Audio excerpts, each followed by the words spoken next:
Hi,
just making sure this works. Can anyone hear me? Everyone saw the thing that just happened?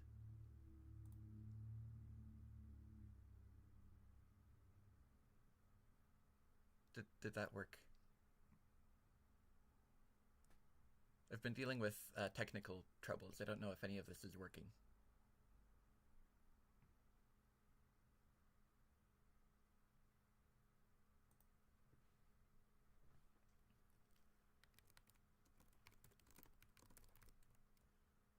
Okay, good. Um, Hi, I'm CoolGuyBug. I made these and these. And the idea is I'm going to play all of them and give my creator's commentary. Because I've been doing this for 10 years. Other than that, I'm not sure entirely how this will go. This is my first time doing anything remotely similar to this.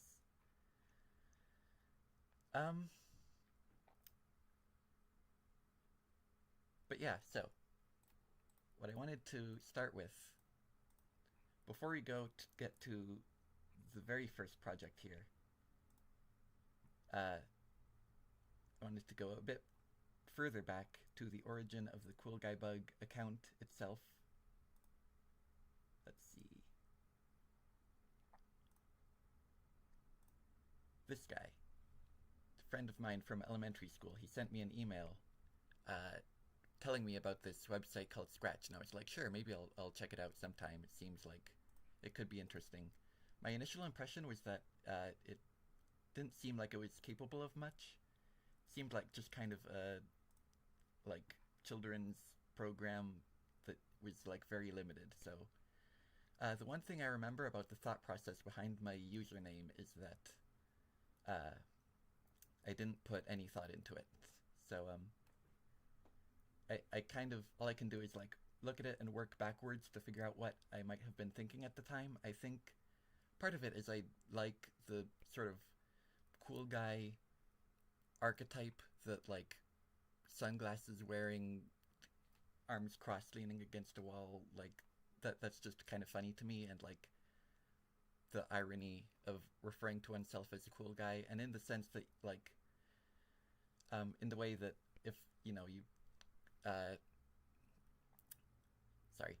if you like if a username that you are come up with is already taken, you usually add like a number at the end or something. I think I just did that with the word bug because I like bugs, I guess. Another possibility, though, is that I was thinking specifically of the character Antonio from my comic. This guy, he's a bug and very much fits within that sort of cool guy archetype. Oh, sorry, I'll turn it up. It's at max volume. I'll lean closer to the mic. Is this better?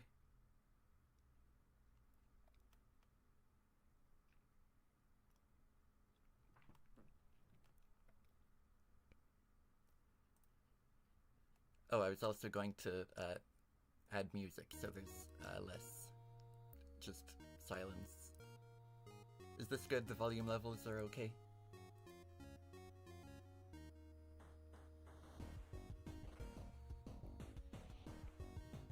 Anyway, my first profile picture on Scratch was Antonio, and the first game that I made was one starring Antonio, so that was probably, might have been what the origin was. And that was this.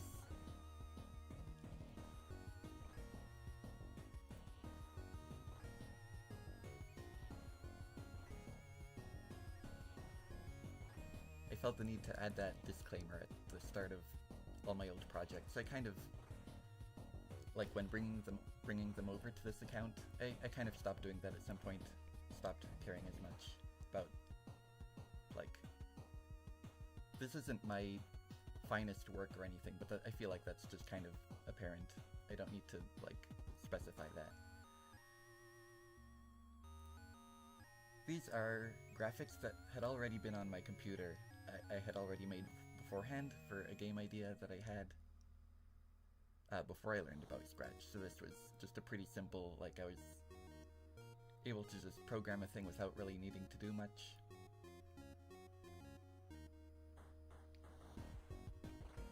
That is it. So yeah, I did have an idea for more of an involved, like, sort of point-and-click adventure game in these characters, and one of the things that you would do is, like, go around the neighborhood looking for ideas for a book to write. Because this character writes a lot of comics. So that would have been, like, more of an involved thing, but here I just made it, like, it's just 2 clicks. You click one thing and then you click another thing. Going a bit out of chronological order here, I did actually try to make that into more of an involved thing. With, like, cutscenes and everything. All of the characters have unique fonts and font colors, which is probably a bit unnecessary.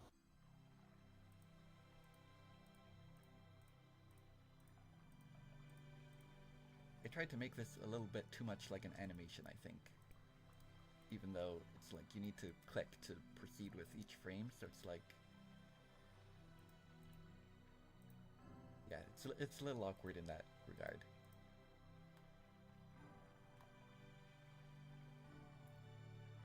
Here we go, you can click on things. Okay, maybe this doesn't do anything. Or that. Okay, nothing here does anything. I thought I remembered there was another version of this. Let me see if I can find that. There was an earlier version that, like, at some point I restarted it. Here we go. This might be it.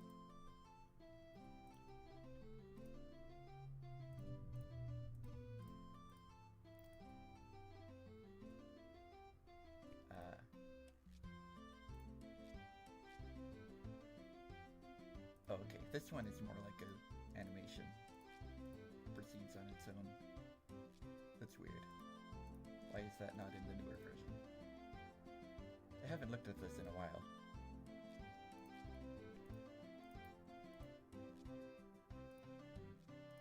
Yeah, you can go into the kitchen.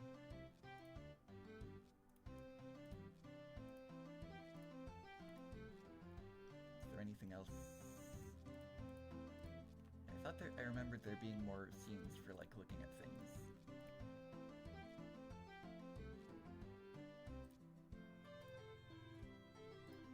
Yeah, like there's some in the files, I know, but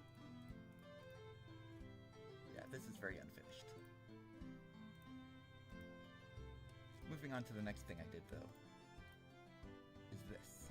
This seemed like kind of an easy thing to another thing. It didn't really require a lot more from me than like I already knew how to do, because I had been animating for a while at this point, so just like making an animated guy do things was like the obvious next step, I guess. So sorry, I'm a little anxious about this. I'll try not to stutter so much.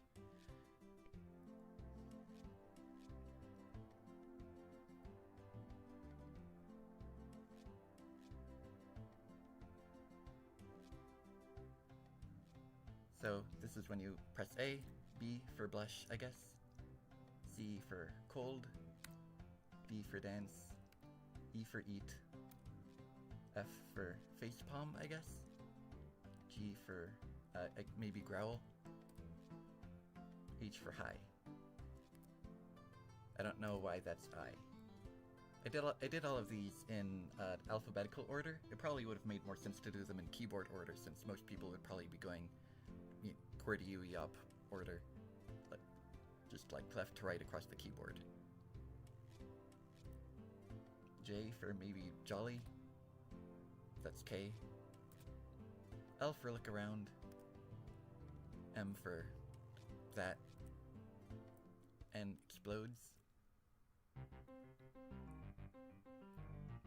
O, P, wink, doesn't start with P. I guess W is already taken. Yeah, I think I just kind of stopped with the making each action align with the letter. That was S for sneeze, I guess that's, and T for talk.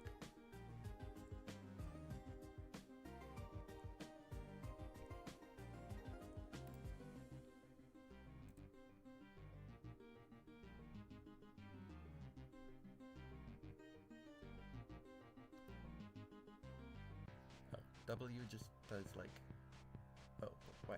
That was weird. W for wave. X disappears. And then for the longest time, I just kind of took a break from this project and didn't bother to complete Y and Z. And so that was just kind of, this project was just unfinished for years and years, and I wasn't really ever planning on getting back to it. At some point, just like a couple years ago or something, I would look at this project again and I was like, why haven't I finished it? It would be so easy just to add a couple new animations. So, and it would be funny because I could just like, I don't even have to put effort into them. I could just like, why? Just turns them into a bad drawing. Then I thought it would be even funnier if one of them was just like way more elaborate than all the others and took advantage of the ways in which my skills have developed over these like probably 8 years at this point since I made this. So if you press Z, this happens. Then it just flickers through all the other frames of the animations. And you can move around. This is a background I drew specifically for this project. Also this. A lot of these I think I made in Anime Studio, which was the animation software I was using for other things. Or just like messing around in MS Paint with effects and stuff.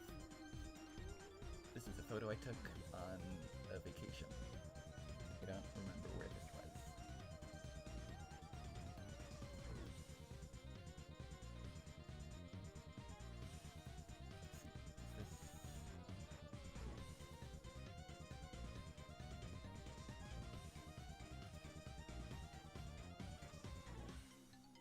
Let's do this one next, because this is similar in content. It's also just press the numbers to make things happen. 1, too. This was my first foray into vector graphics.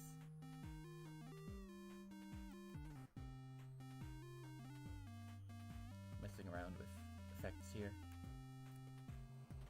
Taking everything apart, messing it around. Yeah, it was probably Oregon.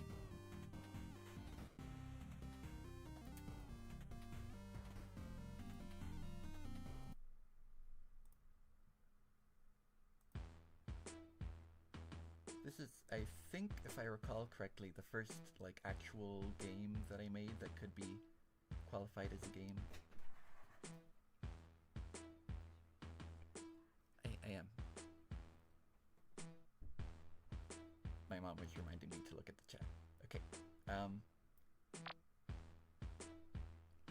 A little annoying that you have to restart the level for one mistake.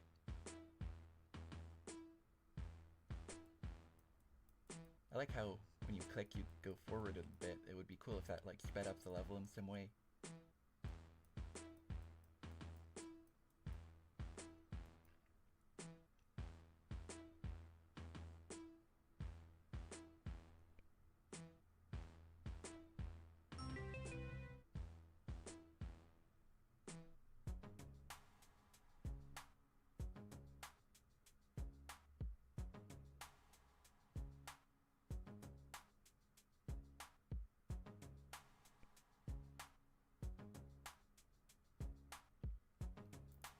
I have nothing to say about this. It's pretty self-explanatory. There's circles. Truly revolutionary game design. A game with circles, can you imagine? And wavy lines.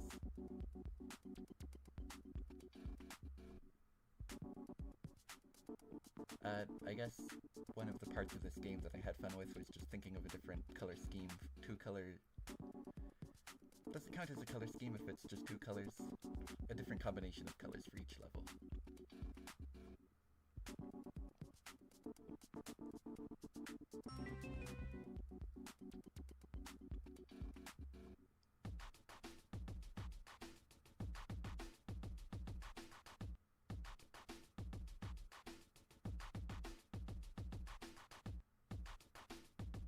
I think the motivation for making this game was just, it was simple, and that's it, really. It was something that I could achieve within my meager programming ability at the time.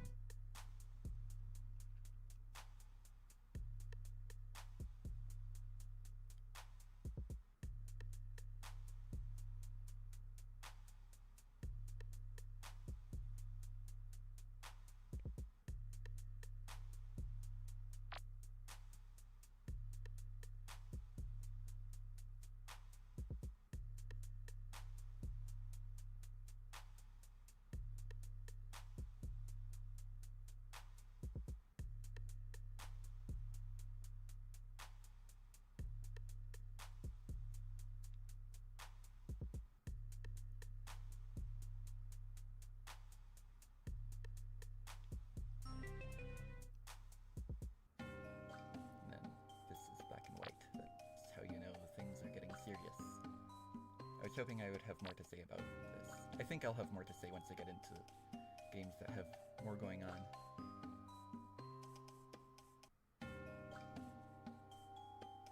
Oh, this introduces a third color. Truly revelatory and revolutionary, and yeah.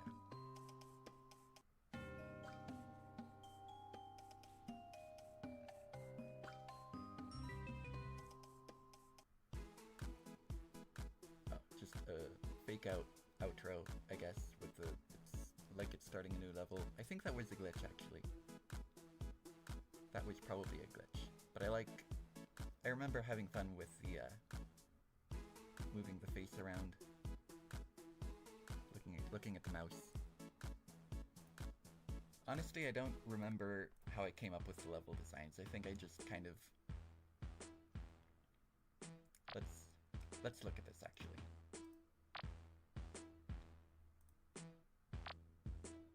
I feel like I kind of just drew stuff and edited it until it was possible to go through.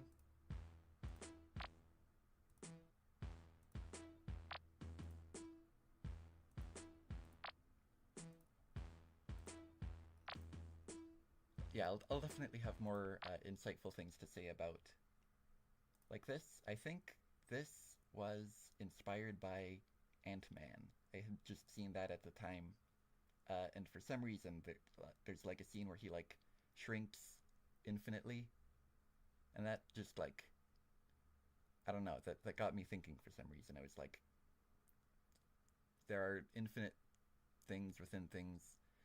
Sorry, I'm not very articulate right now. But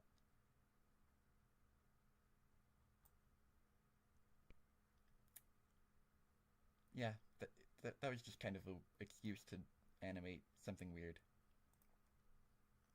It's interesting that already at this point I was starting to make like tools to help other people make things. Like you can edit it. You can edit it to make your own platformer, even though it's really uh, like limited in what you can do with it. So it's not that helpful. Yeah, you can see here with the remix someone made, like this was originally much worse. I think this was what the original project looked like. I think this person just changed the person's shirt color. Otherwise, everything is. This is all true to what the original version of this project was like. I did not know how to make a platformer. Yes, I'm pretty sure this was my first. This level is new. That's not something I made.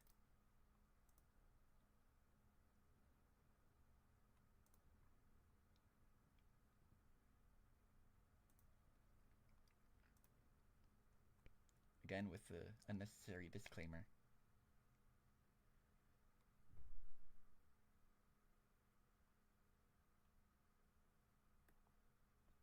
Yep, what happens if we make this faster?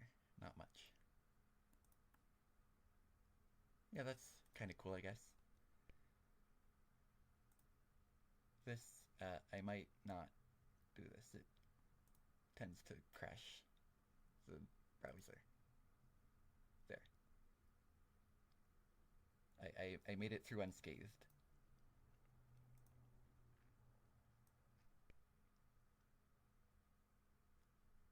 I don't remember making this. This is cool.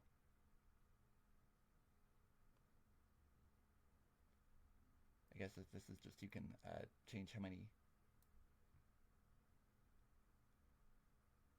Okay, here's the backstory. I wouldn't have remembered this if I didn't write it down, so that's cool.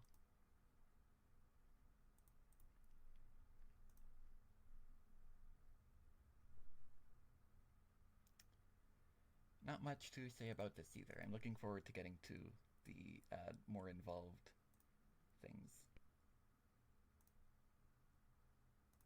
This is one. This is more elaborate than.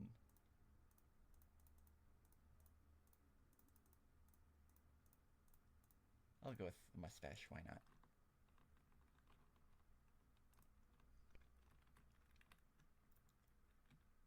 I think the goal with this one, rather than making something fun, was to make something as frustrating as possible. I probably could have gone further with that, honestly. Add some, like, moving projectiles to avoid. I did make sure it was possible. I don't know if I had actually, like, played through it in one go, but I made sure each, like, individual... If I died, I would, like, try to start back at the last place I was and proceed from there.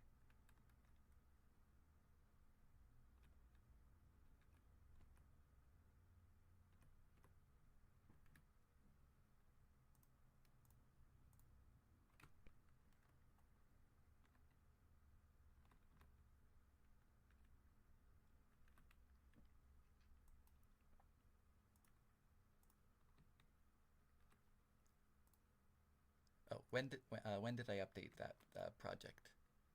It's a good question. Maybe I can look at the files to find out. It might be pixel perfect.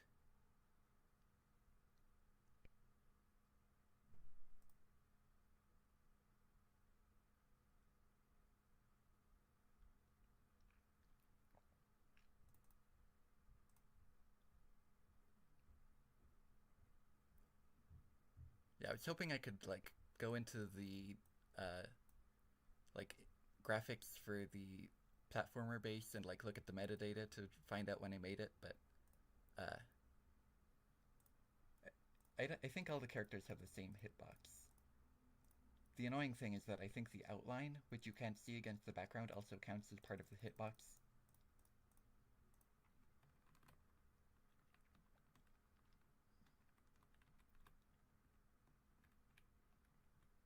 Yeah. Maybe I will just remove that outline for now. See how that goes.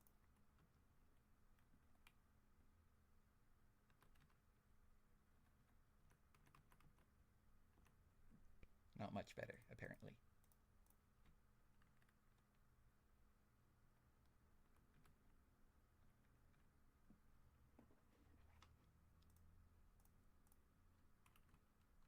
I just realized this game doesn't have music. Let's bring this back. Okay.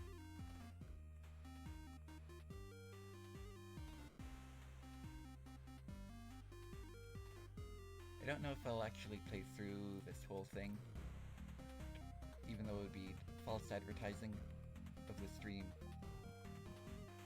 But I kind of want to get to the newer stuff. Maybe what I'll do is cheat even more and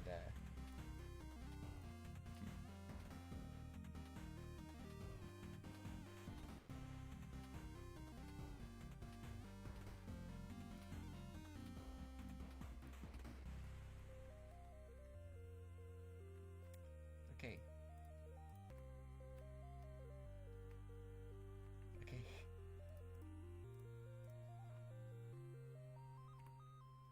The walls have like individual pixels that stick out. That doesn't help. Okay. Here we go.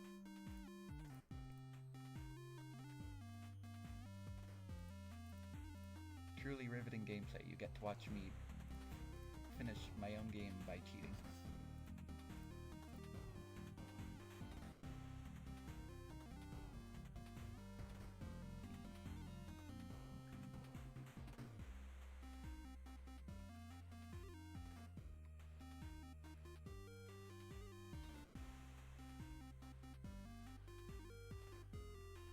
This part is pretty forgiving, actually.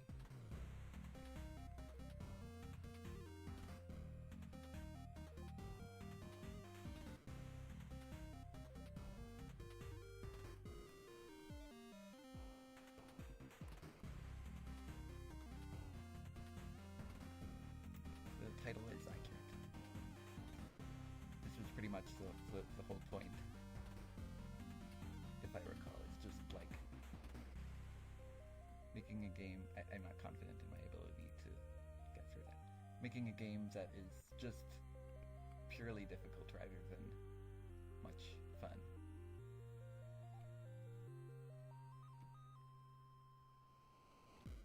I did beat it, but I beat it in like bursts. Like I would get through a part and then probably die, and then like restart myself at that part so I could make sure that the next section was also possible. I don't remember if I had ever like gone through the whole thing in one go.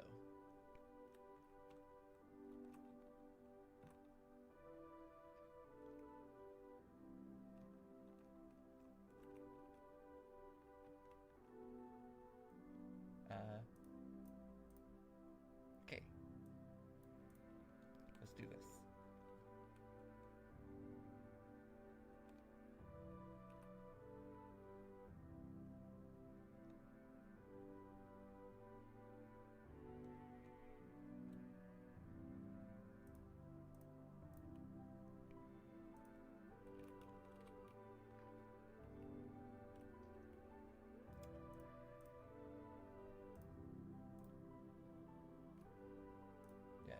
I don't like how this starts you not aligned with the thing you have to pass through.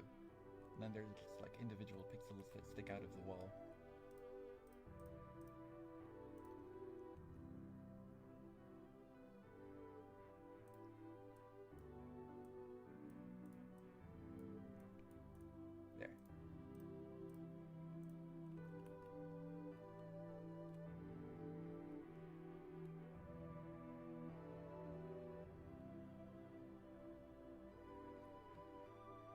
I like how there are these tunnels here that like obviously lead to dead ends and don't actually contribute anything to the level.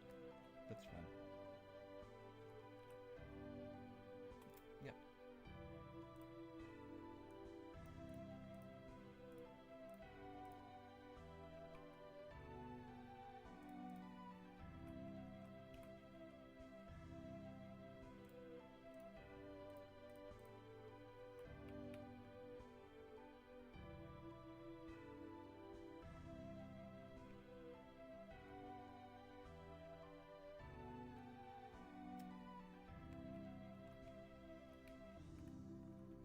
I wish I had more insightful commentary here.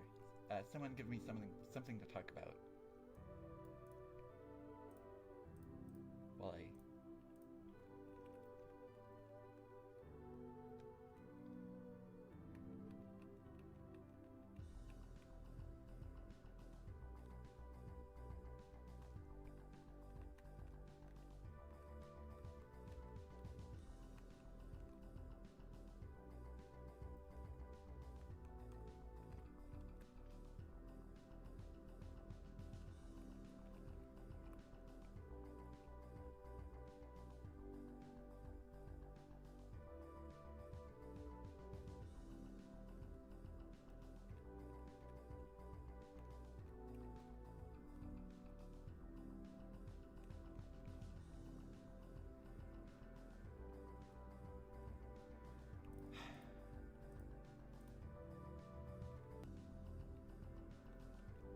I'm committing to it. I'm gonna get through this whole thing.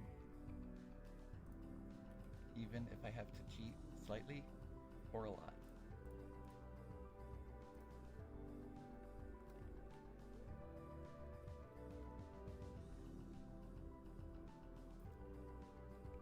This game, I feel like probably I finished pretty quickly when I was making it.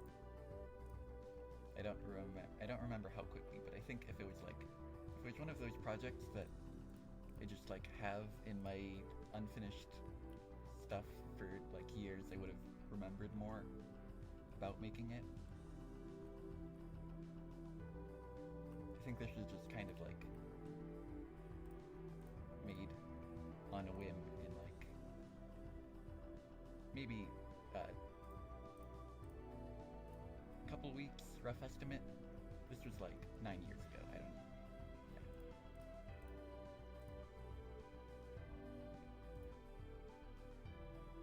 Are there two characters right? It's a good question. Let's find out. Oh, if one of them is for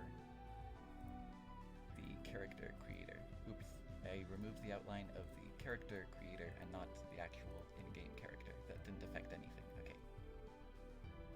This should be easier.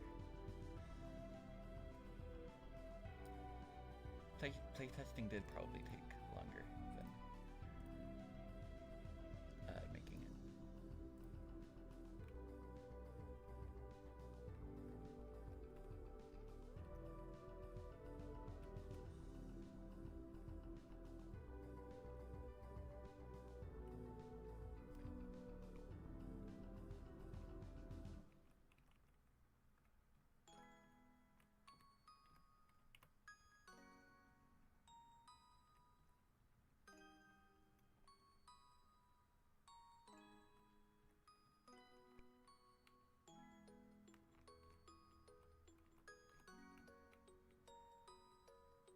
I think I'm gonna make it. Nope.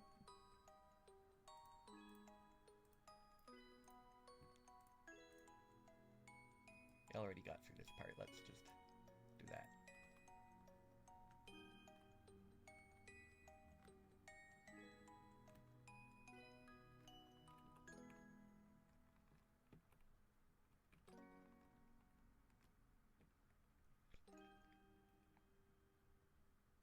The reason I'm signed out of my account currently is so I can do stuff like this without it, you know, like accidentally auto-saving.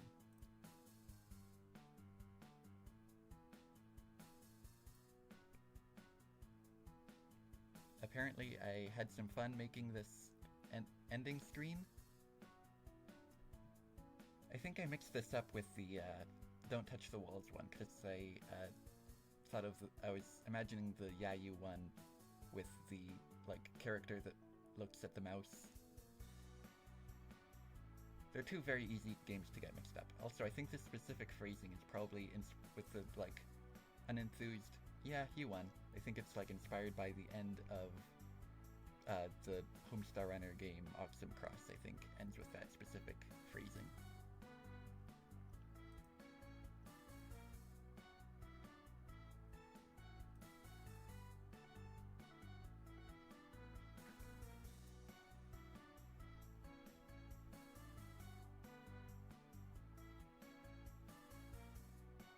Let's see, I remember being quite proud of this project at the time.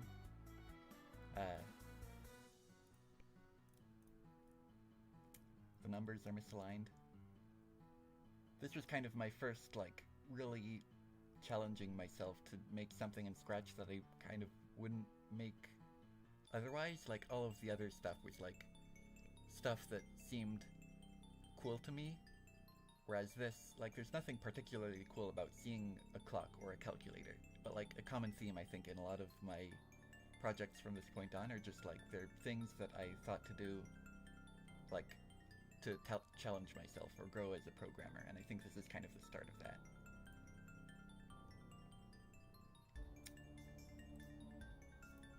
This was inspired by a tutorial. I wonder if I can find it. Is it here? No, I can't. Don't see it. Maybe it was this one?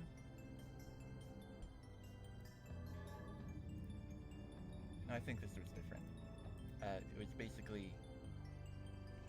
the gist of it was like you take a frame in Scratch, you copy it, you like fill it in with a different color and draw over it, then erase the color under it. And so I was inspired to do something like that. I don't know what this is actually depicting. I don't know, I just kind of did stuff, made it up as I went.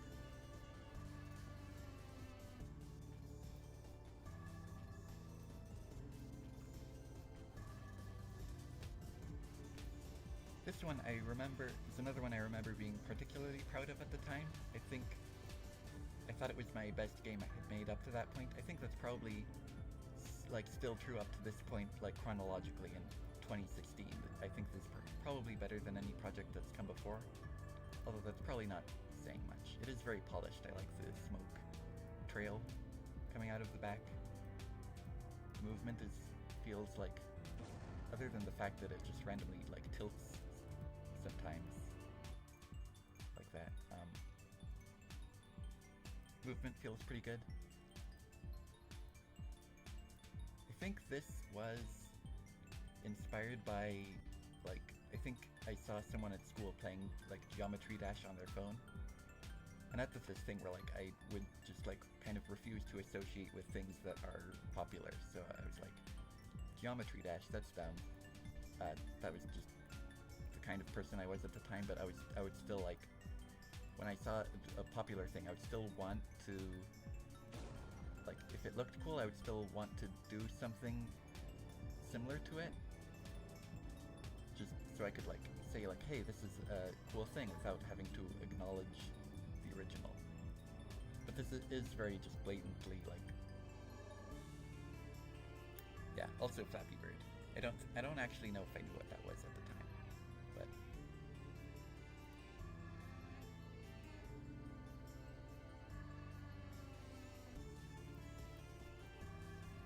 this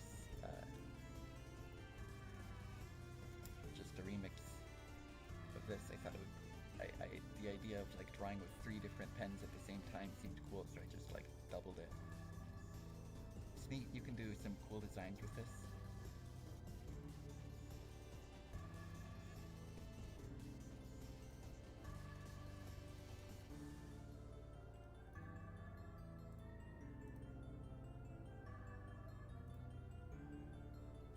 This one got really unexpectedly popular, and people were always asking me, like, when would this movie come out? And I think when I was making it, I didn't even, like, anticipate that as a response. Like, the idea was always just, like, this was a kind of parody of how generic and, you know, most action movie trailers are. That's a really bad running animation. I think I even improved it at one point, and it's still, like, it looked even worse than that. I had fun with these names. But yeah, the humor of it was, like, it was supposed to be like this generic action movie. And it was the Scratch characters, and those things don't really seem to go together. And it was, like, portraying itself as this, like, theatrical release, which, like, obviously wouldn't happen. But then, like, I shared it and people were like, oh cool, when's the movie coming out? And I was like, oh yeah, I probably should have expected that as a response. Like, they would think it's, like, referring to a Scratch project and not a fake theatrical movie. So I changed the title and the description. I still get comments like that occasionally, but I'm not sure how many of them are joking. This one I think just seemed like an easy thing to do, just messing around with vector graphics. I did that a lot at the time.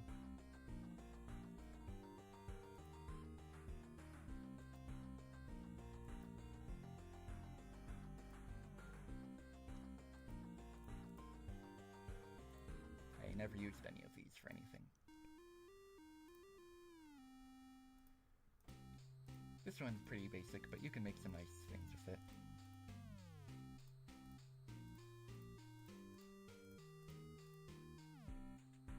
Yeah, that's nice.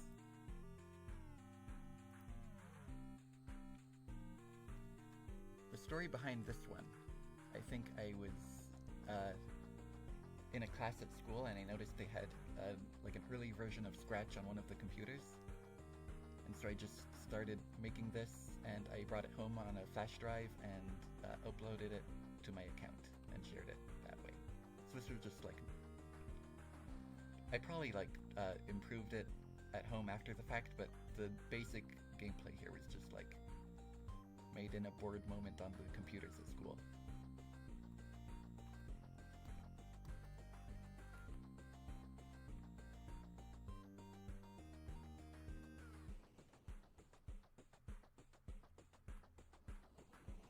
I think that is all I have to say about this.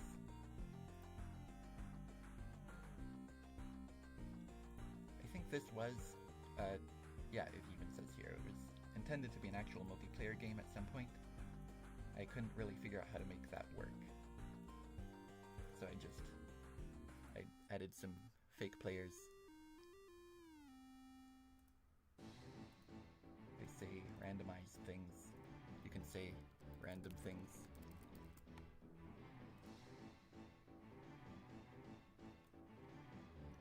Where did I get the inspiration? Probably other projects that I saw, and just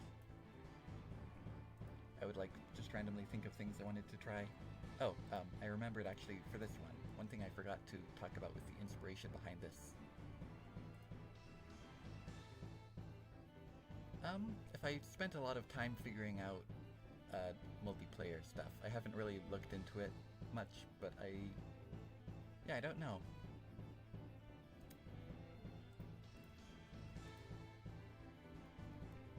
In the Spotlight Scratch Design Studio. Let's see, can I find that?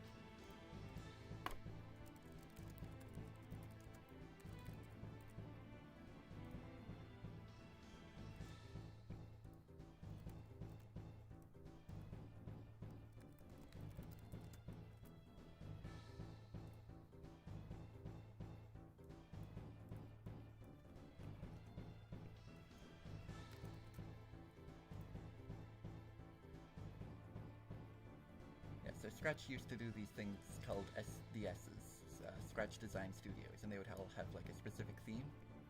And one of them was In the Spotlight, and it was, I think, supposed to be like Scratch characters,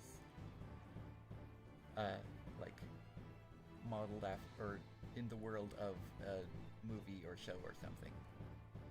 And so for that, I made this, except it kind of, it wasn't allowed in the studio because it didn't actually fit with the theme. It wasn't based on anything. It was just a generic pastiche of like action movies in general. So instead I replaced that with this, which is Scratch characters, but they're Homestar Runner.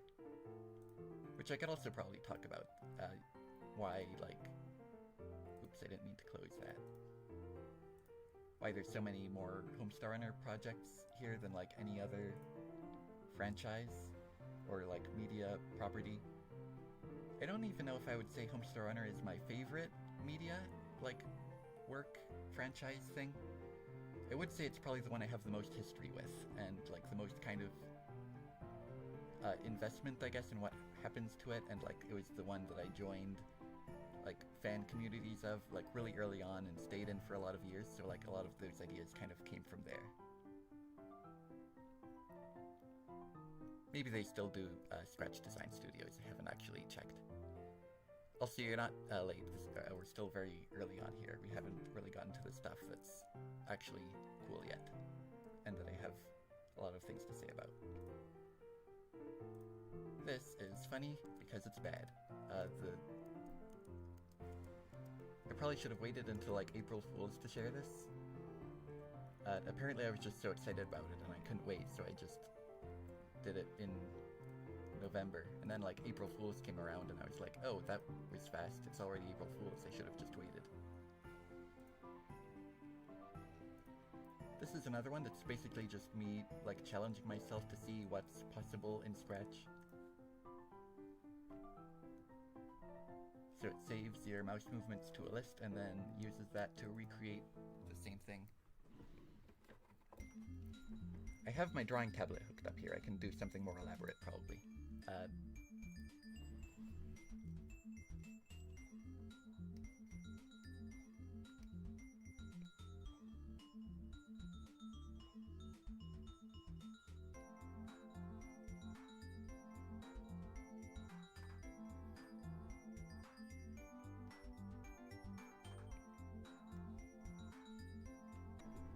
He's saying something. This doesn't work great with my drawing tablet, turns out.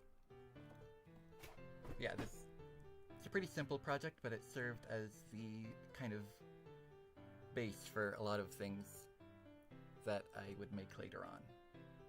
So that's cool.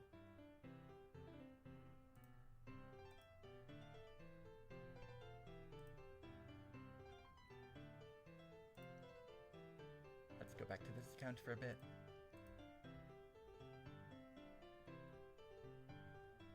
This was an experiment in trying to convert a Flash file into Scratch, and I got bored and didn't complete the process. So it's only like a few seconds of frames. But this is a Homestar Runner like music video. It's just a few seconds of it. I worked out like a workflow where I could like convert an animation into frames by like a bunch and then like import those a few at a time into Scratch.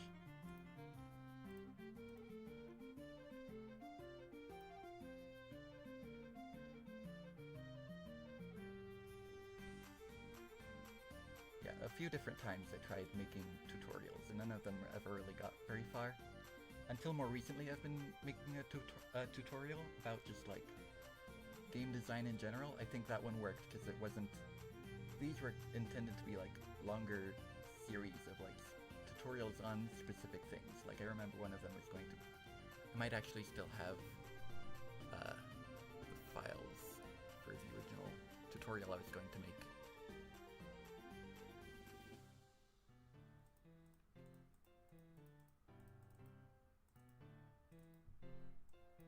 Here it is. Yeah, so they were going to... There were going to be like a bunch of tutorials on a bunch of specific things, and so that idea never got very far. What I'm doing now is a tutorial that's more about just like a bunch of stuff in game design in general. So that kind of, I'm able to just like put a bunch of the knowledge, I guess, that I have in one place. And that makes it easier than just like making a whole bunch of projects for some reason, I don't know. But yeah, this is the base for skills of an artist.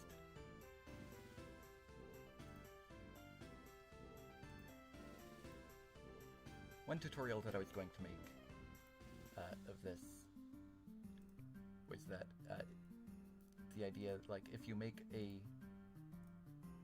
know, here you can do a variable for all sprites or this sprite only. If you do a variable for this sprite only, then it will like be unique to each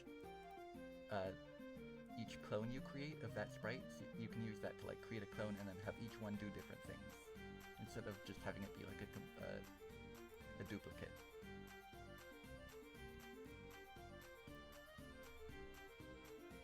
I think I was bored when I made this. That's all I got.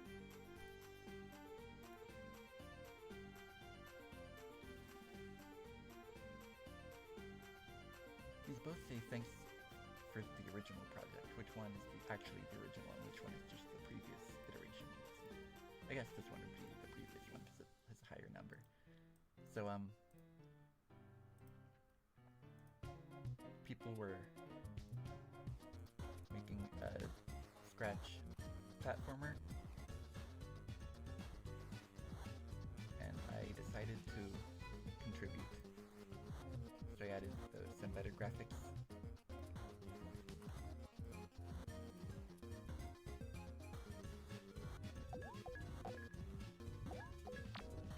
Oh, I got hurt. I don't know why I got hurt there. What happened?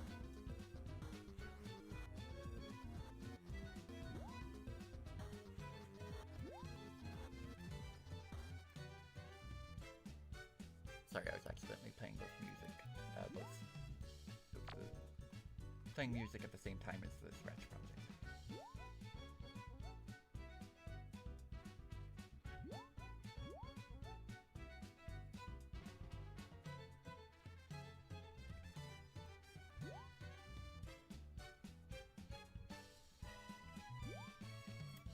And I have vanished.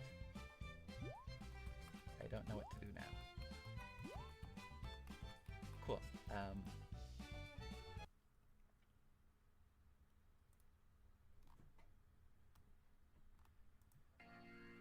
We're not exactly going in chronological order here because the projects are kind of split between both accounts. And a lot of things that I originally shared here were reshared here at like different times. This was like one of my very, very first projects and my first remix of someone else's project. I basically just took what was already there, added like 2 new platform types, and that's it. Also added a bunch of more green ones to like shoot you up. Those were pretty rare in the original. I guess I just thought it would be fun to add more.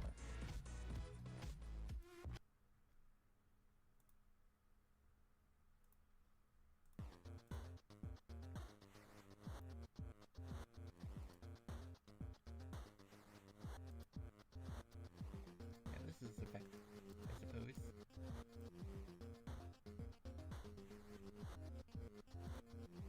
Not much I can think to say about it. I don't remember. I remember this was for another one of the Scratch design studios, I think. But this is supposed to be like a motion blur, but it is not. Yeah, it doesn't really align with the character super well. But yeah, the prompt was make it fly, so I made Scratch Cat fly. I don't like how Move the Mouse is behind the buildings. It looks a little weird. It looks like it's like part of the sky. It probably is that. It's just like on the background layer. I made Pong. Let's go hard.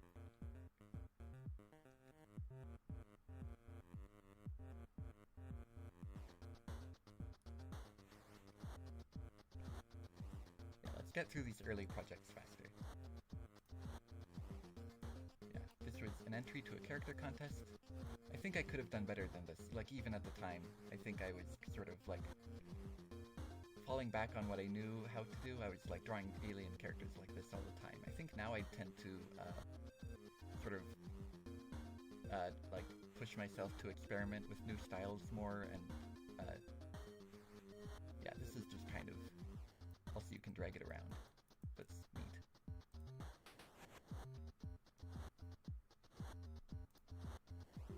another contest entry? Some planets I thought of.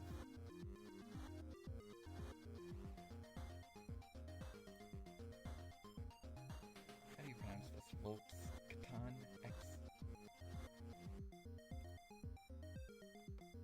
Zubleton.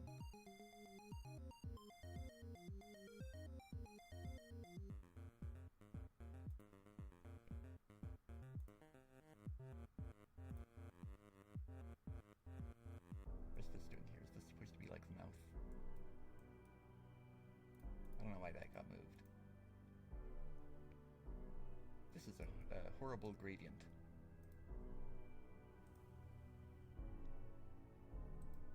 Let's see, what was this?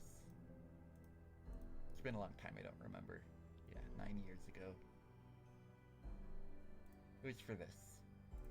Let's see what you were supposed to do with this.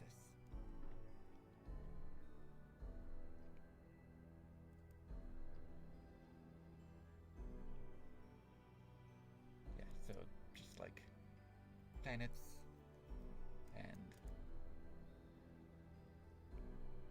ships and stuff. I don't know if anything ever actually came of this. This was a school project. We chose a book. Or like, there was, I think, a selection of books and we had to choose one. Or we just assigned random books, I don't actually remember, but I got Zan. It was like a game about, yeah, a chimp that learns sign language. And I think this is like, I'm gonna be playing all of them. Okay. I think this is a trivia game. So we're going to see how much I remember of this book I read in like 9th grade. I don't know. Sure. I think that was correct. I think moving 2 spaces means that was correct. This seems right.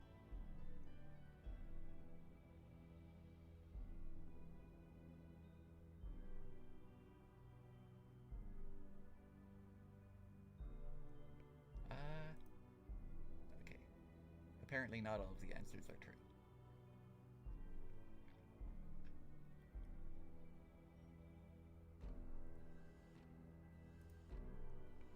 I'm just guessing here.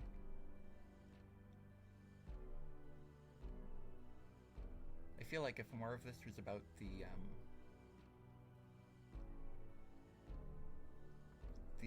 like general plot, I would maybe do better at this, but this is a lot of like the really kind of nitpicky details that I didn't retain.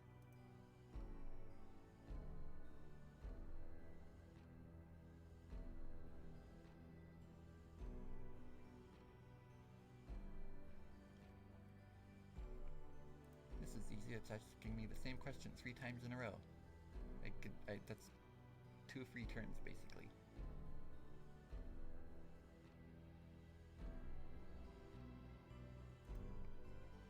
Yeah, that didn't sound right.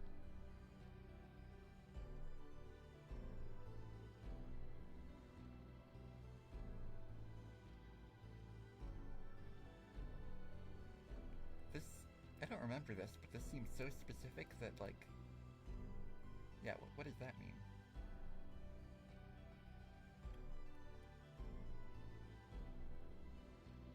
Did I get 100% on this assignment? I don't remember. I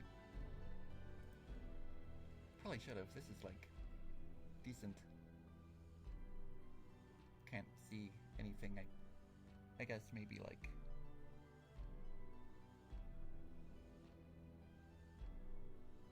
I don't know what this means. Sure.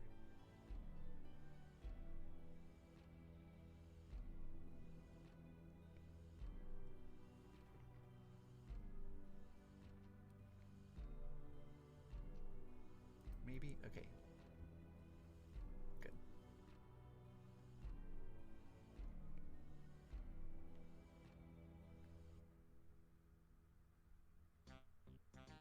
I don't know. Sure. I guess not.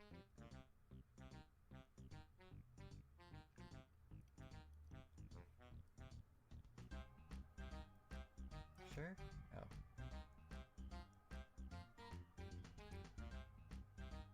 I don't think the book had any illustrations, so I think these, like, the only way you're supposed to know that these are the characters that they are is by just from the character select screen, or guessing. This is probably false, yeah.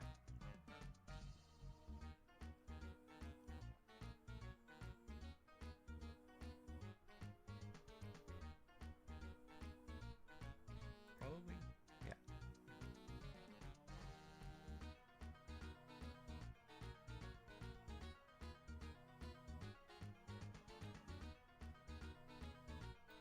I think the actual assignment was that we had to make like an actual physical board game, like draw stuff on paper and cut out cards and stuff, but I decided to do mine digitally.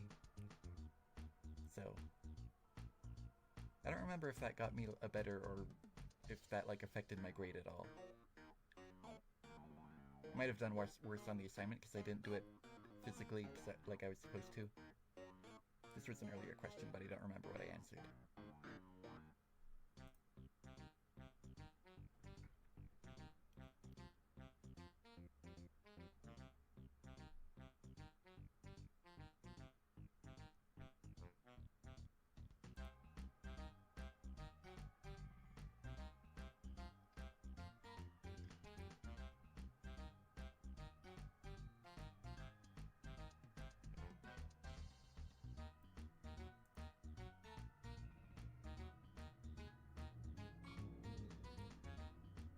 If I had thought about that last question longer, I think I would have known that was false.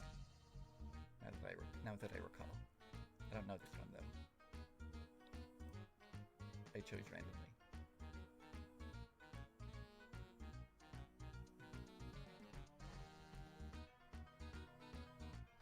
I think the project was actually shut down because they couldn't prove that the chimp was actually learning the signs or just like memorizing how to respond to them. And one of the things in the book is like, what's the difference?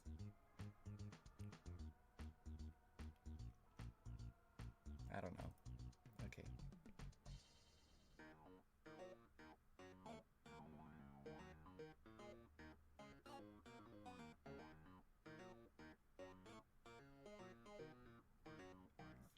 Sounds right, I guess.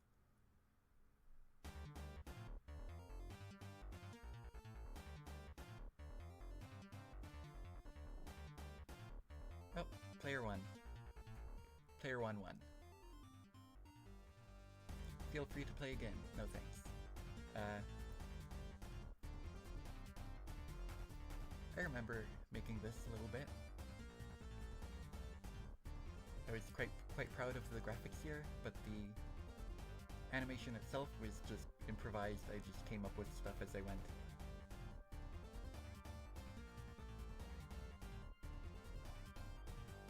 Yeah, and then it talks about Scratch. Whenever I don't have any ideas for something, my first instinct is always to go meta.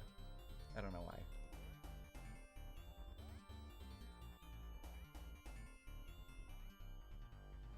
A tragedy, really, that the victory was stolen from player 3.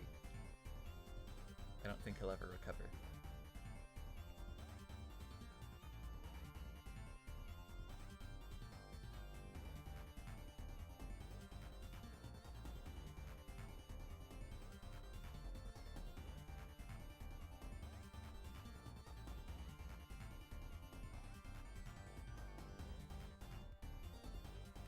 I don't know why I said this isn't really that good. It's like, this is decent.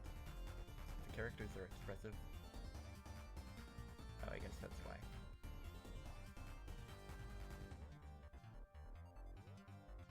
This phrasing, I'm pretty sure, is another Homestar Runner reference. Can you believe?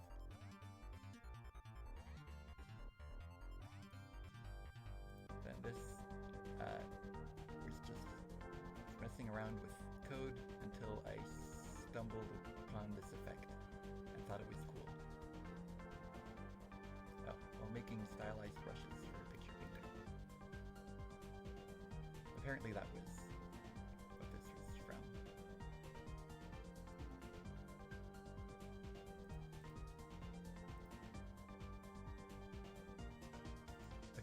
This, I think there were a few projects here that were shared on the same day. Let's see if I can remember what all of them are.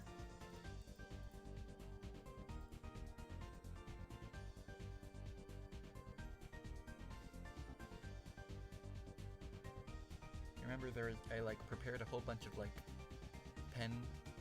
pen shenanigans and just kind of saved them up and then shared them all on the same day. And the big like finale was Picture Painter. And I'm trying to find the original 1.0 version of that.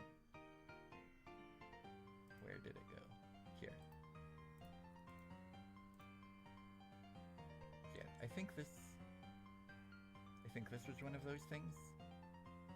Just more messing around with pen.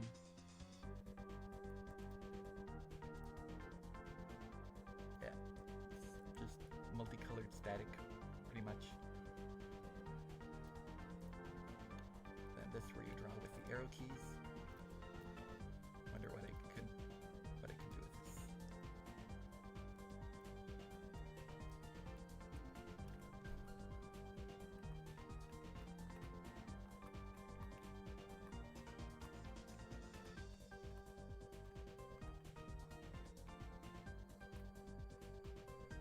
Can you tell what this is?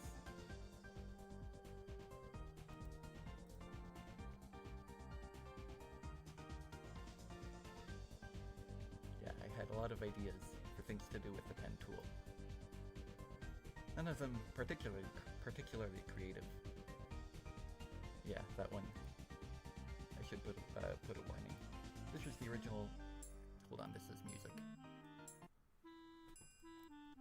This might have actually been the first song that I ever actually made, like, digitally. I don't remember. It was either this or, like something for an assignment at school. I don't remember which one of those was made first.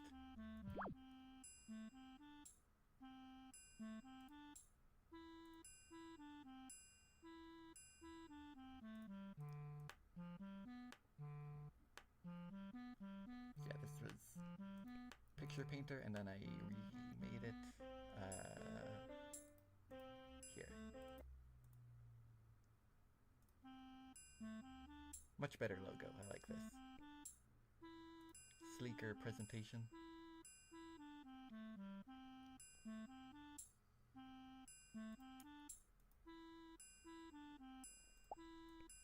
And yeah, this, like, the different brushes, I think this is what inspired a lot of the pen shenanigans. Earlier was just trying to come up with stuff for this.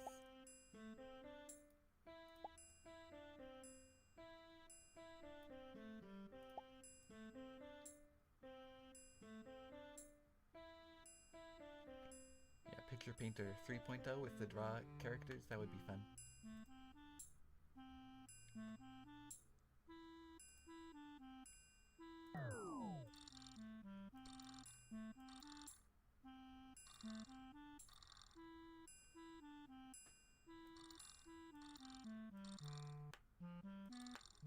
I think a lot of these backgrounds are reused from other projects, or were reused in other projects. I don't remember which came first.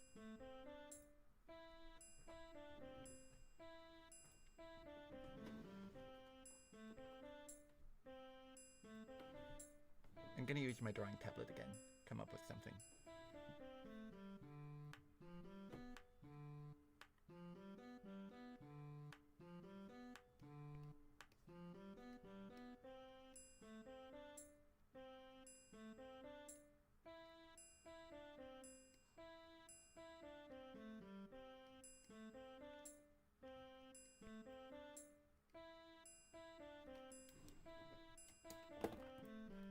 It's the guy from Animated Guy, the game. I forgot to mention while talking about that project, this one, but this character is actually one that I had been drawing like for a while beforehand, with like this specific hairstyle and stuff. There's gonna be a character in a show that like me and my sister were going to do, like an animated thing Nothing really ever came of that, but yeah. It would have been like kind of human versions of the characters from my Bugs comic. So this was like the human version of Antonio. I guess the two like hairs sticking out from the back were like kind of supposed to be the antennas.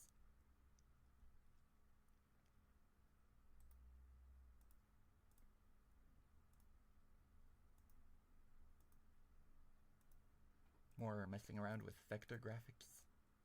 Pretty neat.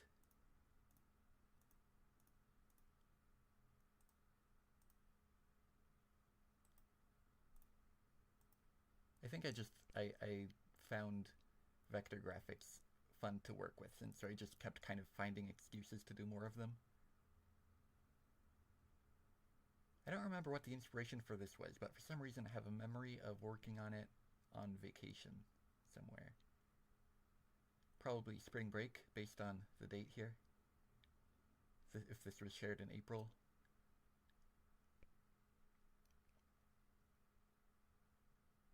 But yeah, I think maybe like we were on vacation somewhere, I brought my computer and just decided to make a simple project.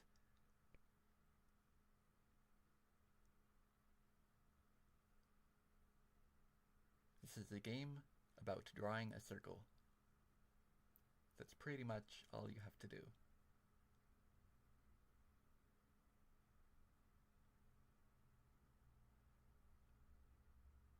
There.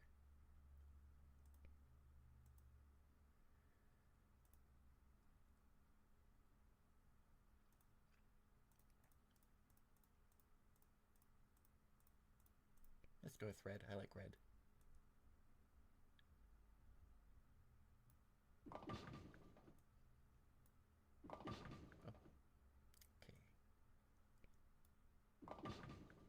Not quite, and there we go. Not much more I have to say about this one. You can, yeah, get it into the other lane, which is kind of fun.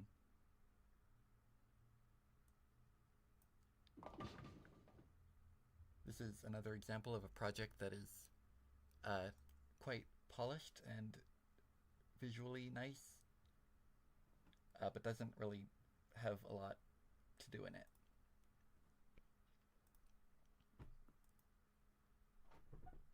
This one I was quite proud of. I think it was inspired by like r/place or whatever.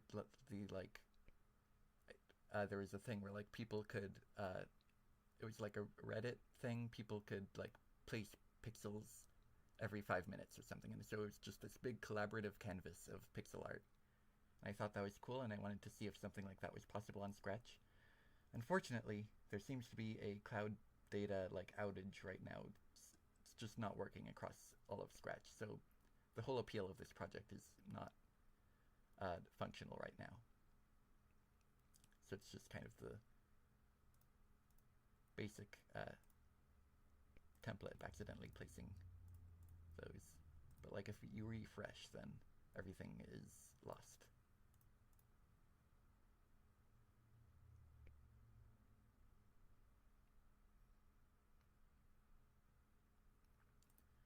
On the Turbo Warp servers, I'm not sure. Let's see.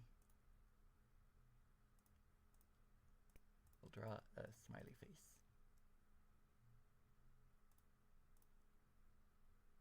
And then refresh. Oh, cool, it works.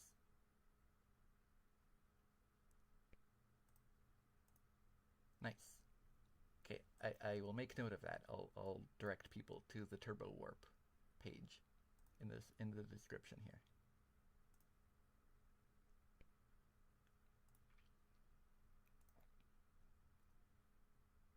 Yeah, this was an entry to a contest, and I got second place. I don't remember what the like prompt, what the actual point of the contest was.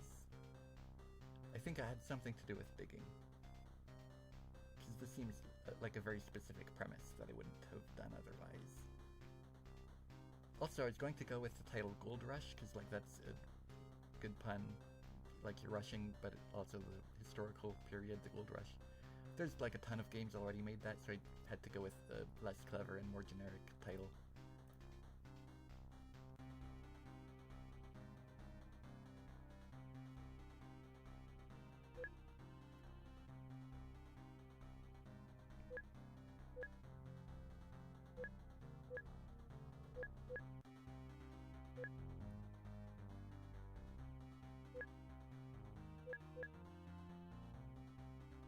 So if you hit a wall, you lose a life, but then also lose some of your gold, and that seems a bit punishing. I think the original thing was like, just you lose some of your gold when you hit a wall, and then somehow that seemed like too punishing, like if you just keep hitting walls, then you'll end a level with like less gold than you started with. So I decided to put a limit on how many times you could get hit, but that kind of backfired and made it more punishing. That's what I remember happening. It also might have been just I wanted more upgrades for the shop, so I decided to have 2 different punishments so that you could buy 2 different upgrades to nullify both of them.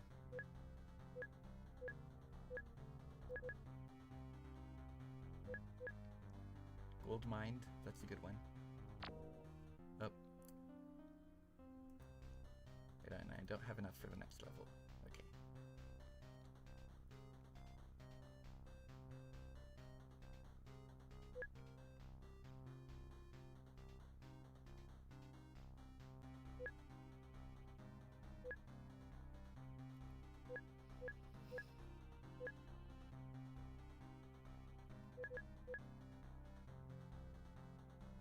Yeah, so this game is both level-based and score-based. Like, it has different levels that you can play. But the goal is also to get a high score. I think that's just because I couldn't decide what type of game to make it. So I just kind of combined both. Sort of score chasing and a more linear experience.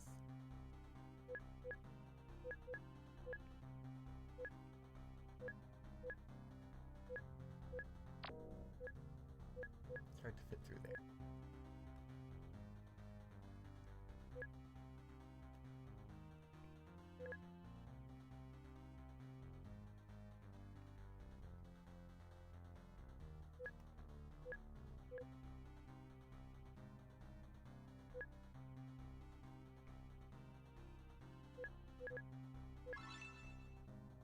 Almost enough for the 3rd level, not quite.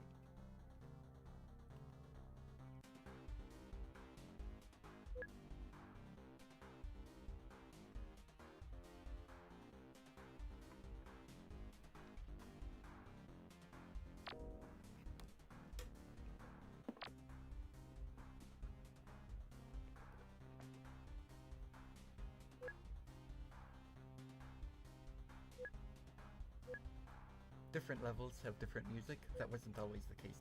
I think I updated it with that later on. I think the original music for this game was just made in like a 8-bit music maker that someone made in Scratch. So they didn't know of any other like music making tools other than, I guess, like Scratch's note blocks, which I used for picture paint.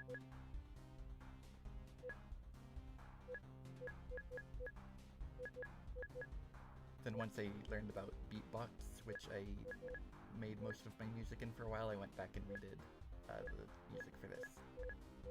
I think I also updated the level designs at some point, like maybe like a year after I made this, because originally, I think this will probably become most apparent in the 3rd level here.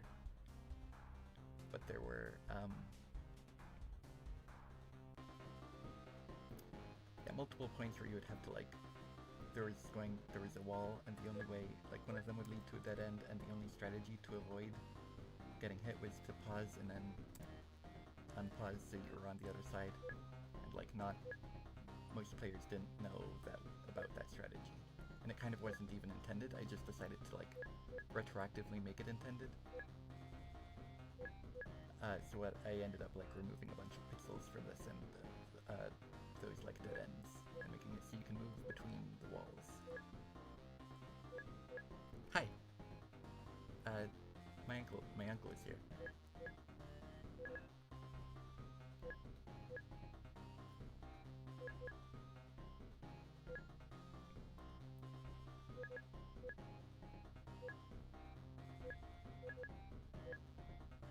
Ironically, the last level is probably the easiest one now that I've made that update.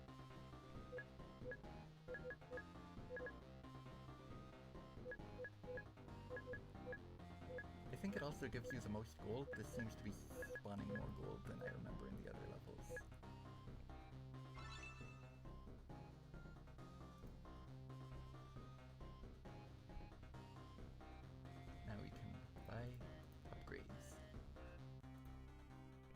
we already beat all of the levels, so we don't need any more. This was just inspired by the idea of, like, what if I made dot dodge, but on two axes, X and Y. And so...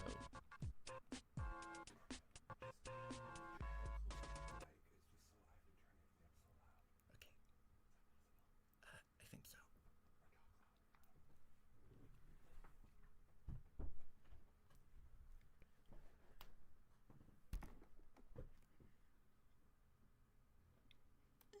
Is this better? My dad was suggesting leaning closer to the mic.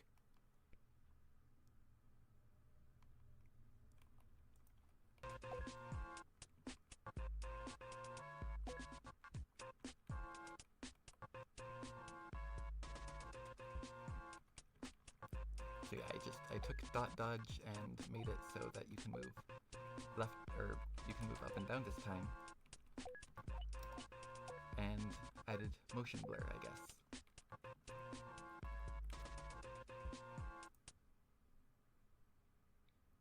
Okay, yeah, the mic is at the top of my laptop, so what I am doing now is like leaning, sort of having my laptop half open. I'm still like, the stream is on my second monitor, so I can still see that fine.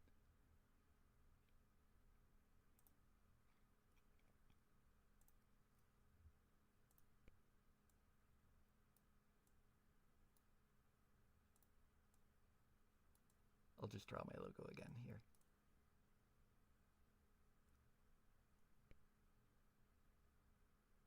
The inspiration for this project was just learning how to make pixel art, and then I did it. That's really all there is to this.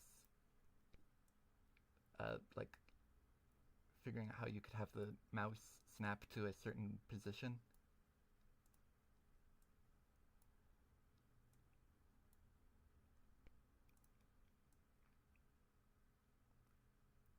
And using that for pixel placement.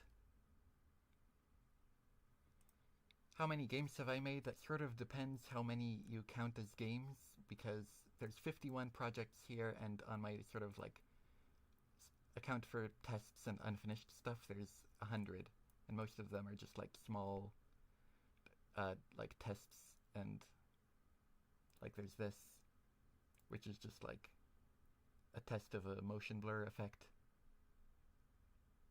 or like after images.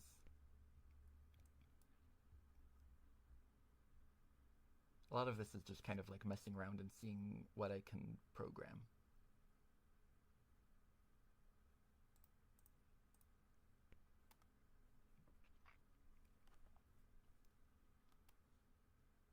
So someone made a template for you to answer questions.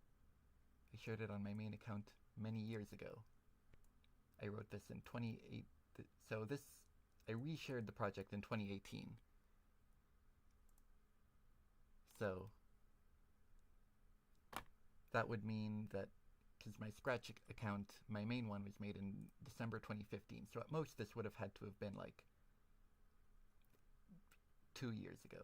That doesn't really count as many years. That's a bit dramatic, but whatever.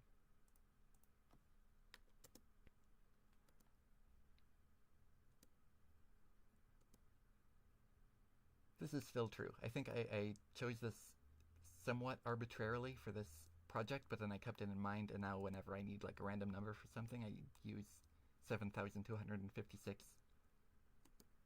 Not very creative answers to most of these questions. I had 49 followers at the time. Now I have, let's see, 3,716. So that kind of could help date this project, figure out when it originally was. What does this say? This is intentionally off screen, but you could probably... Yeah, I just had a joke about how you need to go into the... see inside the project to figure out what I wrote there.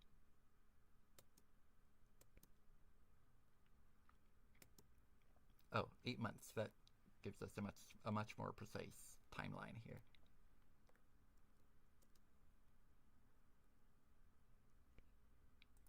studio that compiles all of my games.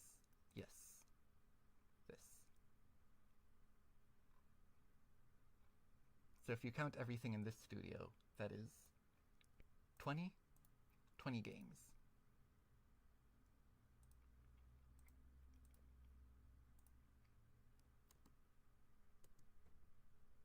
A lot of these vector graphics are reused from another thing I made. I guess we can do that next.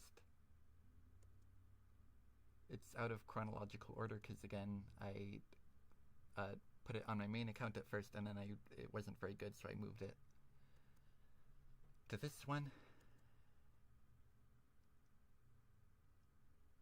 I still don't know what this means. Herbert. No. 19 again. Running gag in this project. I was trying very hard to be funny. And then this gag again. Does it say anything? The same thing? Yeah, the same thing again.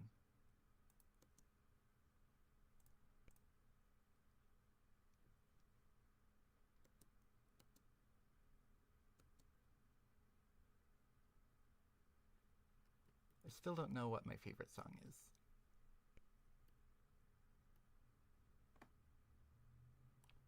Now I know if I could have any pet, it would be a cat, because now I have a cat and I like having a cat.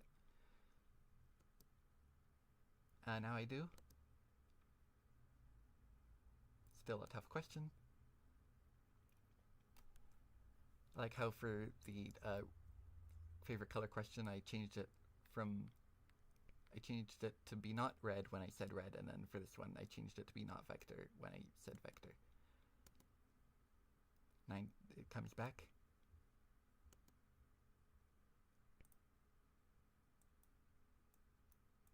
Do stuff and things and other things and wearing shoes.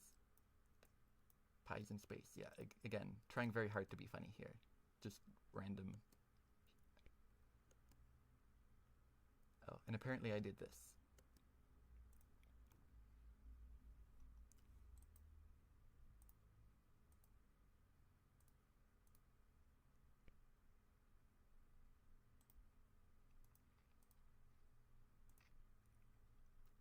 This is kind of neat.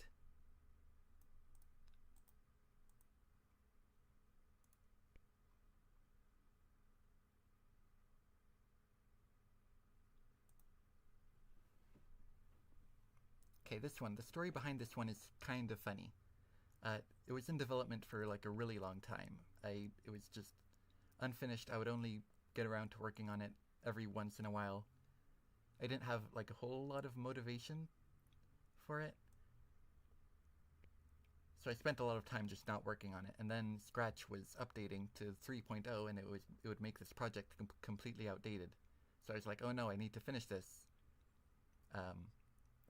Scratch 3.0 happened in January 2019, and so this was a month before that I shared this. And so I was like, oh well, this is only going to be relevant for like a month. And then after that, I just rebranded it to Scratch 2.0 Simulator. And I think that actually made it more popular, because now people are coming to it as like an archive of what Scratch was like before. Wonder what I can make with this. Can I make a simple platformer? Let's see.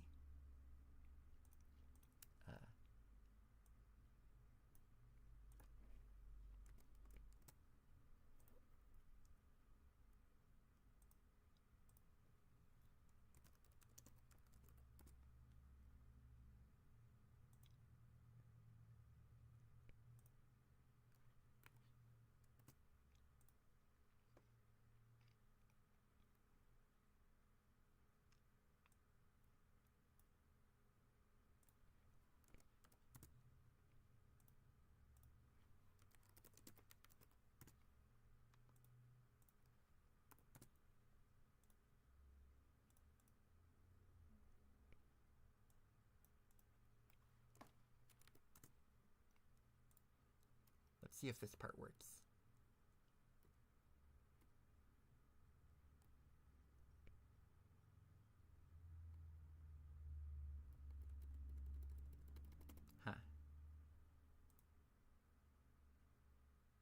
Oh, yeah. Palindrome number. That's neat. Let's see, maybe I have to... Okay, it's doing that even though left arrow isn't pressed. This isn't a very great recreation of Scratch here.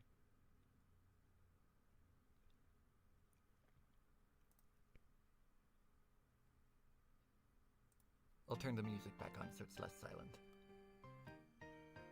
Hopefully I can still be heard okay.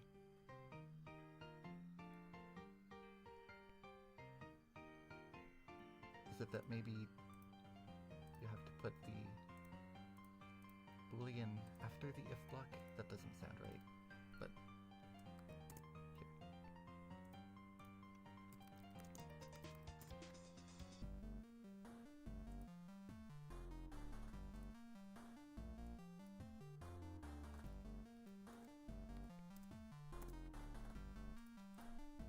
here.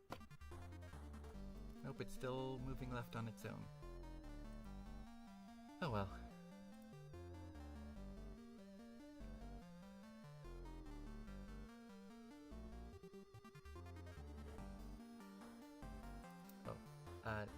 And within Scratch and Scratch, I tried to make Scratch.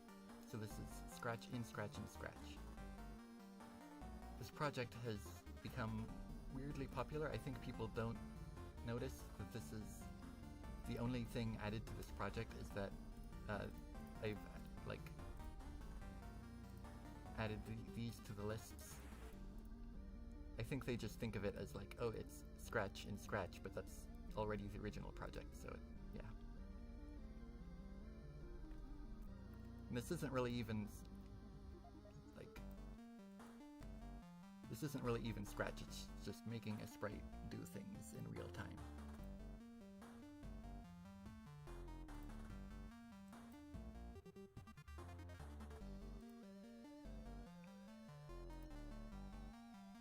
Let's see, more old projects. We've got some more Homestar Runner stuff here. This was 3 projects originally that I just combined into one.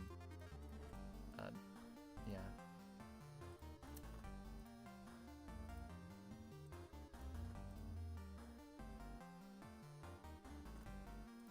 And then there was a quiz.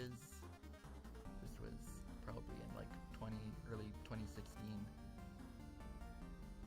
What is my personality?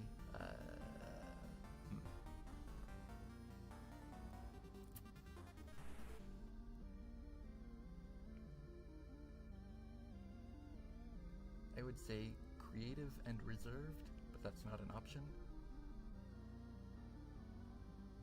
One of these, I'm gonna go with a more positive one. Why not?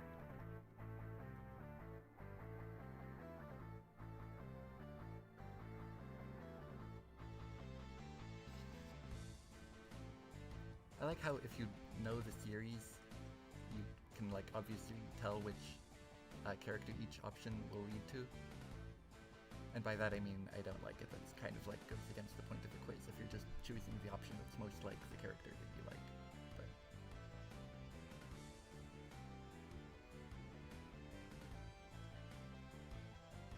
I'll go with this. It's a tough one. Probably that. I don't know. This one's neat.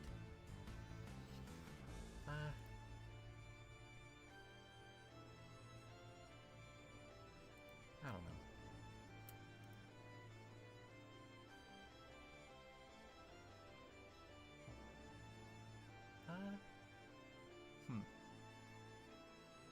Honestly, probably this.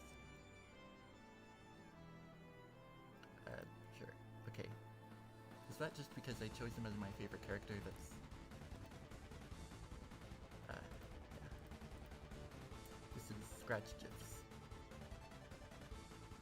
And it is not actually, like it doesn't really, this loops, the other ones don't loop. Even this one, it starts, it has an intro, but then it only loops past a certain point, so it's not, maybe there are GIFs that can do that, I don't know. But yeah, this doesn't loop, this is just random. Oh yeah, this was new ideas for Scratch blocks. for programming.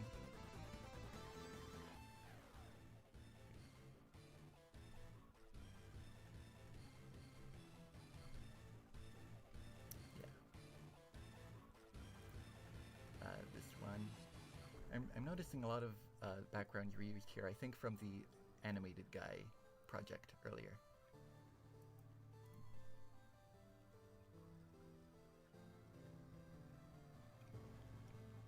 Yeah, I think this is again just kind of me trying to be funny and random in 2016. Vector art. This is what a lot of the stuff in the previous projects is from. I was just trying to make a bunch of vector objects. This was again 3 different projects that I combined into one when I moved it to this account.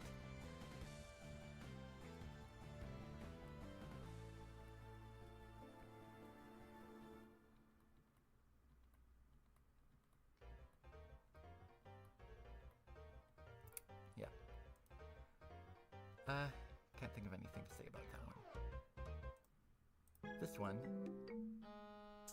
is beautiful. Gorgeous, serenading tunes. Yeah, just completely random notes, playing at completely random times. If we go out of chronological order here, I actually revisited this concept much better here. Half the challenge of this project was just programming this like visualizer. But yeah, it's less random this time. There are specific like chords.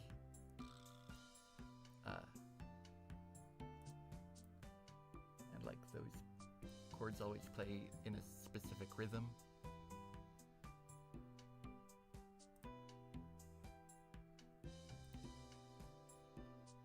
There's still a lot of randomness involved in this, but yeah.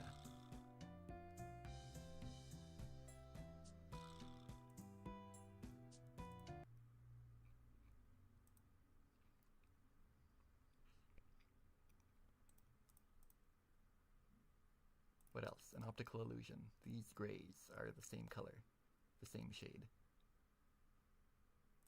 It's not, I shouldn't say color here, I should say shade. That's more accurate.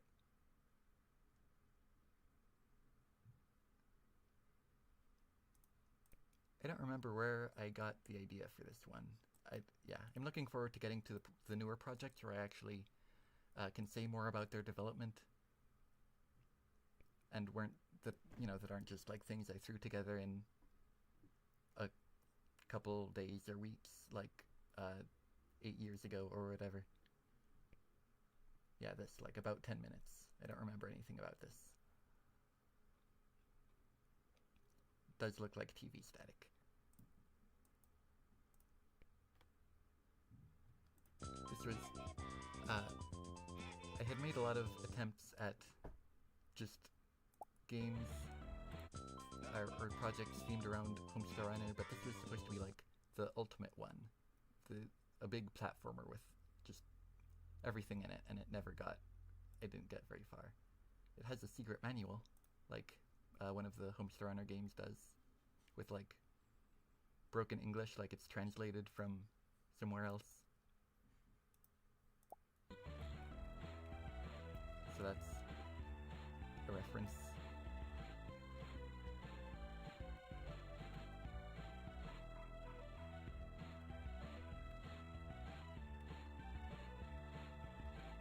Does it say when this was made? I would guess like 2016, 2017.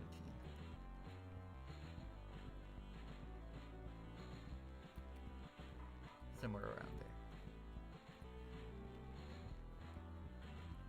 The controls aren't great. Oh. Also, I'm pretty sure, yeah. Oh, there's an attack.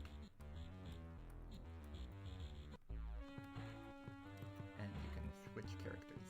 They were supposed to all have like their own abilities. But I think trying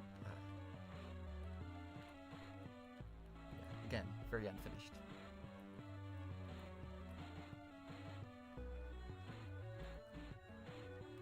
There we go.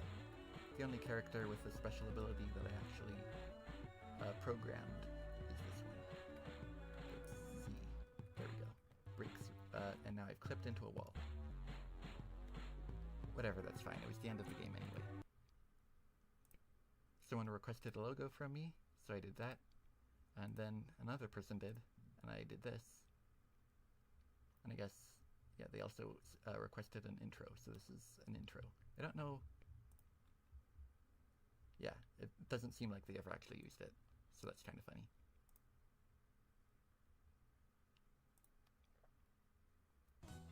This was another contribution to an ongoing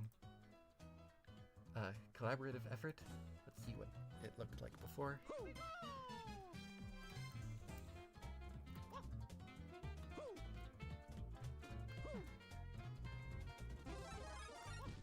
No graphics for the cat power-up.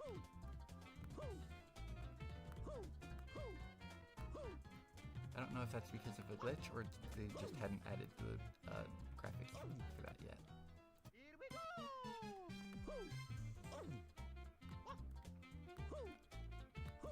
But yeah, there's a background, slightly better background now, still no cat graphics.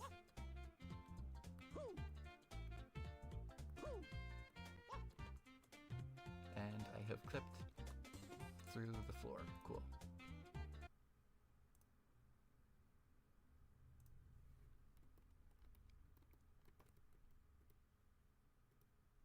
This was just something I thought of. I wanted to test out a game where you move diagonally, because that I felt like hadn't been done as much. It's pretty interesting. It's a neat control scheme.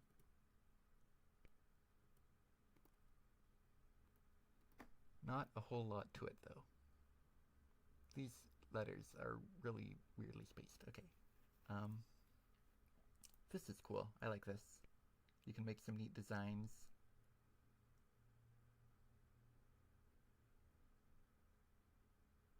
Yeah. And we've already gotten through the first page of Cool Guy Stuff projects.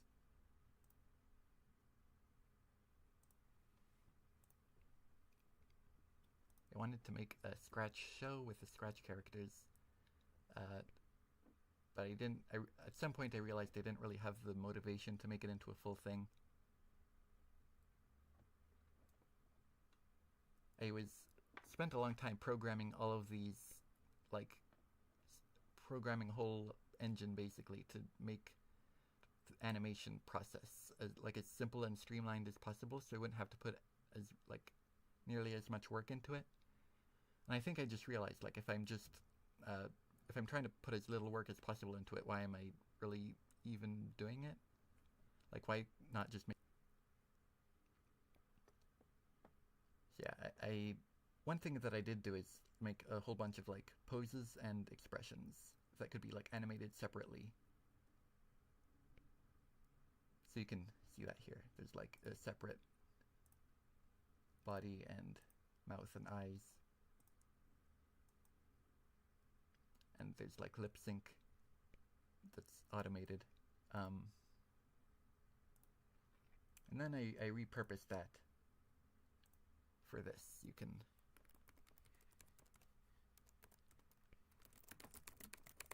just random. There. This cat is surprised by something and this one is concerned. So that's what came of the Scratch show. I probably don't need to look at this. This is just...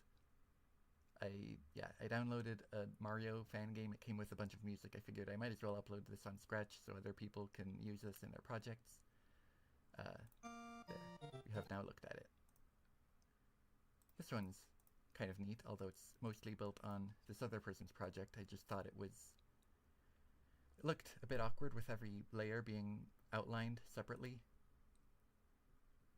So I did this, added more of a shading effect. This was fun. So I added an intro to make it look more like cinematic and ambitious. Whole story intro.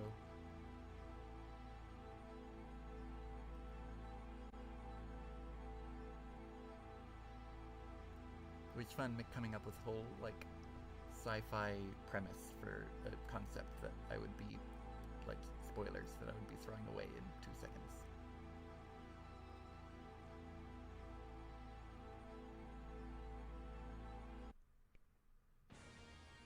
Just trying to come up with something that seemed like it could be a real thing.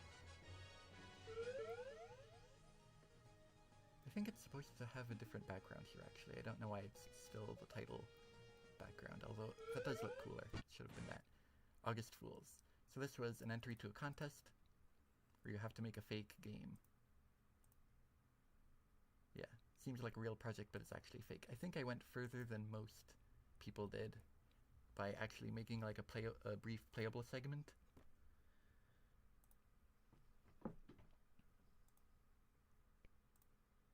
I tried to make a game using as few blocks of code as possible. So this is just avoid the cat with your mouse. And if you don't, then it stops. Messing around with stuff a bit more. This is just... Yeah, there are different sprites that fade out. You can see the effect on different images here.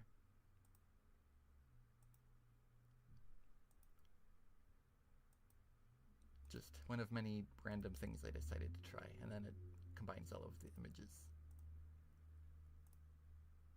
This was kind of cool. You don't get a lot of 3D stuff on Scratch.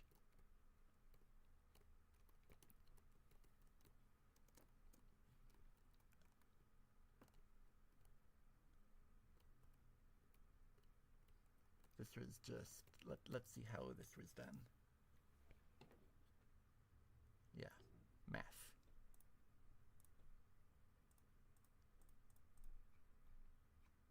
It's a pretty simple effect. Just pretty much most of it is done through these 3 blocks of code.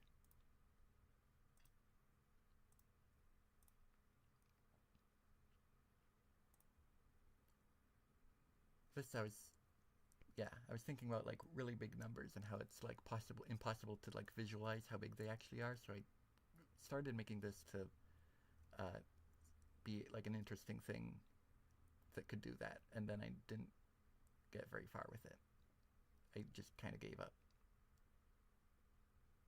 Yeah, after a few hours, apparently.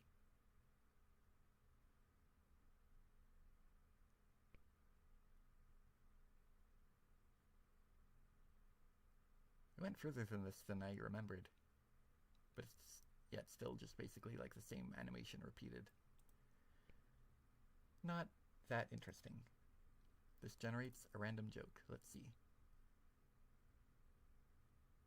Classic.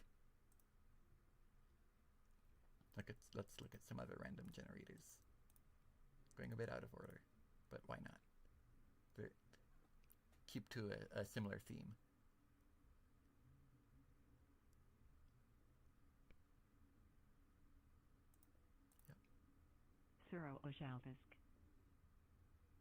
I like how this uses text-to-speech to pronounce or attempt to pronounce the alien names. Yeah, this is just like a whole bunch of collection of sounds and consonants that it combines randomly. You can get some good ones out of this. Surlet.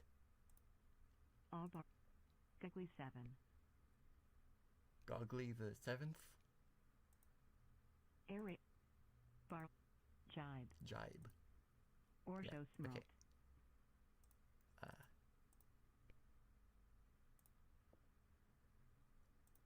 What else? I wanted to make a project showing the process of making vector graphics. I was going to do a bunch of them. I only made ice cream sundae, because I guess it didn't seem that interesting to continue doing.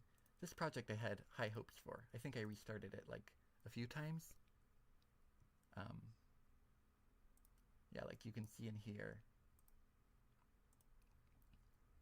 there's some unused different alien designs.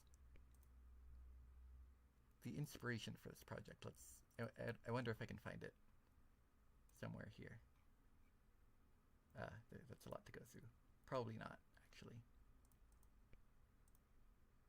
But basically there was a project you could, it's basically just like combine things and see numbers go up. And I think the idea was like you could simulate a war between aliens and robots, spend money to upgrade them, and then get more money from that.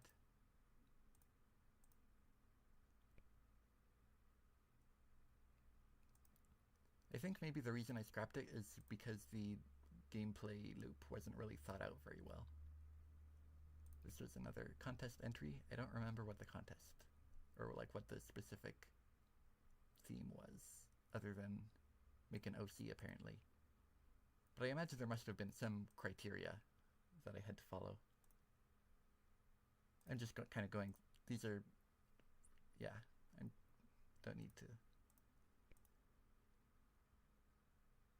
don't need to spend a lot of time on most of these. They're just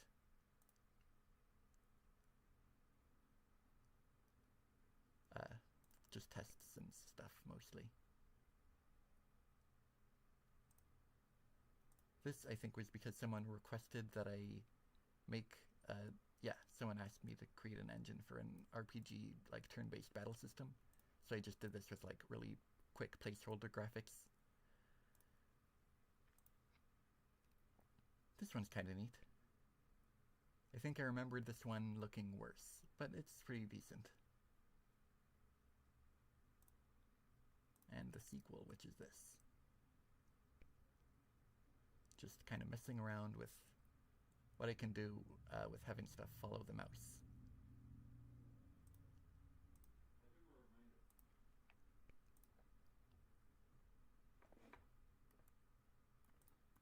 This, I think, was mostly made by following a tutorial.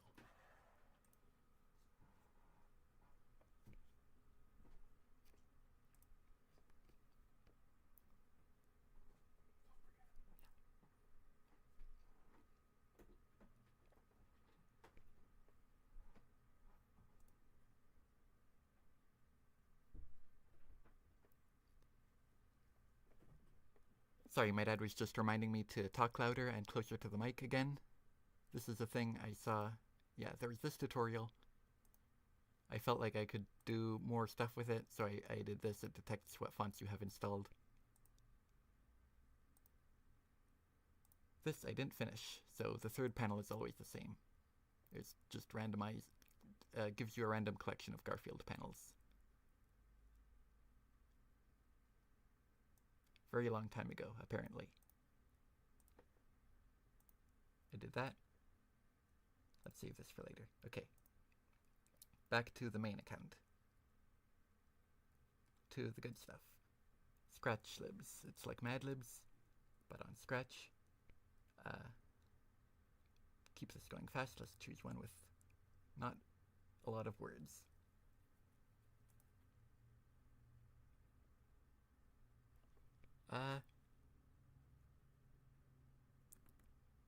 Grolt.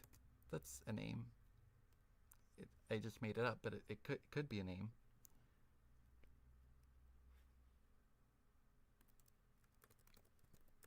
Articulate. Jevt. That could also be a name.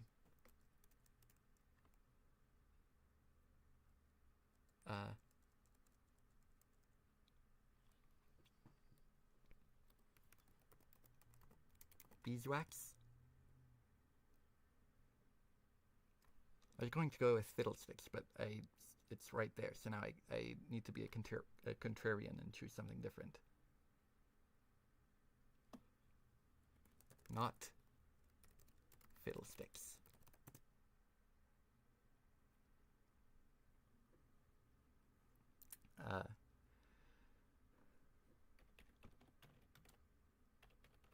Plural nouns?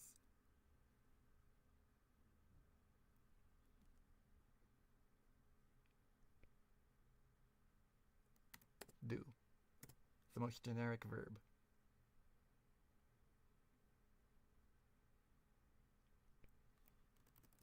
Reality.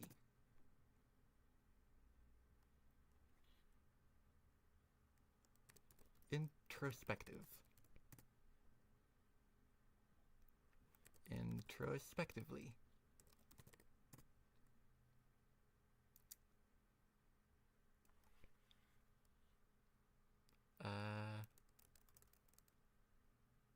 Oh, yeah, good idea. You choose one.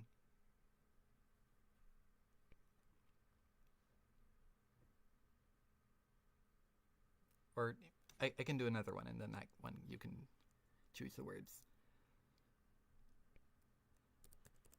Noun, whatever.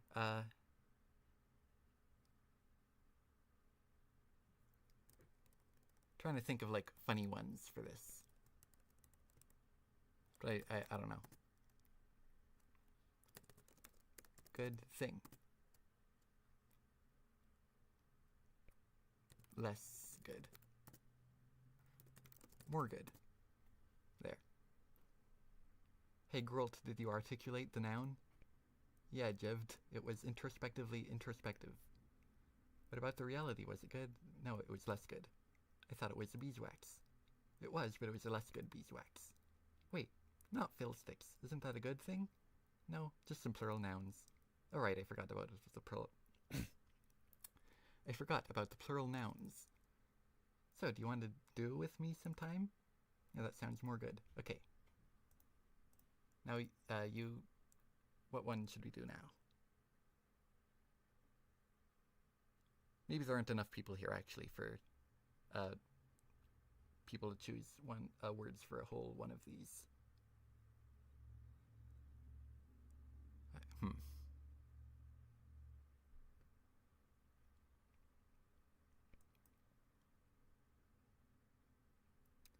Yeah, let's move on. Maybe we can come back to that one. Or...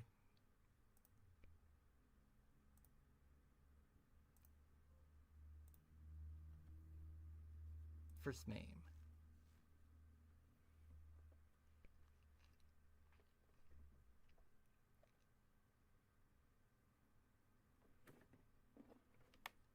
This doesn't have music. I should bring the music back.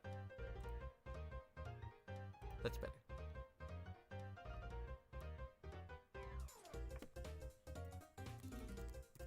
Oops. I typed it in the wrong place.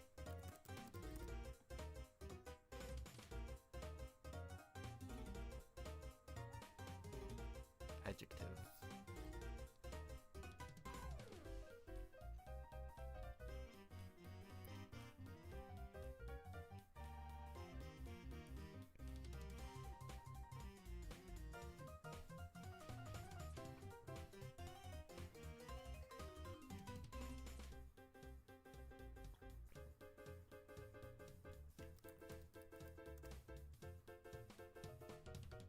Now a noun.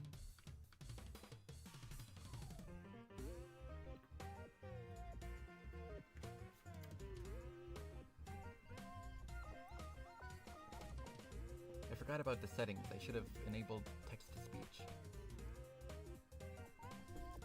That would have been funny.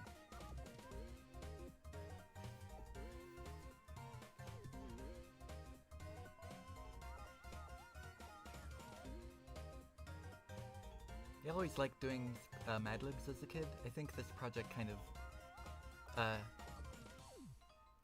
so we already did orange for the last one, I guess that's also a noun. Or, yeah, okay. Last name. I liked doing Mad Libs as a kid, but I think this project kind of addresses some of the limitations that there are there. Like this is able to... it gives you the words of the prompts out of order. Usually in a Mad Libs, the person asks each thing in order, so you always know which word is coming next if you remember them. But this randomizes it. Also, it allows you to repeat. It allows words to be repeated. So if you enter a thing once, then it can be it can come back in another line. Adjective.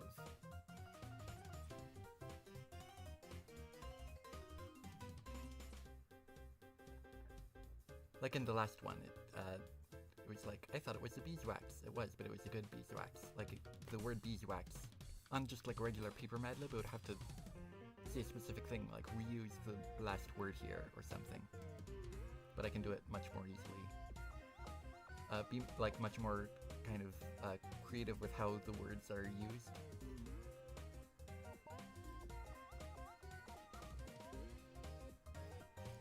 Reverent, good one.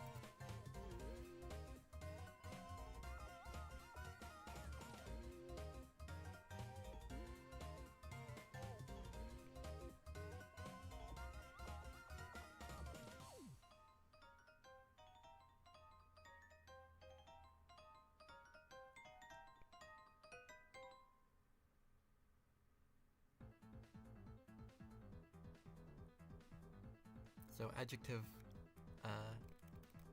oh, we got two. I'll use small for the next. Oh, good. That works out. Plural noun. Someone said frog earlier, but I didn't get a chance to type that one because I was before we started this. So I'll just reuse that to keep this moving along. Ing verb. A verb that ends with ing.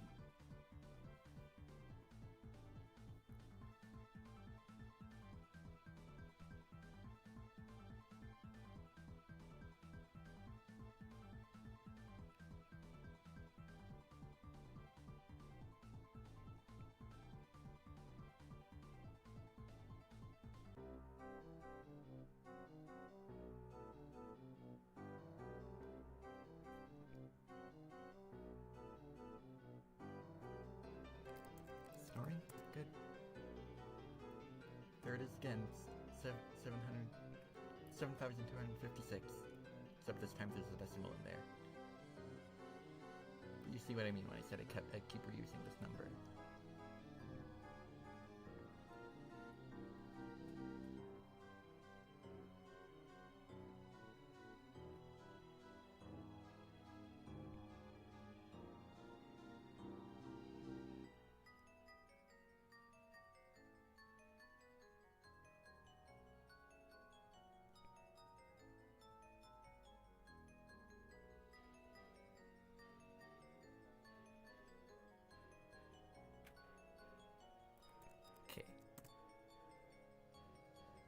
This is an adjective, and I will capitalize it, I guess. Because it told me to.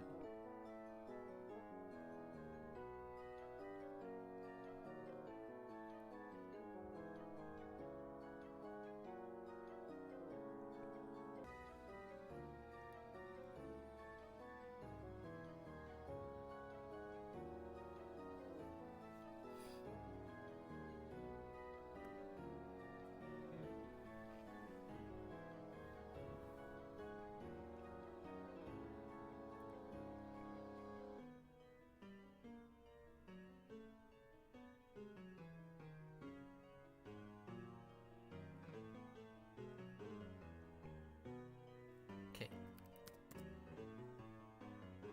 Another number.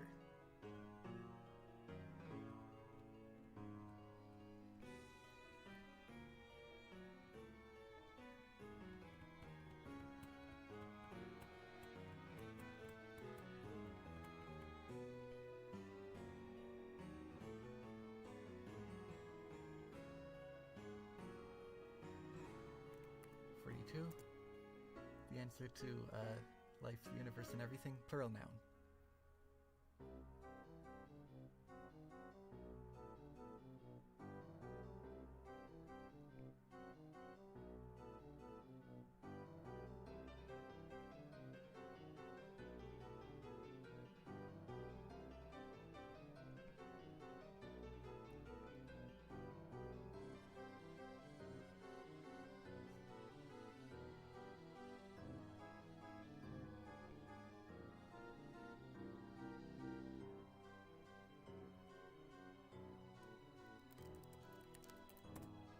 And another one.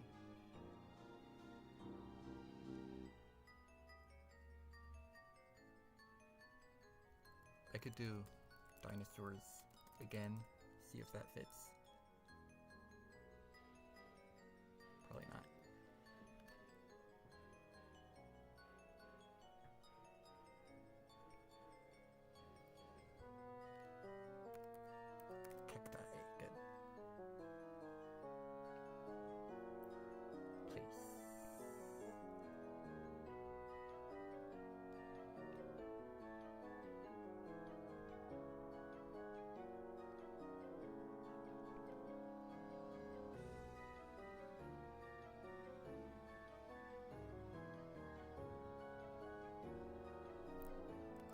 The gym.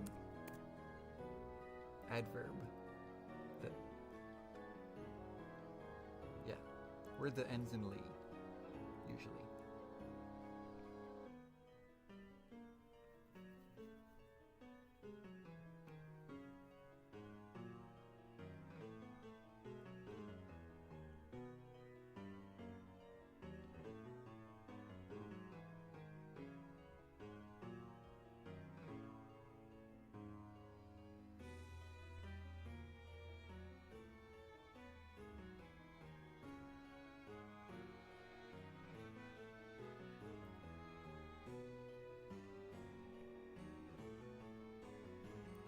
Quickly.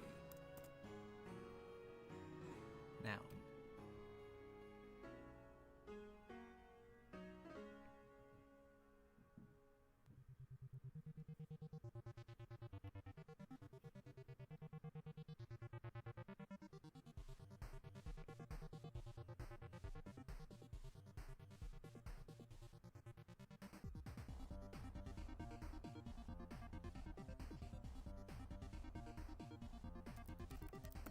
Okay, here we go. Hello, my name is Jimmy Bug, and you're watching Week News. I forgot to capitalize it. It told me to capitalize it, and I didn't. This is a tragedy. Today's top story: a charger was spotted snoring a reverent watering hose today. Witnesses described the charger as small, apathetic, and quickly orange. It is currently unknown whether this charger had any cacti, or what this means for frogs across the nation. The charger will receive a fine of 42 dinosaurs and will be sentenced to 2,753 months in the gym. This has been Jimmy Bug, and you're watching Week News. That turned out well. Yeah, another complaint that I have with Mad Libs, sometimes it's like, it's kind of obvious what's supposed to go in the blank, and like hearing it read back to you, it's like, you know what is supposed to go there, but it's like it's just been replaced by whatever the person said, so it feels less random. For these I tried to choose more vague prompts, I guess, where it could, like, any word could fit in there. Where instead of it being the humor is like, it's supposed to be this word, but instead of this one, it's like it could be any word, and the humor is that it's a random one that doesn't really fit. Very Weak News, yes. This, I guess I could probably... Yeah, this kind of goes with...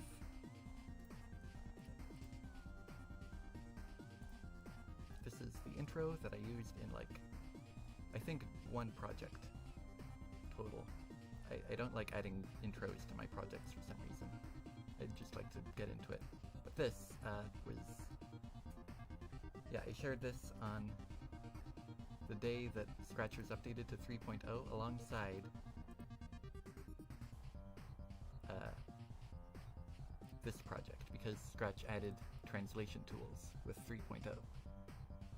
So I actually made both of these in the beta 3.0 editor, and then downloaded them so I could upload them and share them like the exact day that Scratch was updated across like the entire website.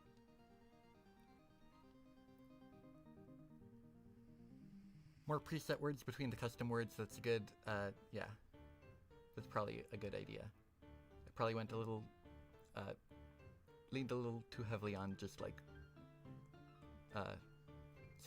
fully custom words, and nothing makes any sense. You need to have a bit of more of a balance.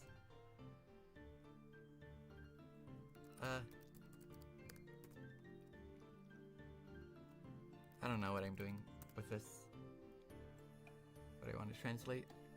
I don't know. No sé. Yeah, very educational.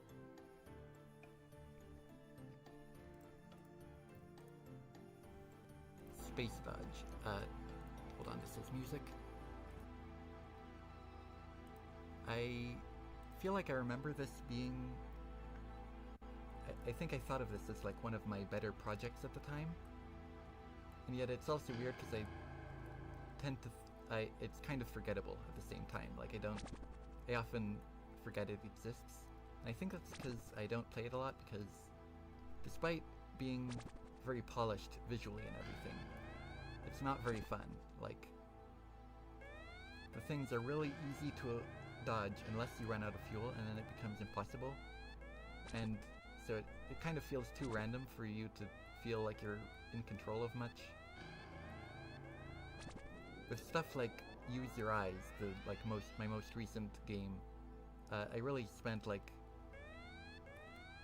I developed that in 2 days, and pretty much the whole second day was just spent fine-tuning the difficulty, tweaking various values, the rate at which the eyes appear, the speed that they move and stuff, making it the perfect difficulty. This, I don't think I spent nearly as much time on that. Which, there's potential for a good game here. It's just not the greatest. Also, I think it was inspired by Star Fox. Just the general concept of moving through space in kind of a three-dimensional thing.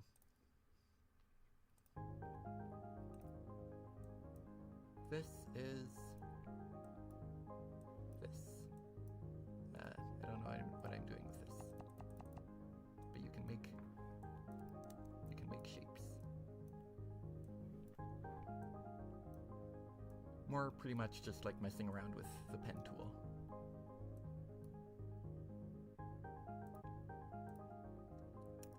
I wonder. I'm gonna try again to make my logo.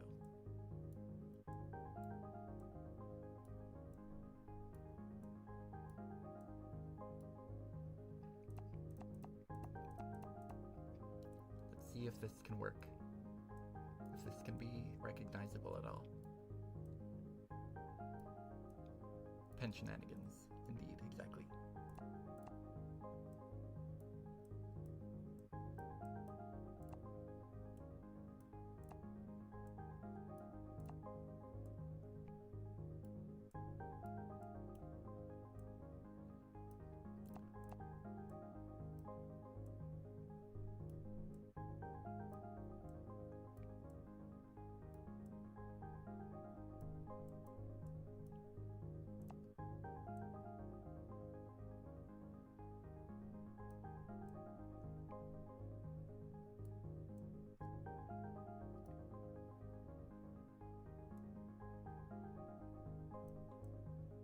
Okay, this is kind of a mess, but it's supposed to be the CoolGuyBug logo. This kind of looks like a cool, stylized version of it, I guess.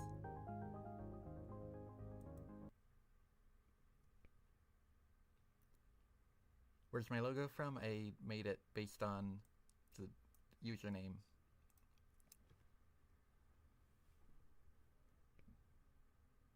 I kind of didn't like my username for a while, and I think after I came up with this visual to associate with it, I think it's grown on me a lot more. I decided I just kind of had to lean into it.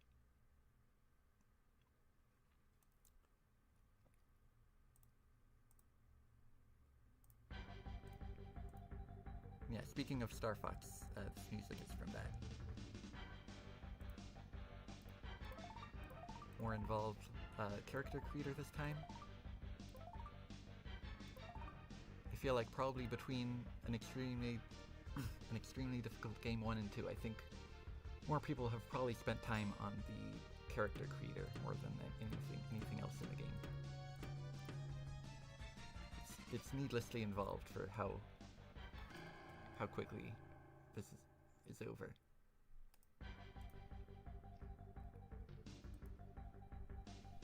I think having to go through the whole intro every time, that is intentional because it adds to the frustration. And this was kind of made with the same intent as the original, an extremely difficult game, where it's more meant to be frustrating than fun. I just wanted to see how far I could take that.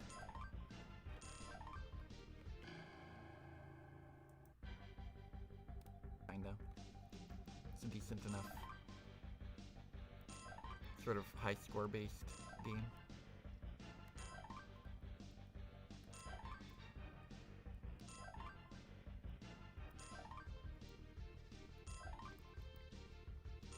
Yeah, I could probably keep going but I won't.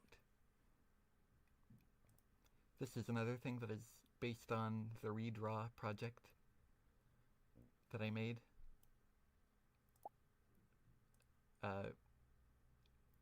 Recreating your, like, it redoes your specific mouse movements and uses that to make an animation.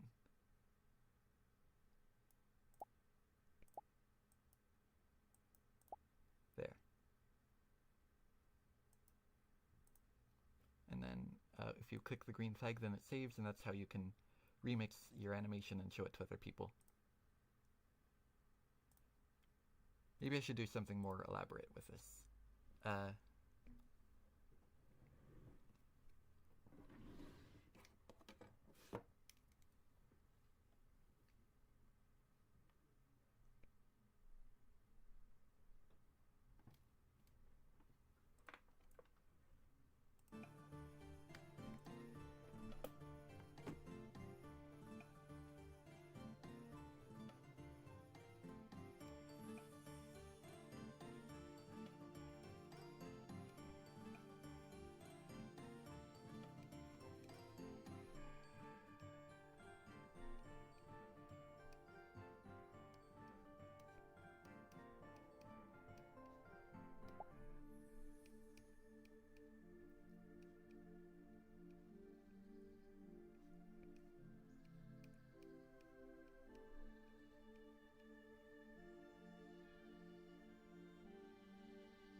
The drawing is getting increasingly worse with each frame.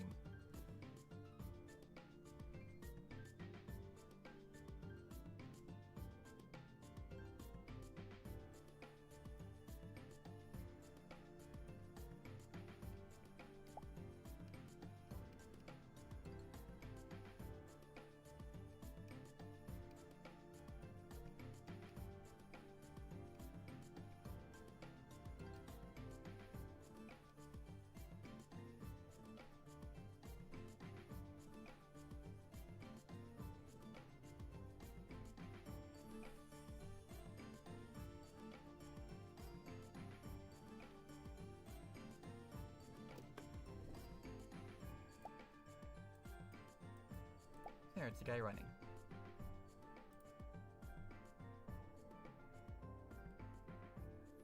The bouncing ball, the bouncing ball would have been fine, but like, I don't know. I wanted to do something more elaborate. Why not?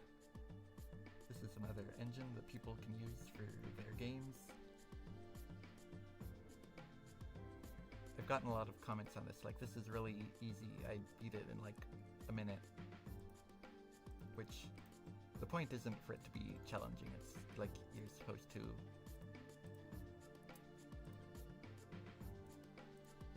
I'm not paying attention to the text. The point is to just like show off what this engine is capable of.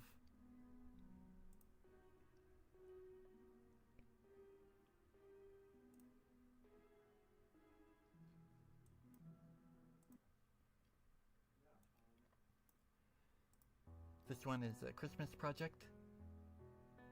Since this is a smaller thing, it probably could have gone on this account, which is like, it's specifically for smaller things that I don't want on my main account. I think this is fine here, in the same way as like this one, which is like intentionally bad. It's like most of the things on this account are here because they're like unfinished, or I didn't put effort into them particularly. This one is just like, it's small and simple, but that's kind of the point. Like, it doesn't need to be more than it is. And you can, like, change things about it, so that's neat.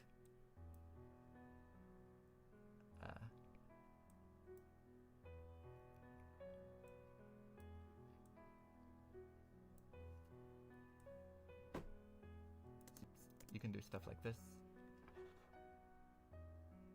Customize it. I think, if I recall, this, of all things, was inspired by the Roku TV screensaver thing. It's like, it's just the logo falling down a bunch, and it's like there's this sense of perspective, so the ones in the background fall slower. I just figured that would be an easy enough effect to recreate in Scratch, and it could be snowflakes or something. Just to create something with kind of a sense of movement and perspective.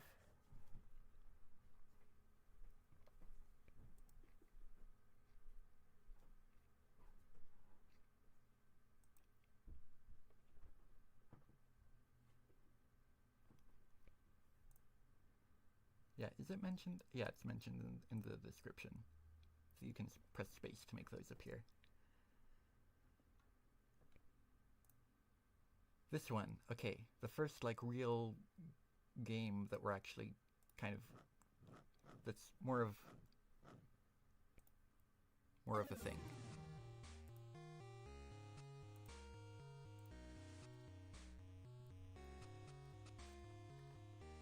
I play the intro to this like every day because people keep remixing the project, and I keep checking each one to see what they changed, and usually it's not anything. But I just like go through these to see, just in case maybe there's something. I'm not sure what a lot of people think the point of remixing a project is. I think, yeah.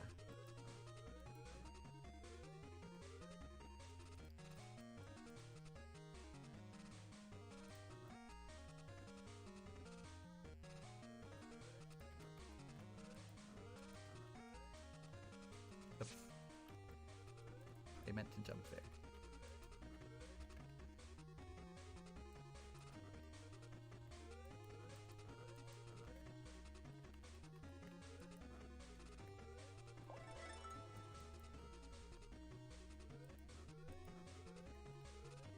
Thank you for saying this game is goated. I think I would at least agree that this is the best project I've made up to this point. Like, in like 2020 when I made this. I feel like it's kind of overrated now. Like, I don't know. Maybe that's kind of like privileged of me to say in a way, like, stop loving and favoriting my project because it's got like 1,000 of those already. That's enough. Like, to be in a position where I can say that is cool, but yeah, it's like, I don't know, I feel like I've made better things since then. And I feel like that's kind of how art goes. Like, the things that you want to be popular aren't the things that end up being the most popular. Just, I think that's kind of the way it goes for most people.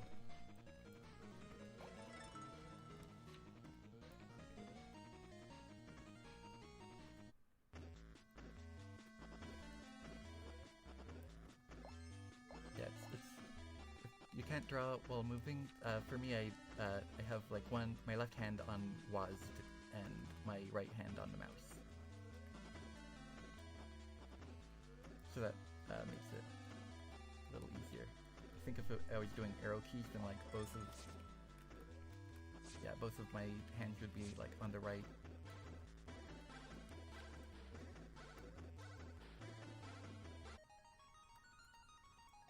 I should probably be paying more attention to like the narration and stuff, so I can have things to comment about this.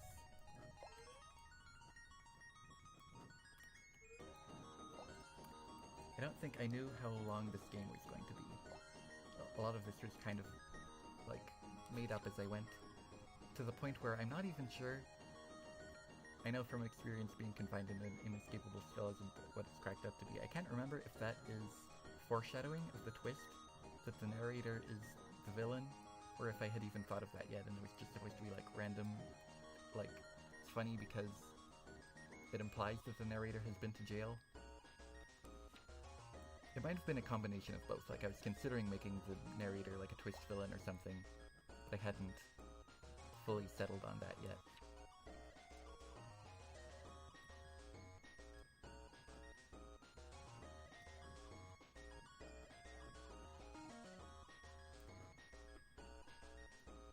But yeah, I was writing this from the perspective of it being like an in-universe character, so I wasn't actually getting carpal tunnel syndrome by like filling in the stage with black. I was just thinking of it from the perspective of like, if you had to like actually manually scribble all of this in, then that would be tough on your wrists, I imagine.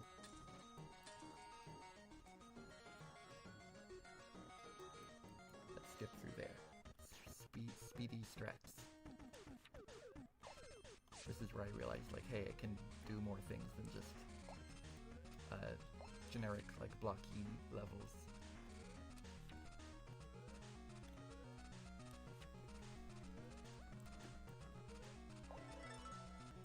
As much as the narrator is supposed to be an in-universe character, I was also writing it kind of from the perspective of what I was thinking while making it.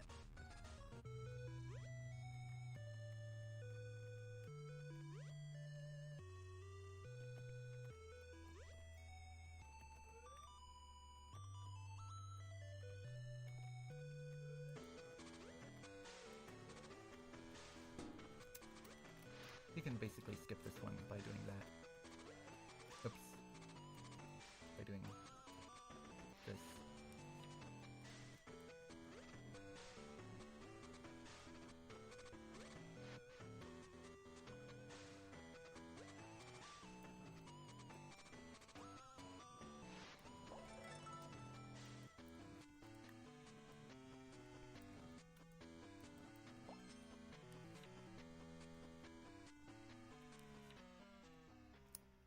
Oh yeah, and up there. I think I considered having a secret if you erase the wall and try to go to the next level that way, but it didn't seem worth the trouble at the time, I guess. And then I got comments saying like, hey, I tried to do this and nothing happened, and I was like, oh, I should have. And especially now that the project has, what, 400,000 views, I definitely should have done that, but now, I don't know, it feels too late to add stuff. Like, I kind of just want to keep this project as is.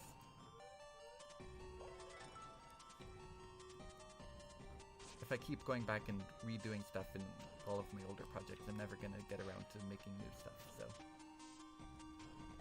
At some point I just gotta... just... say this is the finished product.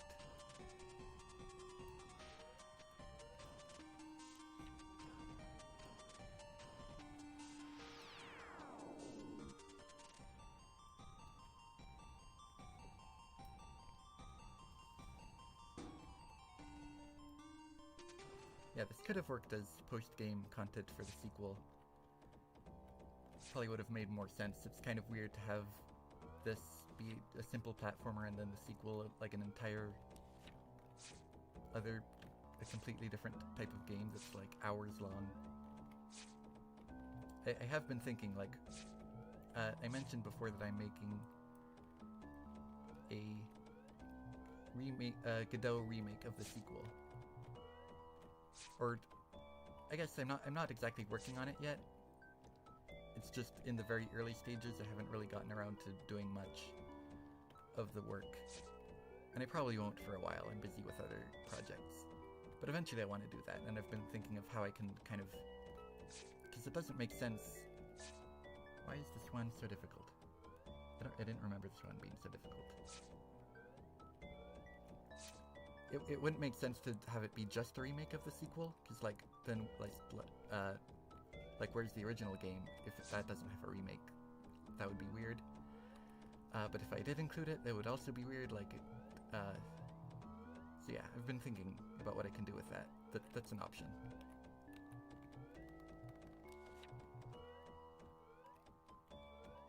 It would just be weird to have like 2 games in one, but one of them is like barely a game. I think that what I was leaning toward is having this be like a tutorial thing for the sequel. This is like a tutorial sequence.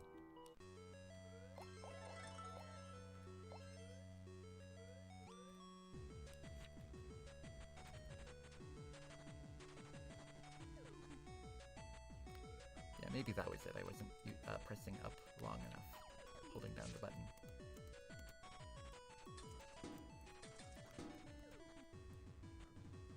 It has been a while since I've played this any further than like the very beginning.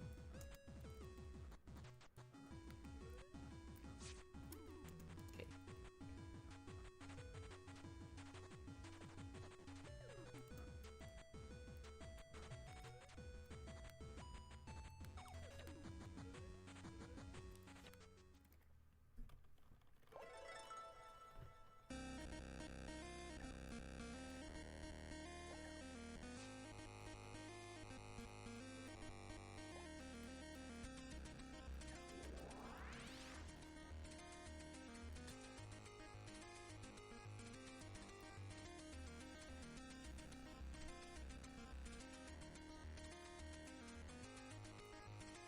It was fun remaking the music in this game for the final areas of final bosses of Draw the Sequel. I didn't make any of this music, it was just, I didn't know how to make music at the time, so I just used like some free music I found.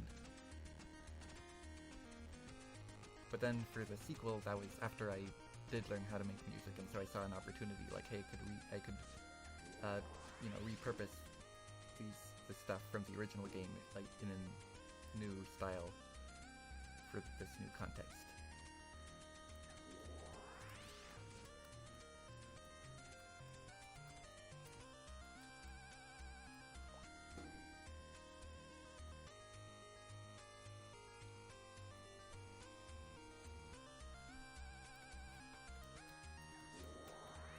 There's a lot to keep track of in this battle.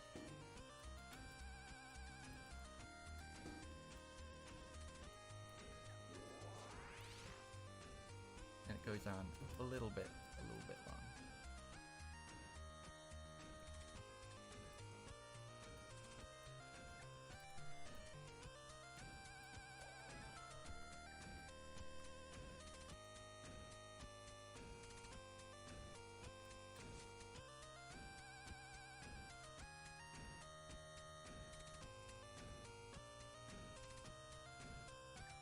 I know I said I don't usually tend to update projects anymore after I've already finished them, but I'm pretty sure this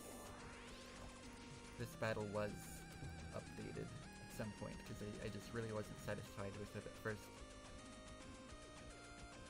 Just like tweaking some things to make it less frustrating. I think the like title, the eraser that appears at the start, that was added later. Maybe like a few months, a year later.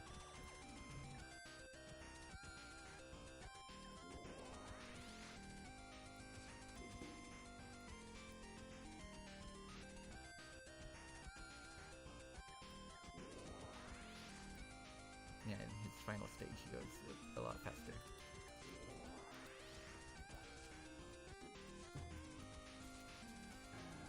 And then he explodes.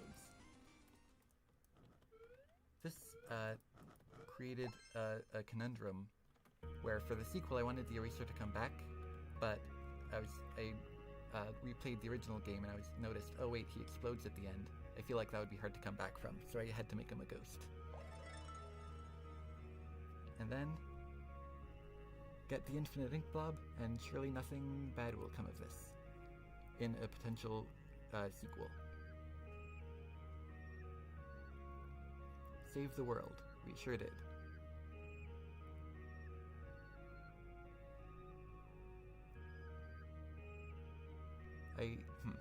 Do I want to do speedrun mode? I feel like I wouldn't have much to say about it that I didn't already say about this one.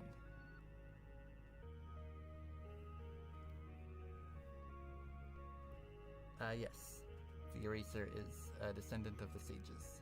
I didn't I didn't think of that at the time that I was making this. The Draw the Sequel lore came later when I was actually making that game.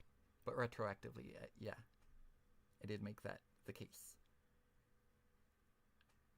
Alongside the other bosses of that game.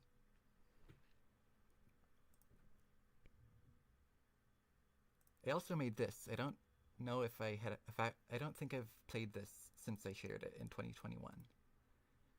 I was already making Draw the Sequel at the time, but I realized that like people who were asking for a sequel probably weren't expecting the kind of games that I was making, and would maybe be disappointed that it wasn't the kind of games that they wanted out of a sequel.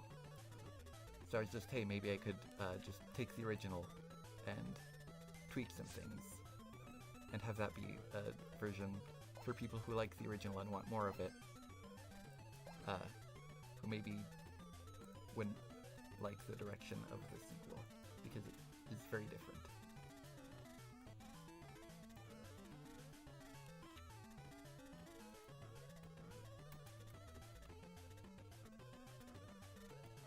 You need to be a lot more creative to get through this.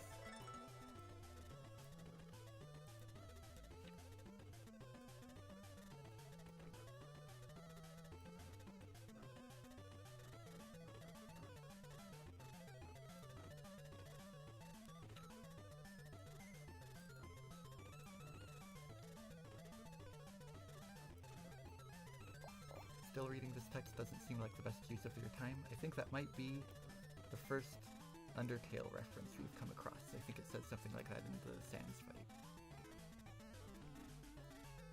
I think there are a few of those throughout my projects, but this should be around the point I started getting into it. So that checks out. Oh.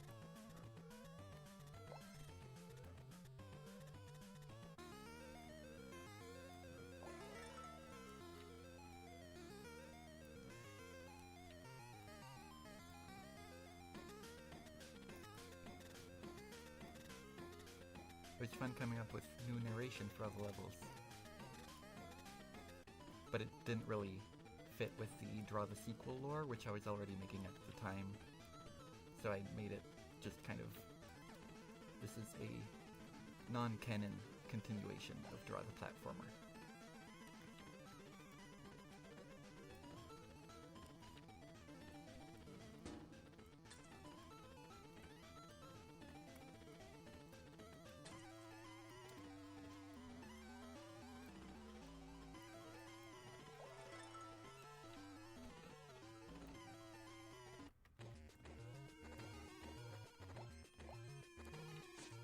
Oh yeah, it's acknowledged here.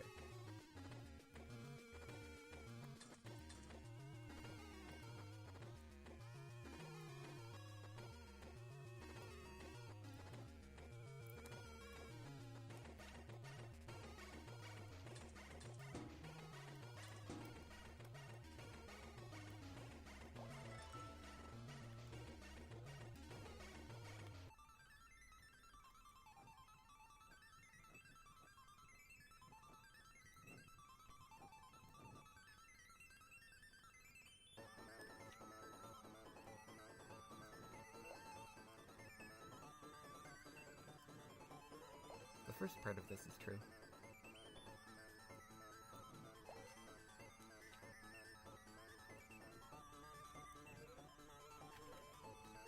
It's funny, I was already hyping up the sequel in this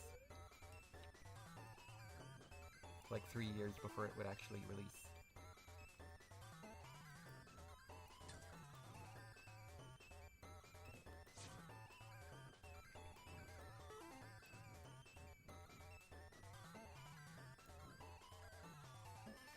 And here it mentions the shoehorned reference, because I think in the original version of this level, in the original game, had like a pitch meetings reference.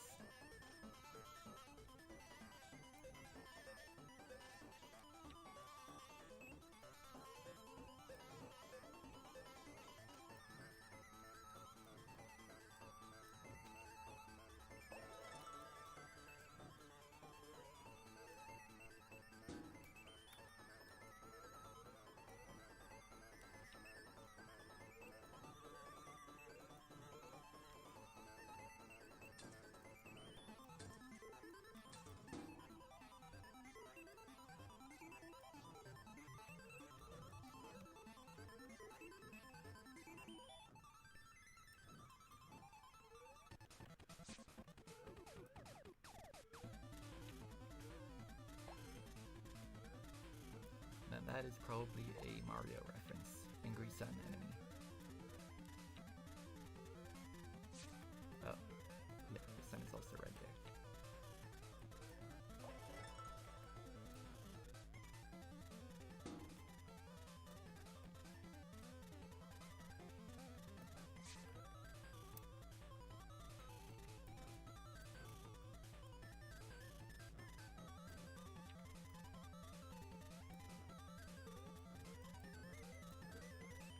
I am still reading this text, in fact.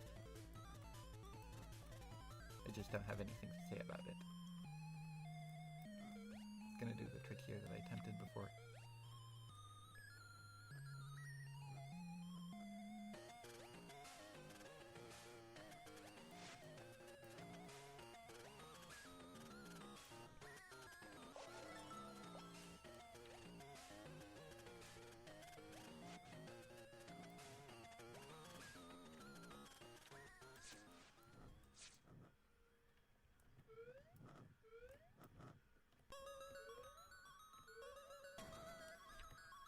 Yeah, a lot of this narration is just kind of me giving commentary on the original game, which is what I'm doing already here, so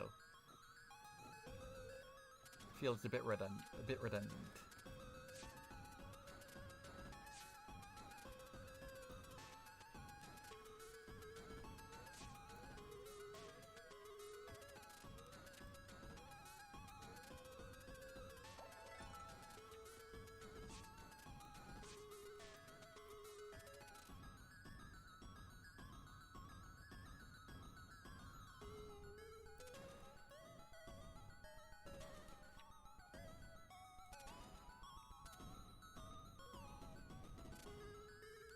What did I make the music in? For this, I didn't. I used free music I found online, and for the hard mode version, just like did a pitch shifting effect in Scratch. But for newer games I've made, where I did do the music, LMMS, Linux Multimedia Studio, I think it stands for.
if I recall from the comments, I think the boss level is where a lot of people lost and had to restart.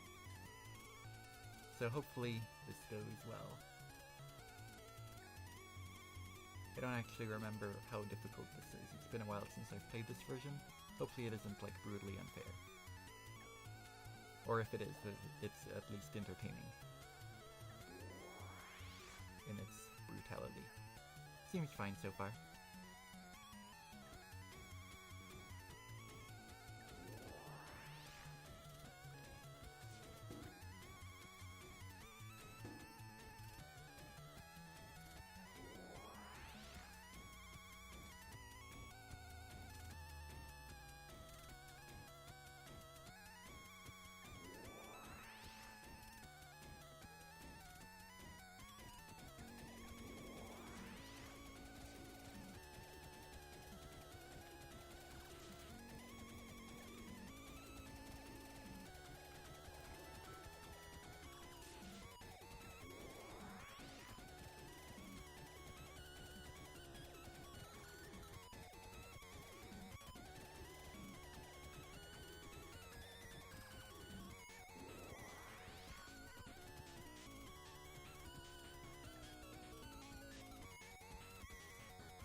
I like how there's just like a tiny puddle of red at like the very final level. And that's all. Sorry I didn't have much to say about that one. It's mostly just draw the platformer, but again. And most of the narration was already giving commentary on the original game. So I would have just been giving commentary of my own commentary of my own game.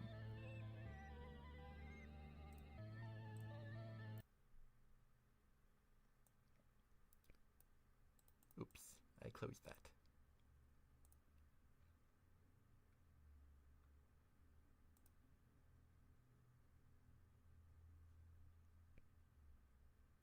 When was this? February. Okay.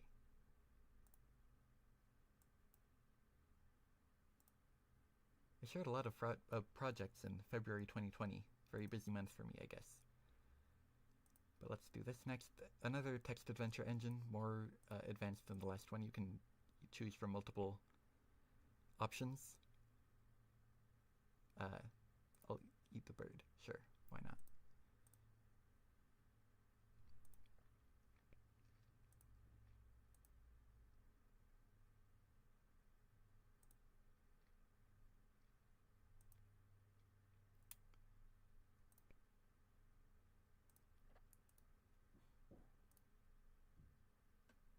Yep, so that's what this text adventure engine can do. I started using this for a text adventure. Yeah, there's this one, but then also a space-themed one that is still not finished. And I haven't gotten a chance to work on it for a while, so it might not be out for some years.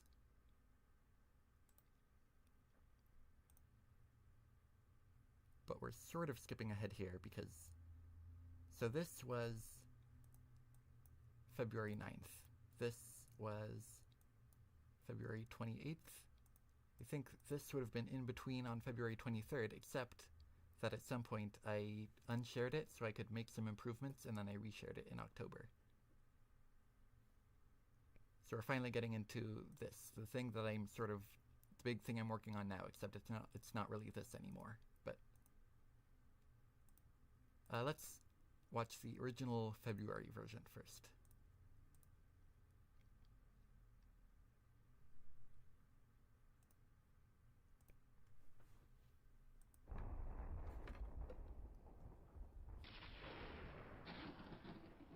So pretty much all of this is no longer accurate to what the game is now.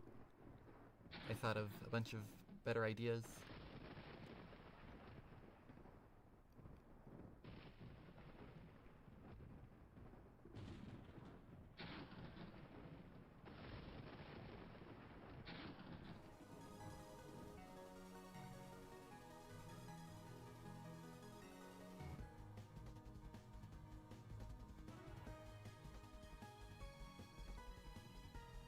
that's fine if anyone has to go. I didn't really expect...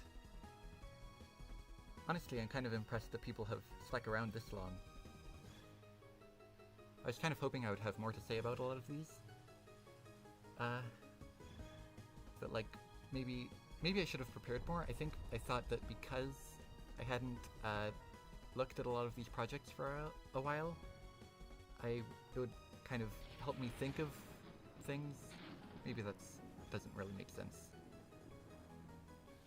But yeah, bye.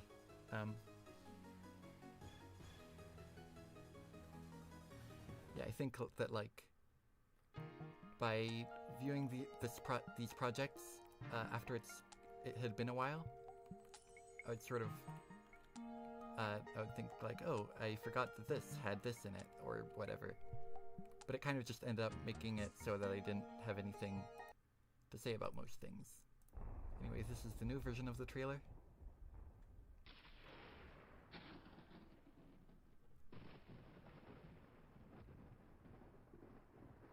Now the lightning has panning applied to it, so the thunder, I mean. So it goes from the right to the left speaker. That's pretty neat.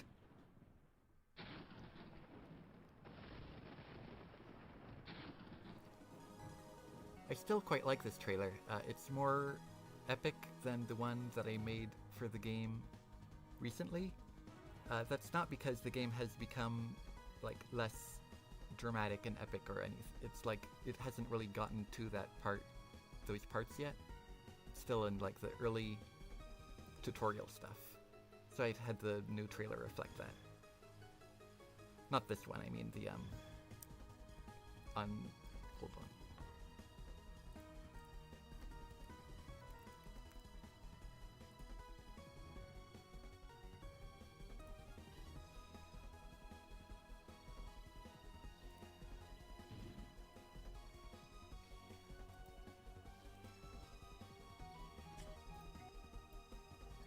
Yeah, this one. Much better effect there. Better graphics.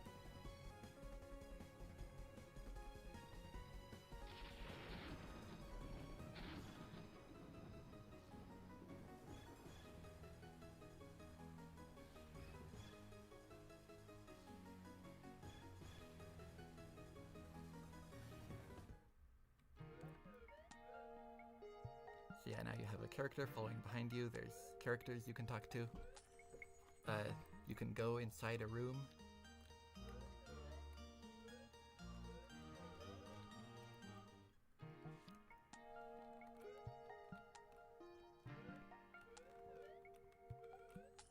This is a character that is not in the actual new version of the game. His personality has sort of been absorbed by Gustav.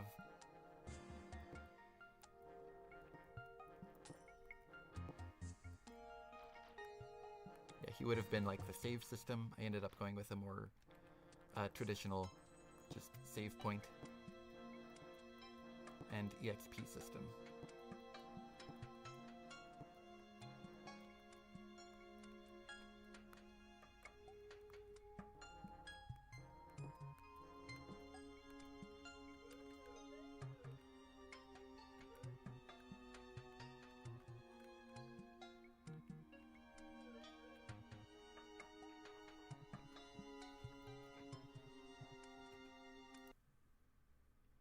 Yeah, the difference with this trailer is that with the the Bob and the Quest of the Multiverse trailer, I was making a bunch of art for stuff that I was not even remotely close to starting.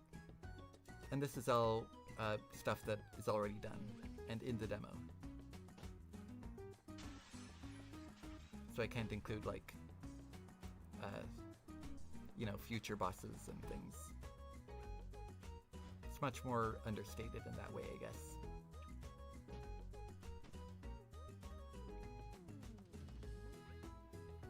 We don't have to watch this whole thing. We're gonna be playing it in a bit anyway. I close this again.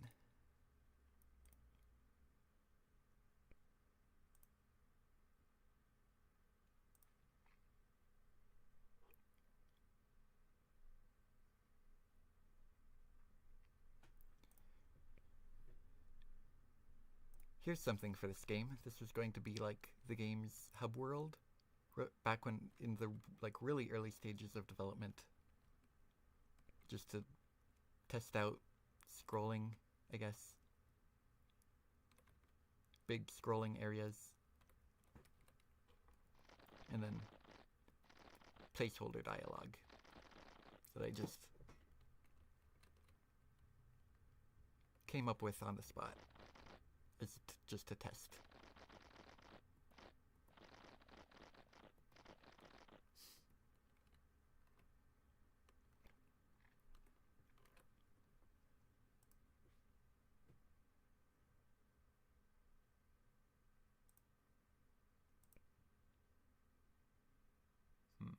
Let's go through a few more of these. So this is an experiment in like transferring Flash objects into Scratch, like as vector images. So this is all like Homestar Runner nonsense. All very authentic because it's literally just like I took apart the Flash file, exported the shapes, and then re-imported them into Scratch. And so they like, it's vector images, so it scales infinitely. So that's kind of neat. I didn't really end up doing much with those though.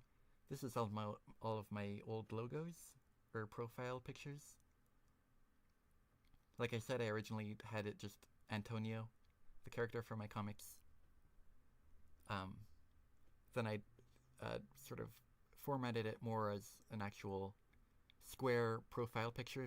It had to be like squished to fit in the, you know, square aspect ratio of the Scratch profile picture. And then CGB for CoolGuyBug. This is a C, a G, and a B combined.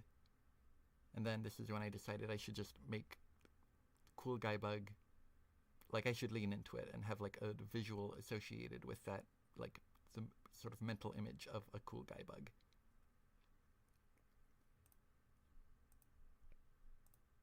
And you have holiday variants, or for specific occasions, like games I was excited for.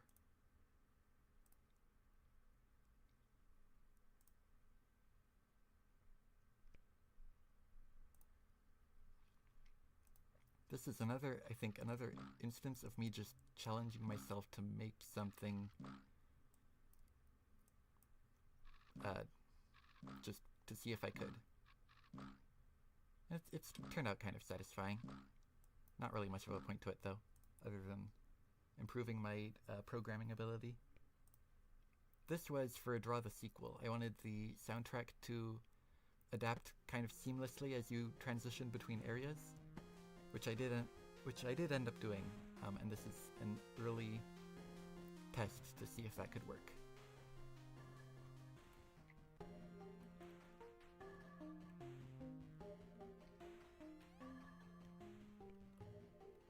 I already gave context here. I probably don't need to reiterate that.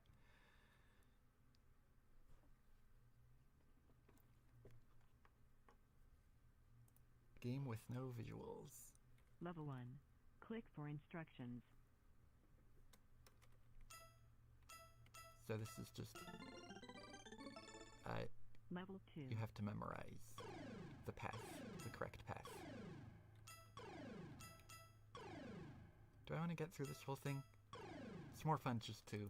Use the arrow keys to navigate the maze.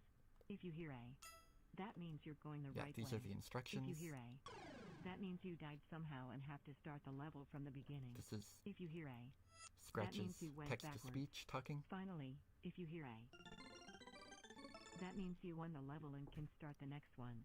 This game is based on trial and error, so you'll just have to press random buttons and memorize the correct path. Don't worry, the levels are short, so you won't have to memorize that much. Also, if you get really stuck, just press space and I'll tell you the next 2 directions. Yeah, you can only do this 3 times per level, so use it wisely. Yeah, that was the most fun part, I think, is just if you press space, right, you get a hint. You have 2 hints remaining. 2 hints remaining. Down, press it again. Right. You have just 1 hint remaining. And then I was like, okay, what happens if you do it?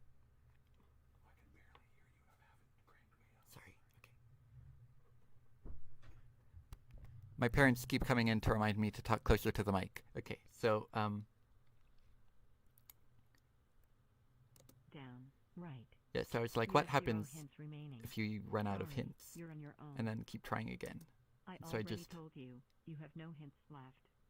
press it again. How many times do I have to tell you? And you You've just used keep, up all your hints for this level. yeah, you just keep getting Let's dialogue see. for that. How many hints do you have? Oh, right. 0. And it gets Now increasingly passive-aggressive. You think pressing the spacebar repeatedly will change anything? Your hints are gone. You've squandered them all, and now you must pay the price. It reminds me very strikingly of GLaDOS from Portal, even though I hadn't played that at the time. So just a coincidental connection there. I think I offered to make a intro for the Pixel Game Maker Awards. This was my first attempt. I thought it would be cool to have pixels falling from the top of the screen, but then I was too lazy to do the entire effect, so I just had this whole thing fall. And I didn't have room for the whole thing in the logo, so yeah. This one was my second attempt. It was much more planned from the start. Turned out much better.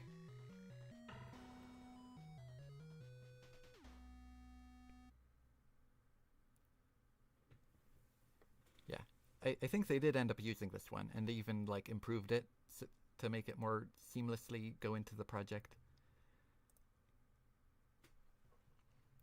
Someone requested music for a Metroidvania that I don't think ever ended up happening, as far as I know. But I'm pretty satisfied with these. I think I will end up using them for, or some of them for something else. One of them I've already sort of reused, but yeah. And then this is an idea I thought of. I don't remember how I think I was just a game where you can't have, you control the thing with the mouse, but you can't have it actually touch the mouse. So you just kind of have to guide it, and there's like wind that changes.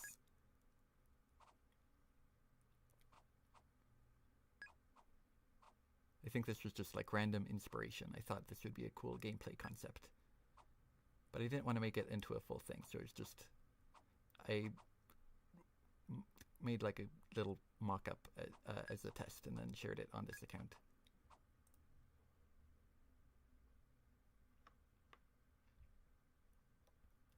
Let's get through these more quickly. This is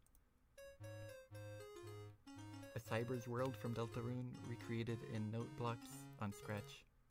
So it's done through this. But yeah, and there's I included this as a secret because that seemed kind of cool. Gaster reference. Gaster's kind of neat. This is what it says apparently. I didn't remember writing this, but or like I don't remember what I meant in terms of like the lore. This just seemed like a vaguely ominous thing Gaster would say. I don't have to play the whole song. You can listen to it.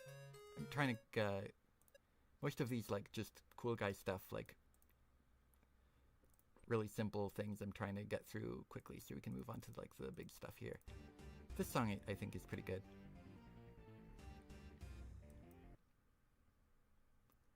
We already saw this logo. Yeah,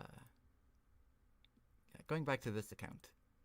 2.5D level maker. I think this one, I think of this as like a bit of a turning point for my projects. I think of it almost like I divide my projects subconsciously into like before this project and after this one. I think that's partially because all my projects like before this point have things that I would change about them now. Like they don't feel reflective of my current style of making games. And this one feels more like, I don't think I would do anything to change it now other than maybe fixing some more glitches, making sure it works better. Also the fact that I made music for it. This was the first project I shared that I actually did like a full soundtrack for, and which is something I continue doing for future projects. I should play something. How about this one?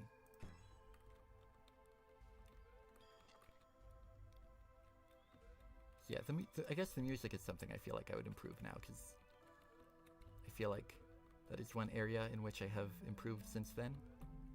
So I was still pretty new to it at the time. Other than that, I think pretty much everything here is roughly as I would make it now.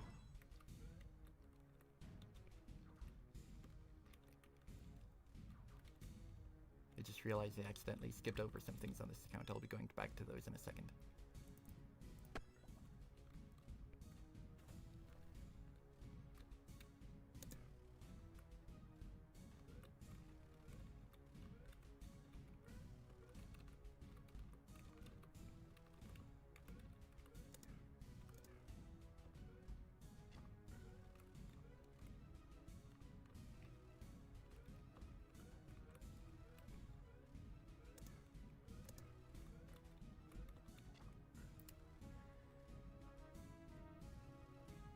I don't know if I want to play through, like, there's a bunch of levels built into this. Kind of want to move on to other stuff. Yeah, I skipped over 4. Let's go through these quickly. Trogdor the board game. This one is the least CoolGuyBug of any CoolGuyBug project, other than maybe Reuben Adventure 2, because my brother came up with all the ideas for that one. But like this, it's based on a board game by someone else, but also the fact, like, it only exists because someone else made some graphics for a Scratch adaptation of this board game, and I asked her, like, hey, can I use these? And yeah. So the graphics aren't mine, and the basic gameplay also isn't, but the programming I did. Pretty successful first turn there.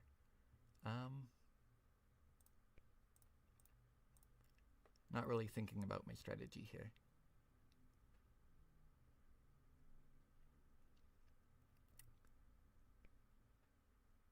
Yeah. Yeah, I don't know. This is just a summary of the board game rules.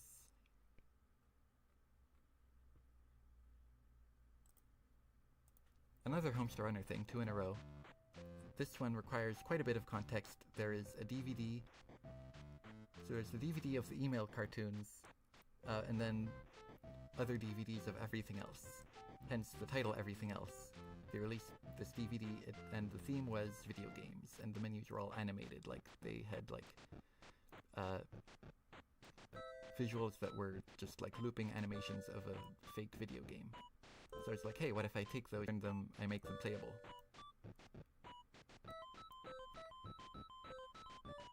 I think someone actually, like, sent a link to this project to the official, like, Homestar Runner Strongbad, like, Twitter account, and so he, like, commented on it, and so that was really cool. This menu I don't think actually seemed to have any gameplay point originally. Like, it was just this character throwing chicken drumsticks off a castle. And so I had to add the chef guy at the bottom there to sort of give the game a goal. Something that you have to aim for. This was also tricky to convert into a playable thing because I wanted all of the games to use the same control scheme, just being, you know, mouse controlled. And so I was like, what could I do with this? This is just kind of moving around a maze, and so I made it kind of a speedrun thing. Like, you need to be as fast as possible, and you get a high score by getting a low score. And sometimes that happens. I don't know what that was. Okay. And then there's this. I think even aside from, like, the inspiration of this being based on, like, animated DVD menus, I think that this works pretty well as just, like, a little mini-game collection.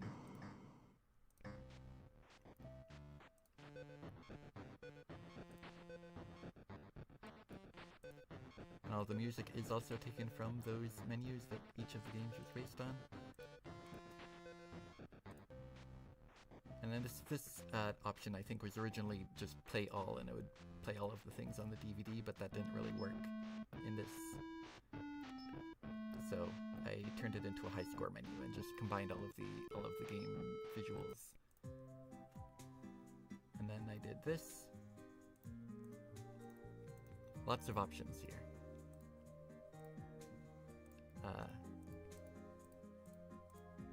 Yeah, had fun coming up with different like hairstyles and poses and facial features. This one also requires some context, so there's these cartoons where the character, another Homestar Runner thing, the character draws stuff, and it's like, the joke is usually that he's trying to give like instructions on how to draw a specific thing, but it gets increasingly exaggerated into being something completely different. And that's how it usually goes. And so I was like, hey, what if I took that project someone made and actually used the live action version from the videos? If I like just kind of selected and removed the background from the glove and then like added that. And then I thought, like, what else could I do with this? And I decided to make it into like, you can actually make your own version of one of these videos.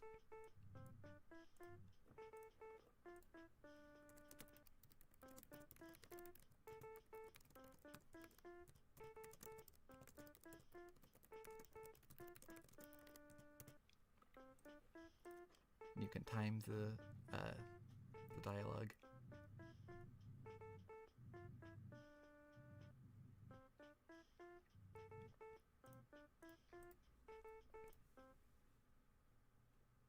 Yeah, this is a project that I very much got carried away with. I think it really just started with me seeing this and wanting to add the like live action visuals, and then I ended up making a whole like video creator out of that.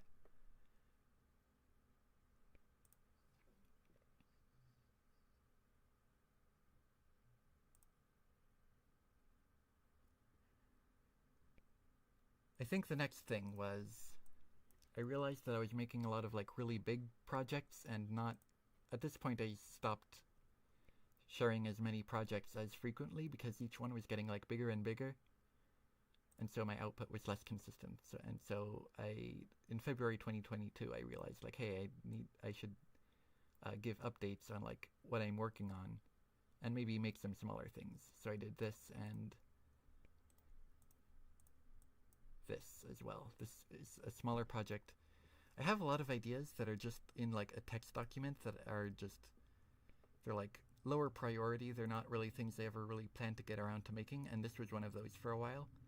But I was kind of, I wanted to tide people over between projects. So I, between these like, you know, bigger things, so I kind of looked through that and decided maybe I'll make this after all. I have to pay attention to the text. I might not be able to talk as much. But the idea, I'll talk about the idea once we get to the twist. How about that?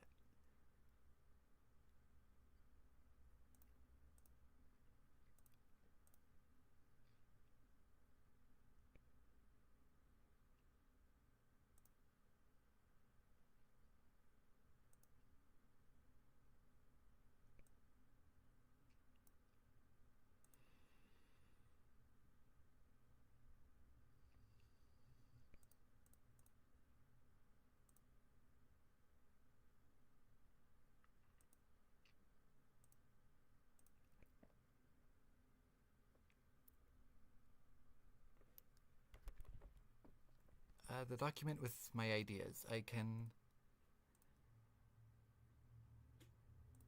feel like I'd be kind of self-conscious about showing like the whole thing. I could go through. There's some ideas that I do plan to actually make into a full game.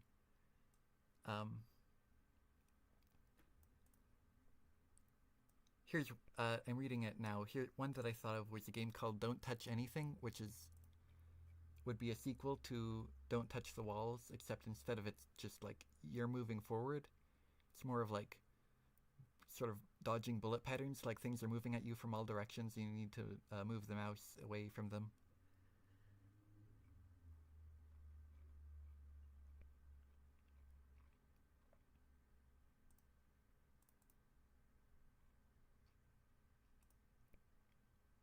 Oh yeah, I was making here's another one. I was making a game based on Super Spider, which is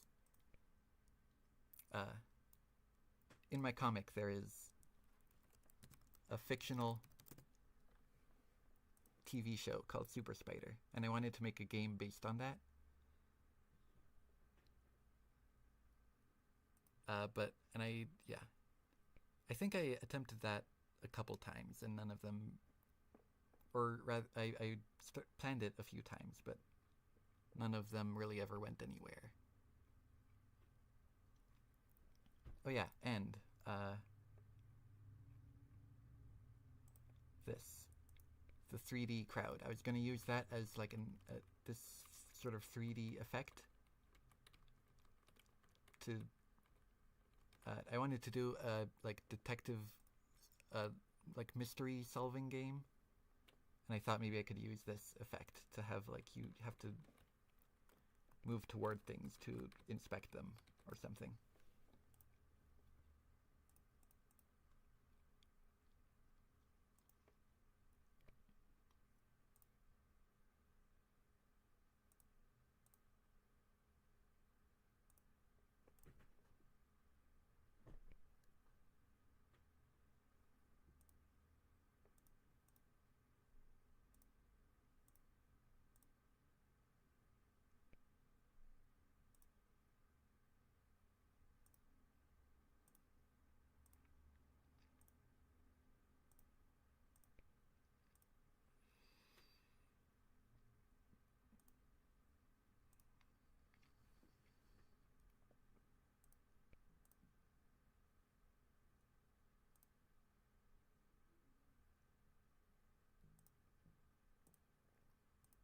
So yeah, simple introductory puzzle here leading into the twist, which is that the ending that it's been leading toward is actually not good. And you, the player and the protagonist are not aligned. He wants to destroy the world and you ideally don't. So you restart the game and now things are different.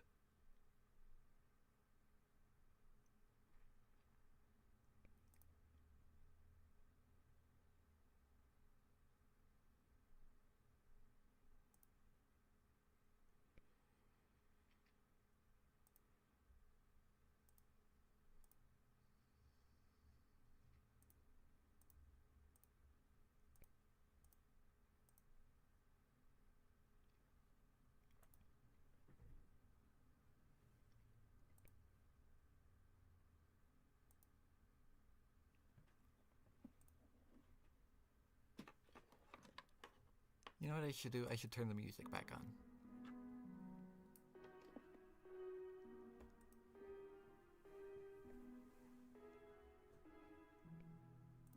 I forget what to do. Let's talk to this guy.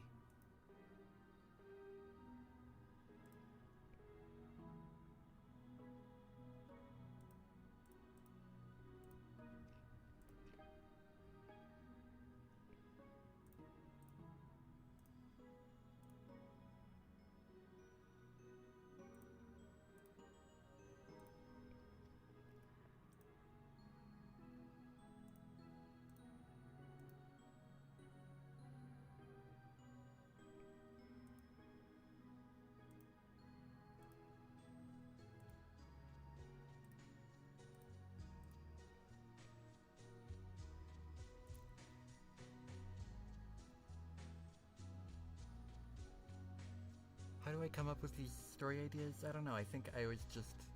This one, I think I was thinking like... You know, most stories assume, or most games assume that what you want is... Or what the...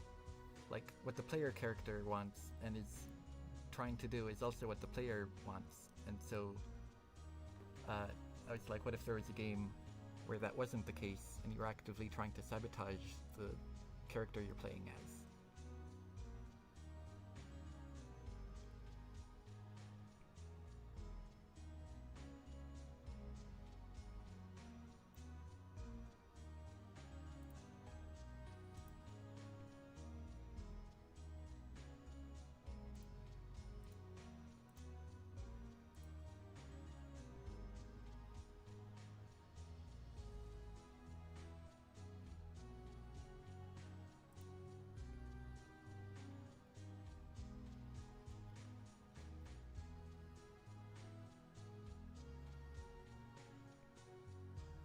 Yeah, a lot of my ideas end up being these kind of like meta things.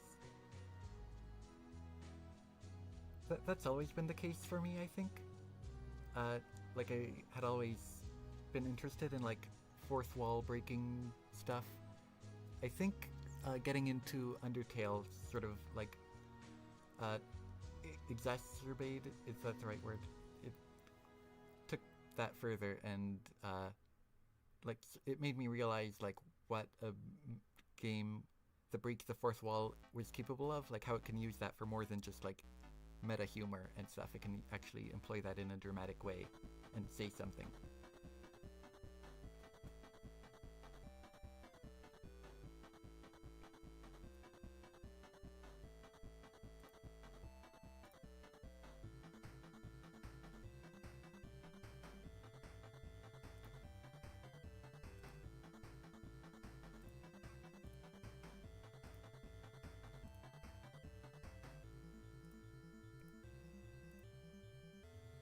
There, it won. And that's that.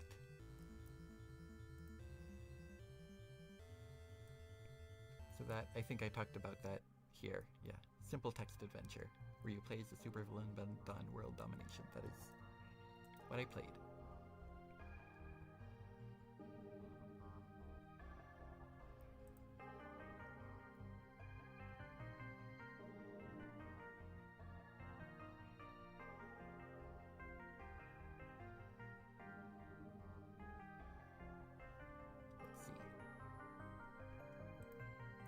We just checked out Level Maker earlier, so I guess we could also look at this. This is an early version of that.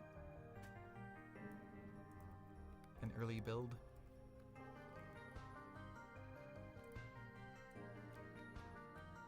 Apparently I had not made these tiles harmful yet. Or these slippery yet. Does water work though? No, water is just another solid tile. The concepts were there at least. I knew what most of the tiles were going to be. Yeah, nothing here really does anything. It's just a little glimpse into what a project of mine looks like before it's finished.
you thought I wasn't going to talk about this project, but I am. Historically, I haven't really acknowledged this one at all. Like, I haven't really responded to any comments about it. But I figured it's had 3 years now to be mysterious, so I might as well shed some light on it. This was sort of built around two central premises, two main ideas. One was a game that exists without any context. So like, the thumbnail is blank, there's no title or description, and I just thought it would be interesting to have a game where it's like, as you play, you're kind of trying to figure out what the game even is. And I figured that could be used to create something kind of creepy and interesting. The second inspiration, the second idea. This was, of all things, inspired by Super Mario 64. I was watching a video, I think, on why that game is like so particularly prominent in like creepypasta culture. Like, there's like all, you know, urban legends, the Wario apparition, El is real. What else? Mario 64, every copy of Mario 64 is personalized, stuff like that. There's something about that game that draws people to make these like creepy, like there's something hidden in the game that's trying to get you or whatever. So he's talking about like, why is it such a popular concept for this one game in particular, and I think the thesis was that it had to do with the technological limitations. It was like one of the first 3D games, but that made everything feel kind of like lifeless and uncanny. Everything seemed kind of off.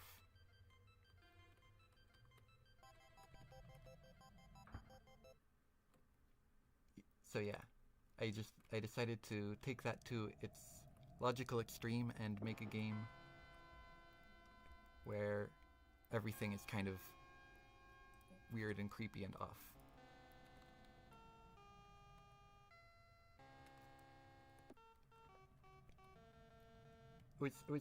I think ideally, more of this would have been like, it would have been more subtle, like it would have started kind of mundane and then gotten slightly weirder over time. But instead of that,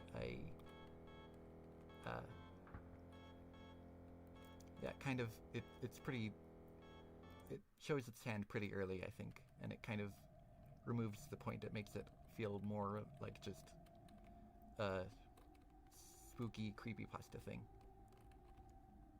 It was a little bit rushed. I wanted to get it out for Halloween.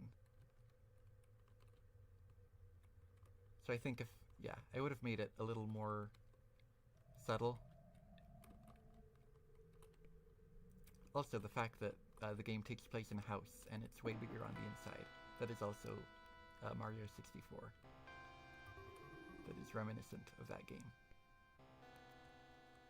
With Peach's castle being like way bigger on the inside, and most of the game taking place within those halls and feeling like kind of like cramped almost. Like the whole game is kind of confined to this one building. You go to other worlds through paintings, but they're still like in the... Oh, that's not supposed to happen. I don't think. I think this was supposed to be like... You think it's a photo of someone, but then you go closer and it's actually like... You see a reflection in there and it's actually a mirror and there's someone behind you. But instead of the reflection appearing behind the mirror, it shows up here. That may be a mistake. I don't actually remember. My controls were taken away for a second. I had fun adding like a lot of like weird, uncanny details. Probably went a little bit too heavily on those. I could have gotten away with making the movement a little less janky.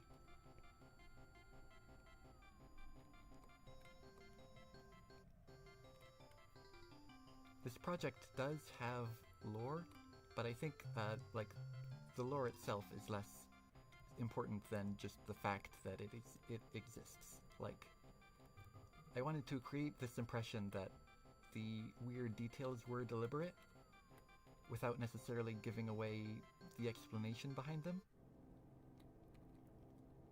So I figured just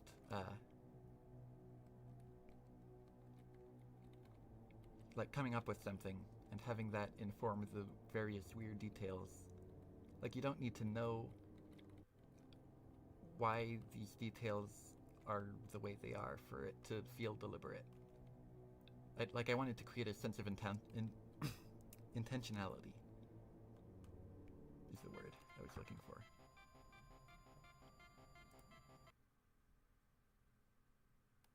It is also, like, the weird, like, cryptic nature of this might lead you to believe it's a teaser for something else, but like 99% of it is very much, I thought of it, it's very self-contained. Next, we have this. I'm going to see if I can get a special guest to help commentate on this. So, 1 second.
My brother is at a friend's house, so I will save this game for later. Also, apparently I haven't said hello to Peggy the Fish. Hello, Peggy the Fish.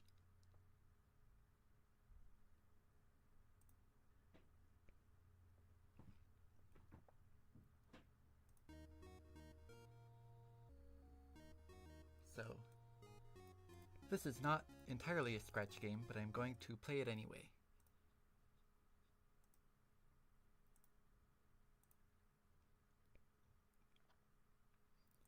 This project, I've got some comments like, why did I share this on Scratch if it's not made in Scratch, if you have to go to a whole new website? For a while that seemed like a weird, like kind of an obvious, I don't know, it seemed kind of obvious to me, like my Scratch account is where I put the games that I make, and this is the games that I made. So therefore it goes on my account. But I think it makes more sense now thinking of it from the perspective of, I'm not just, you know, sharing this to my profile, it's also like going out into the wider Scratch ecosystem, I guess. Like, other people are going to find it independently from my account. And so I guess in that regard, like if I just randomly found a project on Scratch that was like not actually a Scratch game, I would be a little bit like, oh, that's kind of annoying that I have to go somewhere else for this. I don't know, not really, maybe a little.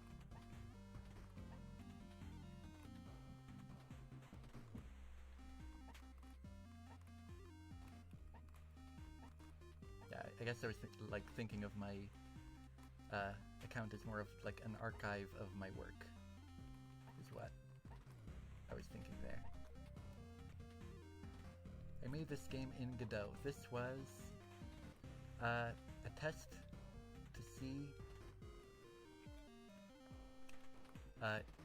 if this was a good engine to make Soul on the Endless Orbit in.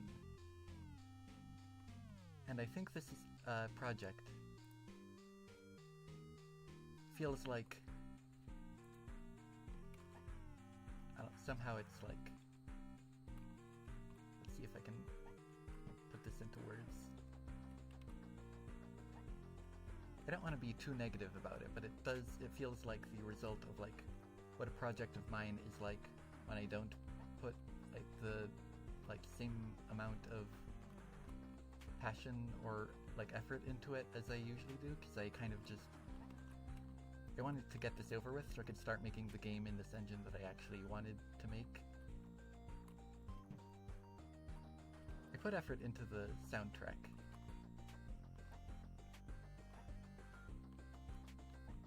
But otherwise, like, the puzzles are fairly basic and the art doesn't really... It's not super consistent. There's not really much of a story going on. I feel like for most of my games I would try to put a lot more, like, fun, clever details. Whereas this is just, like, it's exactly what it seems like it is. I'm satisfied with how it turned out. It just feels a little bit less,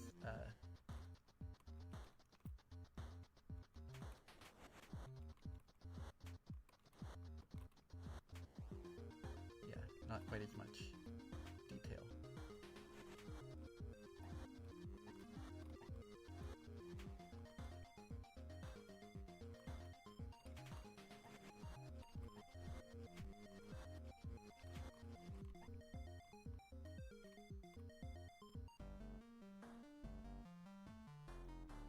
Had fun making the level descriptions like super technical for no reason.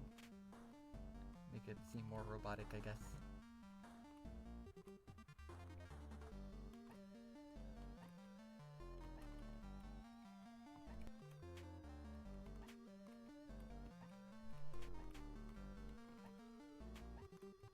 Yeah, the inspiration behind this was a video of a challenge run where someone was trying to complete Mario with the Mario 64, but someone was trying to beat that and the DS version at the same time. Even though the two of them are like completely different games, he was trying to use like the same inputs to control both of them at the same time. And so I thought that could make for like some interesting puzzles if you actually built the whole game around that.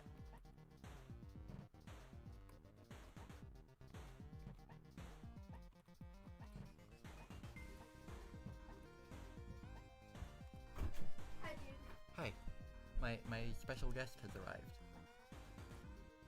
So as soon as I'm done this, we can start talking about Reuben Adventure 2.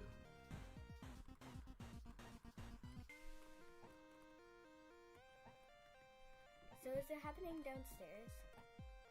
Is what happening downstairs? Sorry, I think I moved away from the mic again.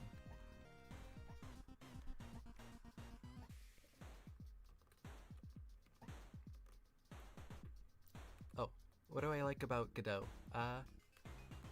Mainly I chose it because from what I heard it was like the most beginner-friendly, accessible game engine. It was like free and fairly simplified compared to other ones. Like other ones are more graphically intensive. They are capable of, you know, more realistic stuff and having more, you know, more processing power and stuff, but I didn't really particularly need that. I just wanted something with like that was a little bit more optimized for big projects than Scratch was.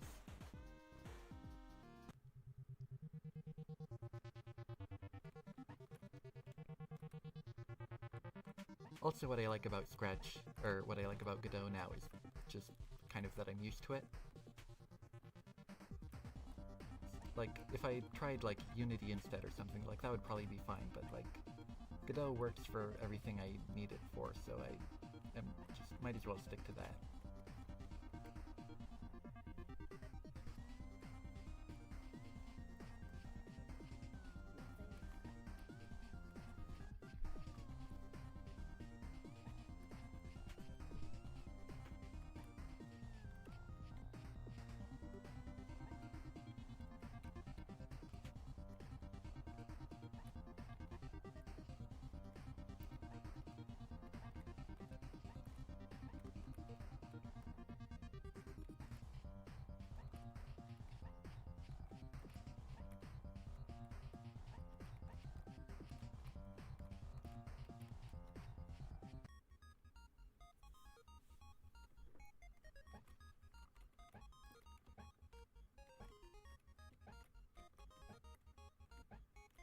and then this one is more of just a regular platforming level.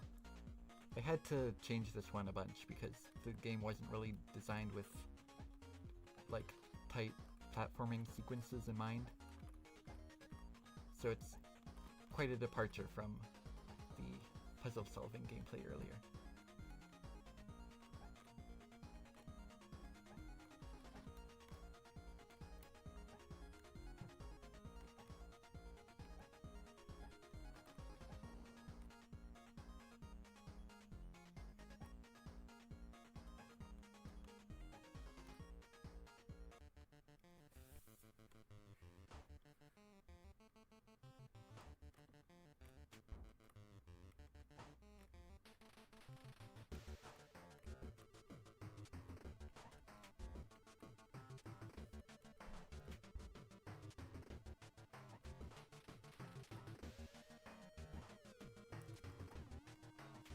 This game was going to have more of an elaborate story at some point, but I guess didn't bother actually implementing any cutscenes or anything.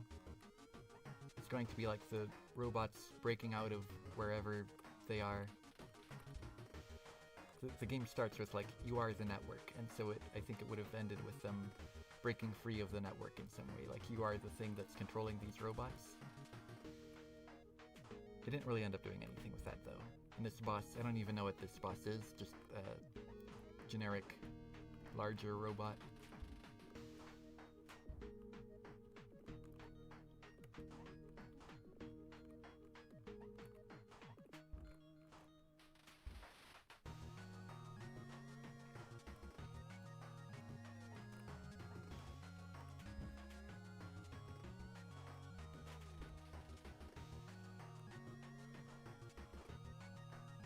So Ruben, do you have any thoughts on this game?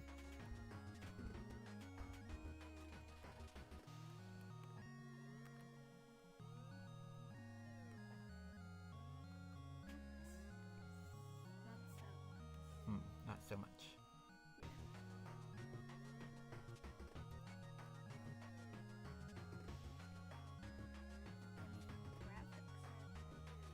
Thanks. You might have to talk louder if you want to be... The microphone is here.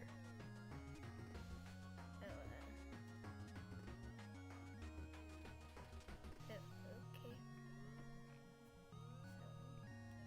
So, like the graphics, pretty cool.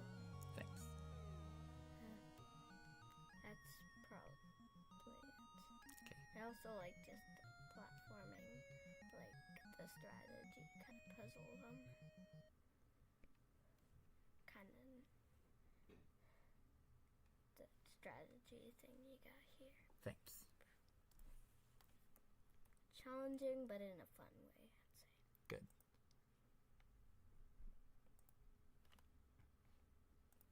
So, Now, it's time. It's your time to shine. yep, my time.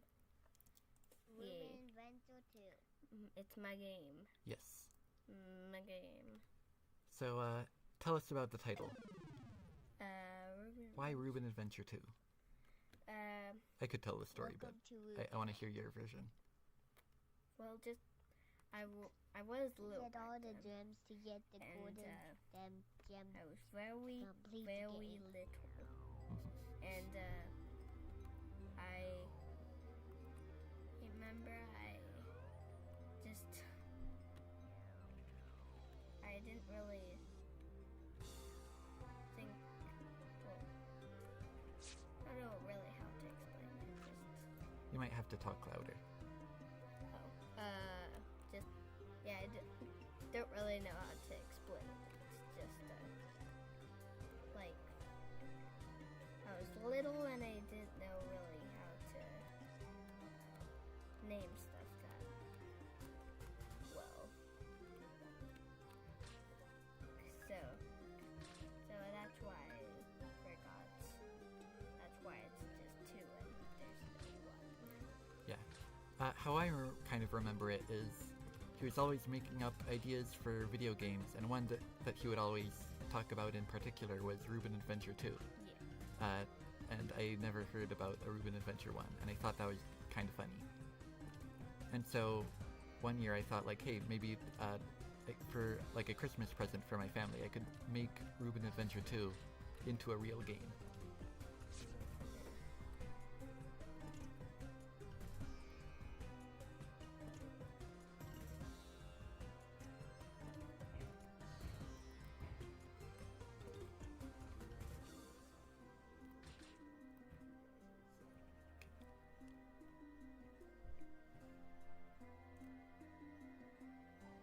My dad says the volume of the game is a bit louder than us.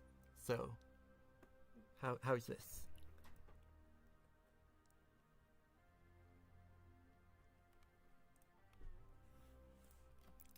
Let me know if that is an improvement. Hopefully. Yeah, so this game I don't really think of in... Oh, you don't click that. I don't really think of in, like, really grouped together with my other projects. It was more meant as a Christmas present for my family, which, like, I have made games before that I've made just for them that I haven't shared here. Yeah. But this one was like, it was big and ambitious enough that I figured, and there wasn't enough or anything that was that like personal or anything. It was all just like my brother's ideas. So I thought, like, I might as well share this publicly. Yeah. Why not? But I do think of it more as like a family Christmas gift than a Cool Guy Bug project. I probably would agree.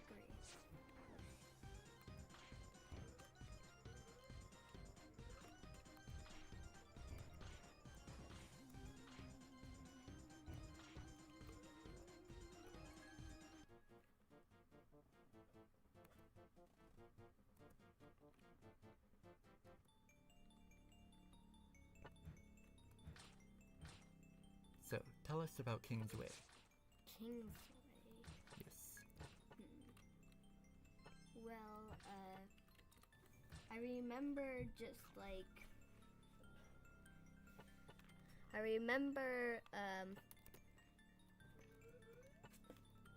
like Hollow Knight, Blue Lake. It was a really cool place. So I really love Blue Lake. It's just a nice peaceful area. So I just thought of it. And I just love Hollow Knight. It's a good game. So I just wanted to like kinda implement that into Kingsway. Because my creativity is mostly just based on other things. So that's probably why this game is a lot like Hollow Knight. What about Elder House here? Is that based on anything? Not so much. I just thought it.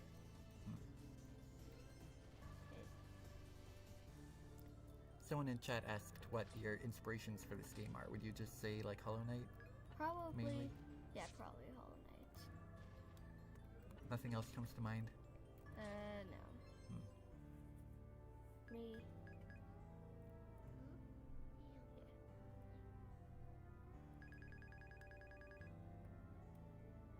That probably explains why there's bug characters. And you're bug-sized, of course. Hollow Knight is pretty small. Oh. Also somebody, well, never mind, whatever.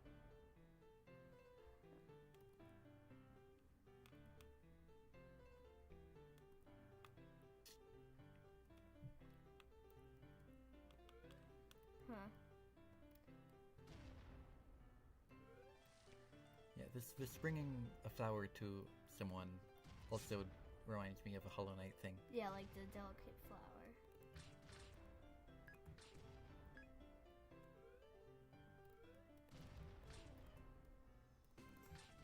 Yep, this game is really Hollow Knight-y.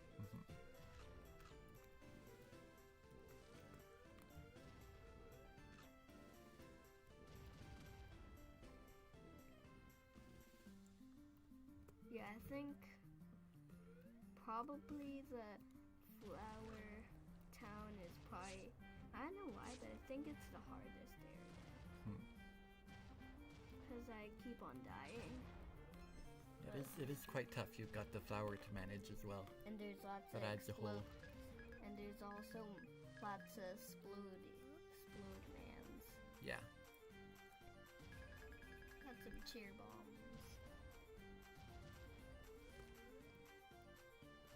I forgot to mention on the first level, but you helped come up with the melody for the music in that level. Do you remember that? You sang the melody to it, and I like transcribed that and made a song. Yeah.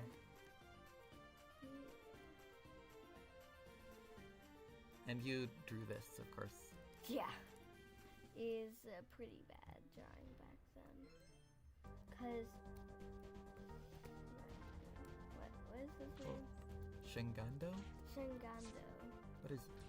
What was the inspiration for that name? I know, I just liked thinking of just random crazy names. But not too crazy as other names. Yeah, same.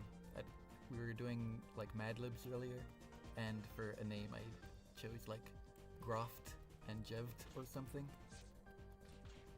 It's fun to make up names that are like almost sound like names but aren't quite.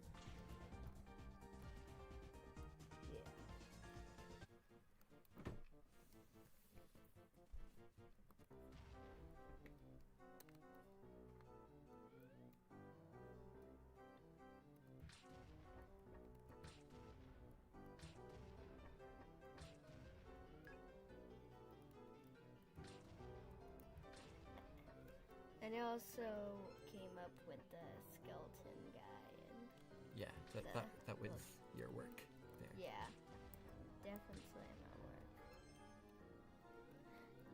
I think this song in this level was probably my favorite one I had made at the time. Yeah. Just because something about it I found very evocative somehow. Yeah. I'd agree. Makes you feel like you're in an abandoned circus. Yeah. And yet it's like kind of spooky and kind of pretty at the same time. Yeah, Yeah. it is.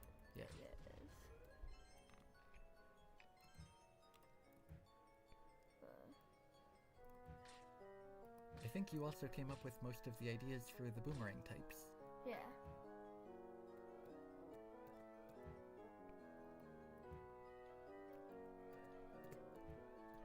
And I think it was like all these levels I've been making are probably better than the ones like the game that's coming up, How. The How is the game that we are currently working on. Yeah. Cause like,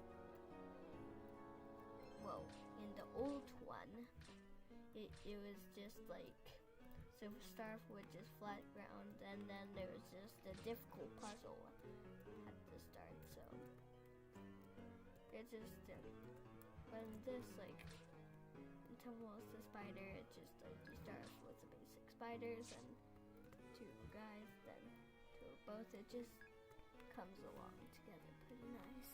Yeah, we've been restructuring the new game that we've been making. Yeah. Kind of reordering and remaking some things. I think my favorite boss is the end boss of this. It just looks so cool. Well, I actually kind of forgot that one. It is this guy. Love God. Yeah, he's definitely my favorite. That attack, I think, you had a name for it. But I never included it anywhere in the game. It was like not the wave dash. That's something else.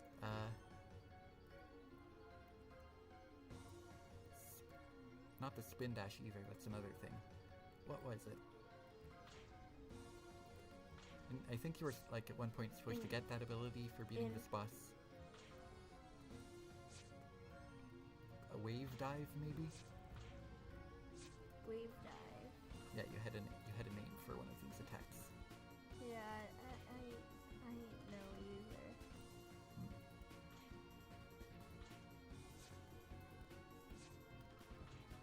Also, just the music of the Love Gods.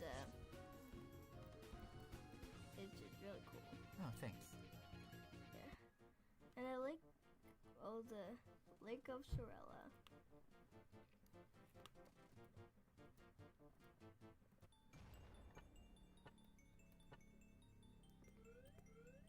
Sorella's Lake of Sorella is probably my favorite area. Maybe mine too, actually. It's just, There's some fun, interesting stuff going on there. and it's Ooh, Also- yeah. a weird, cause it was long back. It's funny, cause when you use your explodey boomerang under the breakable bricks, you see the little rock guys just floating. It's really funny. Oh yeah, the rock guys don't have gravity. Yeah, I love They the just stay seaweeds. wherever they are. I love the seaweeds in Sorella's Lake. They're Thanks. so cool. So tell us about Sorella. What's her story? Why does she have a lake? She's in some of the other levels. Yeah. Well, it's maybe a long story, so I'll just put it up into small little.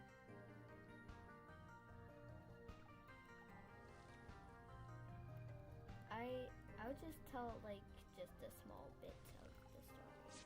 Okay. Just so her father, this was once just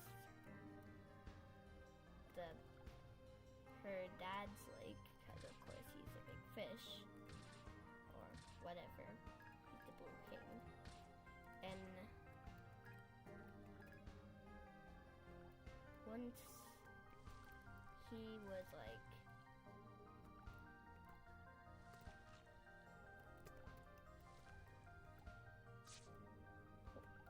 old but just not left, he gave it to Sorella, so it's now her lake. And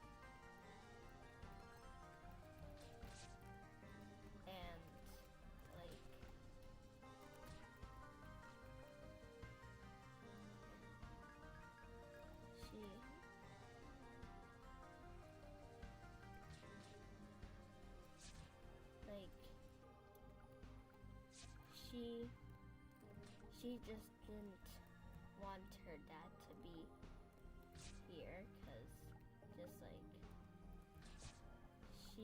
he was so bossy. If anybody broke his rules exactly what he said, they would just die. You should speak up. Oh, should I? Yeah, I think so. The microphone doesn't pick up super well. Okay.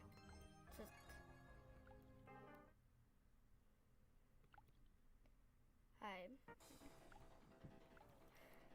Yeah, I don't know how to. Yeah, but I think you probably get the picture. Okay.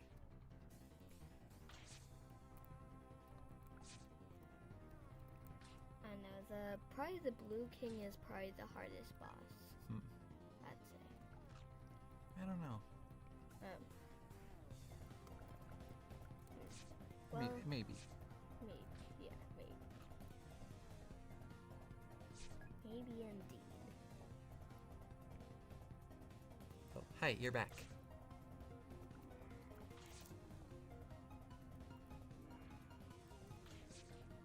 There are a lot of similarities to Draw the Sequel. I think this is around the point at which I started, I had made enough projects at this point that I was able to repurpose a lot of stuff for anything I made from that point onward. So, the font, the dialogue system was originally for the original version of Bob and the Quest of the Multiverse, and then I kept using that. I made a version of that for Draw the Sequel, and then also used it in this. And yeah, the hit effects were probably also reused. Yeah. I'm pretty sure I had already released the demo of Draw the Sequel at this point. Line of People is the funniest one. This level is my favorite conceptually. I think the sort of prompt you gave me was that this was you're walking on a line of people in the grocery store while being chased by a pile of chickens. I did my best to do justice to your vision. And it was pretty good. It was. Thanks. Ah, the chicken. Those little flapping chicken. Those stinking chickens trying to ruin your life. They're stinking chickens trying to ruin your life. Yeah. And because this is the penultimate level, I decided to include kind of throwbacks to all of the previous enemies. Yeah, I like that idea.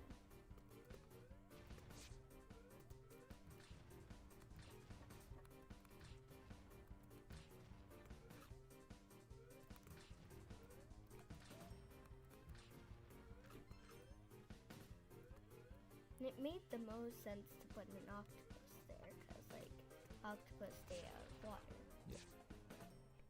These last few levels are kind of like the position of the chickens is random.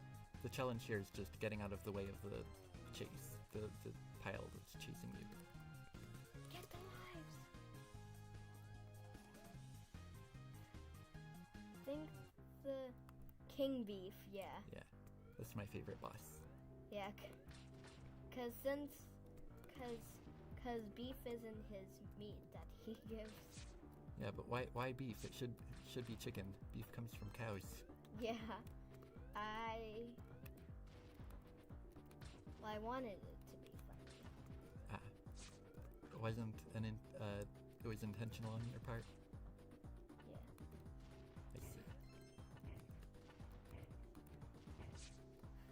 I see. It's really funny just when the chickens are surrounding it.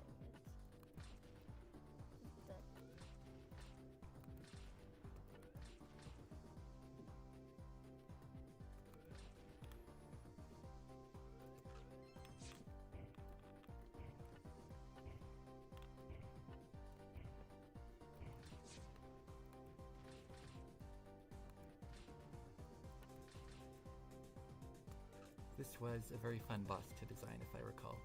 Yeah, it's pretty fun and funny. Really fun.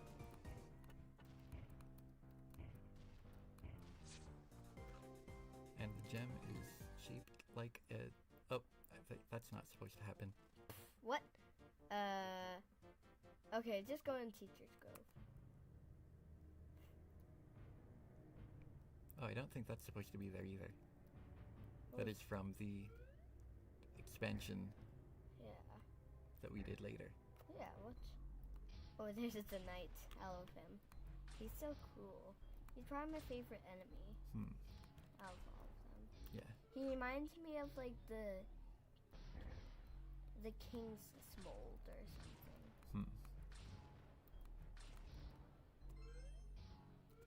No, not mold. Smold. Yes. That's exactly what it said.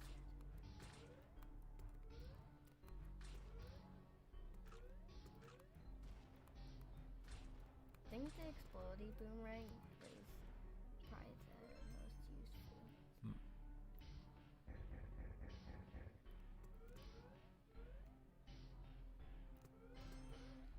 Zoom. Zoom.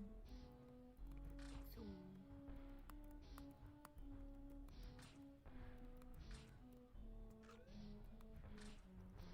This game is very forgiving with the health it gives you. Yeah.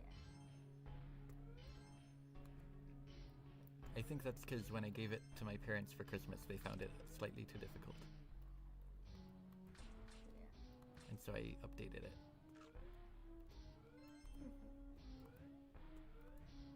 I like how it implements lots of these, like... Oh, I think I made that ladder. Yeah, looks Maybe. like it's drawn by me. It might have also been that I just drew it really quickly in Scratch. Or, yeah. Because this whole project was like the Halloween one earlier. This was also slightly rushed because they definitely wanted to get it done for Christmas. This ladder is so you can get to the shop if you need to. Pretty handy, I'd say. But yeah, this one had a hard deadline, so I was working on it like every day. Yeah. Just good. That's probably. Okay. That's better.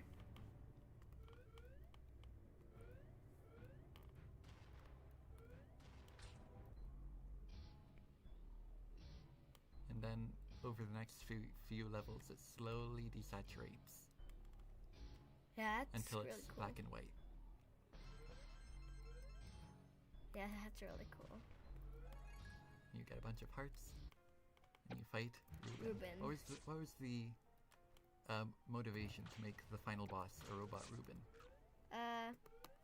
It just... I just like robots. I thought you were gonna say I just like Ruben. I was gonna be like same. and of course I do like Ruben. And just like... Yeah, that's really all. I like robots and I like myself. Nice. Yeah. And you like yourself as a robot. I would love myself as a robot. But he just looks so sick. So he looks sick. Like literally, he looks pretty pale. Well, he is a robot after all. Whatever. Yeah, I think you gave me the specific instructions of what to make this boss, what this boss's design should look like. He has some nice... The other ones I was spikes going and off of more general, like the Blue King I think was just like, it was a fish with a crown and I kind of got to decide the rest.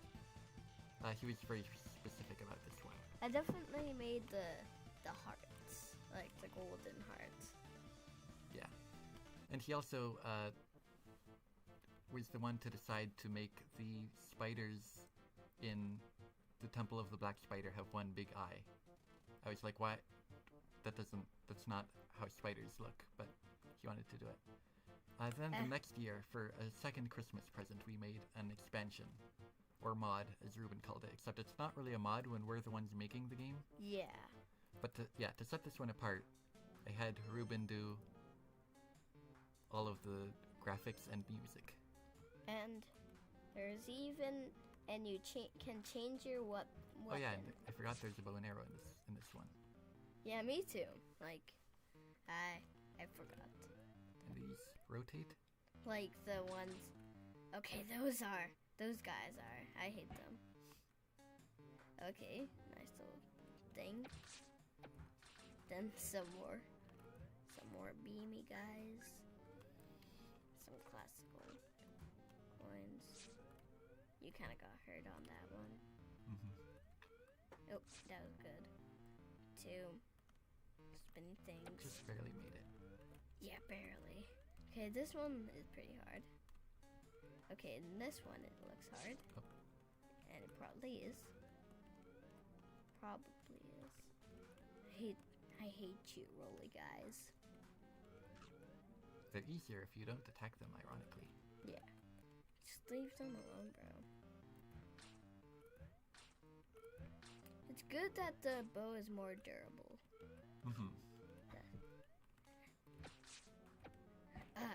Nope, he's coming. The durability originally was just because, like, if you just spam the boomerang on enemies, like, it removes all challenge from the combat. Crystal Golem. And he's not really that much of a golem. I would just call him a crystal geode guy. Hmm. I think if I recall correctly, the thing with the bow and arrow is that it only takes away from the durability if the arrow actually hits an enemy, which shouldn't work logically, but it makes the game less frustrating, so it's good. Yeah. He broke all the... Okay. Back. Next stage. And dead. Thing. Okay. Volcano But yeah, death. all of fire. the levels in this one are based on elements. Yeah, because it's in the name, Element Adventure. Yep, that's true. That's cool. Like the flames. Hey, how they're diagonal. You did a good job drawing them. Hey, how they go diagonal. Hmm. So, Yeah, that makes it a little tricky.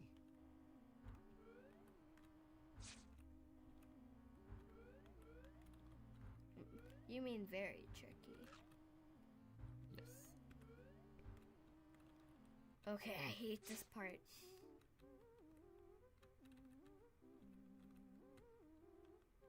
Here we go. There. Okay. These are definitely based on the guys. Those probably because those guys in the caverns, crystal caverns. Yeah.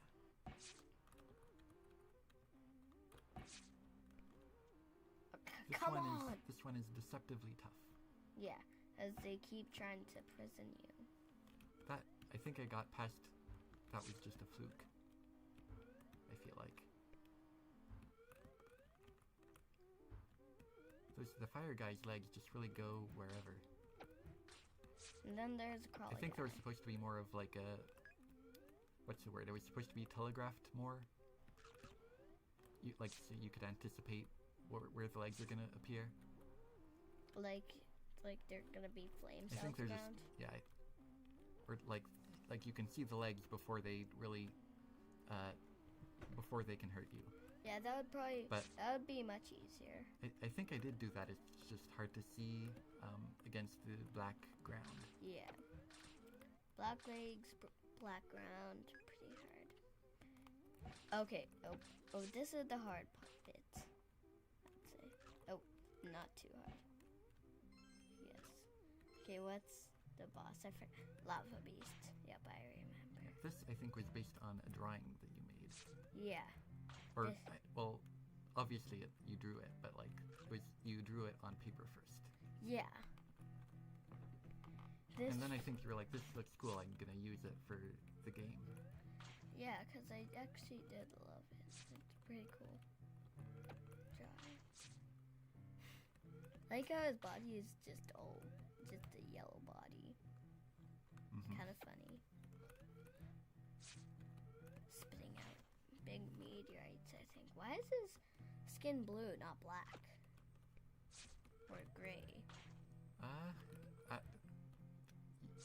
I don't know. I don't know either. You did it. Yeah. Because I It does look cool. It's a nice color scheme. Yeah. Primary colors. Yeah. A contrast of some warm colors with the nice cool blue. But still really hard to fight. Cause he's so large. But I like how when there's just one more plate left, like the red from the lines just turn red. It's really cool. Oop. Now it's just all yellow. Yellow, baby. Now it's all X. All X, enchanted. This was probably my favorite. I feel like this might be the level that I remember the least. This is the level that I remember the most. I remember that guy now that I see him. Yeah, I thought he was not gonna be a skull head. Thought thought it was gonna be more of like a whiz robe. I don't remember those guys. What happened? He's just chasing you. Yeah, what? Another one that gets angry when you attack it. Yeah.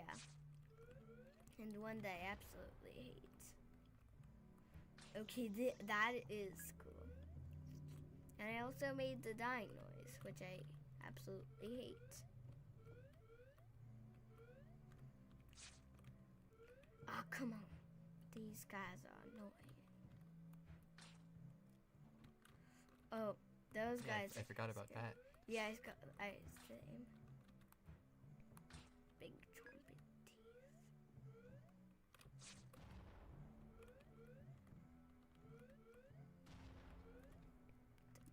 teeth. Trumpet teeth. So we're kind of just going like, oh yeah, that's cool, or I forgot about this, but yeah. Do you have any like insights on the development of this level that you recall? Not really. Or just this expansion to the game in general? No. I don't remember that much back. Oh, come on. Hate this part where there's both guys. Oh, I think. Oh, come on. This is part. So you also have a boomerang for this one, I forgot. So I could probably use that more. Yeah. Instead of the bow. Instead of your stupid bow and arrows. But you have a lot of hearts. I made the dying noise for that gloomy guy. But I don't remember making it. Like that part. Yeah. Next time I should just not attack these guys. I think you could probably just jump over them. Yeah. Like, okay, not quite. There. Yeah. So you don't have to bother with them. But they're just annoying guys. Just chompy guys are annoying bears. Nope. Come on, please don't kill me. You are just the annoyingest. Wait, there's a broken head guy, and then there's a regular guy. Forgotten soldier. Why are most of these bosses circles? Again, like you drew them. I don't ask me. I would assume it has to do with like the element theming, like, you know, for Earth it would be like a rock. They're like the embodiments of their elements, so they sort of have like a basic form. That is. But then this one is more of a rocky guy, not plant. Yeah, I guess so. Yo, he's dead. You just won Reuben Adventure 2, the Element Adventure, and this is all you get. Yep, all you get. Yep, so we're done that. What about more? We're gonna do the other ones? Yeah, so. Next is draw the sequel. I don't know if I want to play that whole thing because might take like an hour, and I already did it on this YouTube channel. Yeah, probably we should get to like the first boss fight. I could show. Yeah, first boss maybe. Yeah, this you can. One of the differences between this demo and the new version is that the intro logo at the start has been replaced with my new logo icon. Yeah, which is CoolGuyBug's. Yeah, this one. Yeah, it's because it's more cool. It's more bug. It's more guy. To lead up to the announcement of this, I I did this where it was originally like the title was like just ellipses, and so you didn't know what it was, and it was this dramatic build-up, and then this.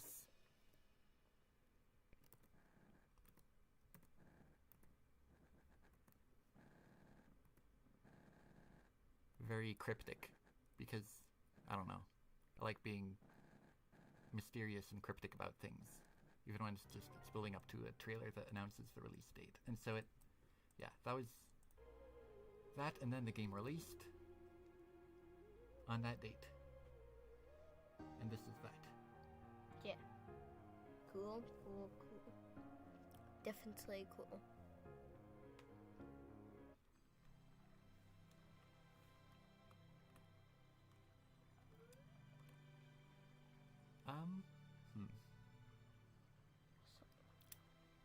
Have to go for a second.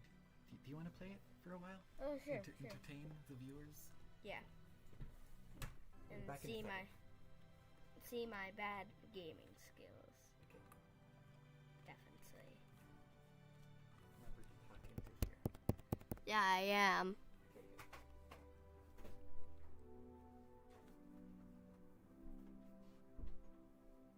So, I guess it's only me. Playing this.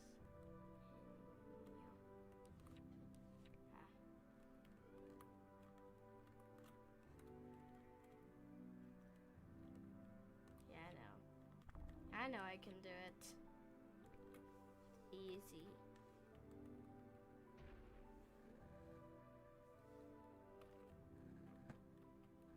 Yep, and let's see. I think it's people. But he doesn't show up yet.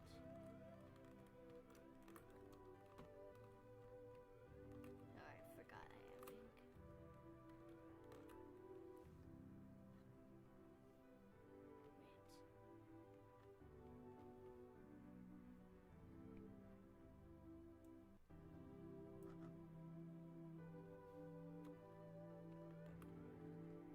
Nope.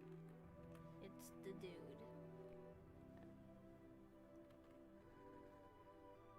I think it's a racer, yeah.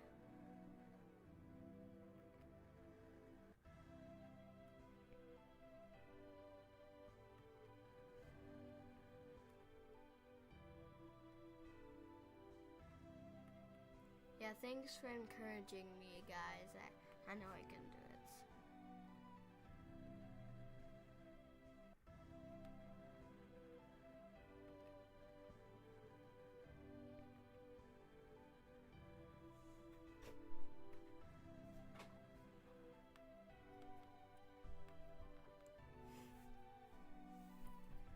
So, did you beat all several hours of the entire game yet? Definitely not. Oh, I just got down here. okay.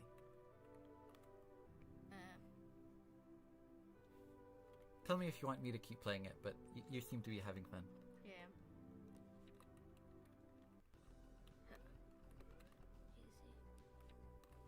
I'll go down here. Actually, that's not important for me. Yeah, somebody's just encouraging right now, but I don't really know I can do it. Nice. That's nice that you're being encouraged. Yep. It is.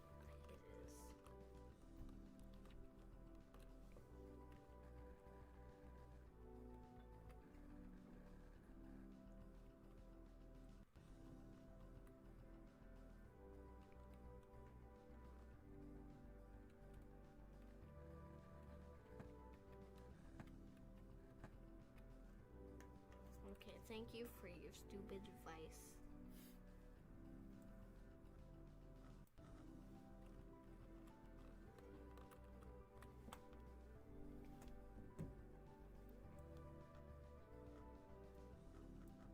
Like, the only comments I see for me is that one encouraging me. Yeah, that's nice.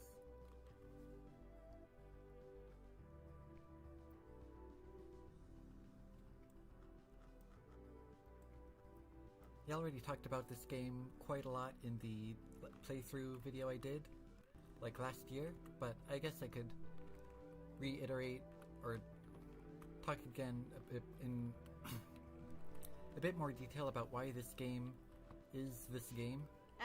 It's a bit of an anomaly, like just the fact that it's a game this huge in Scratch at all, but then also the fact that it's a sequel to the game that wasn't anything like this. So the story behind that is basically Draw the Platformer got really popular, and people were asking for a sequel, and I was like, I don't know. I already did all of the ideas that I had, so I don't know what I could do with a sequel. Good. But I got thinking about it a bit more, and I was like, okay, what if instead of just sort of doing the things from the first game again, I have a sequel that does something different, but still keeps the basic, like, drawing platforms, but isn't, like, just about that, and it can be more of an exploration-driven thing.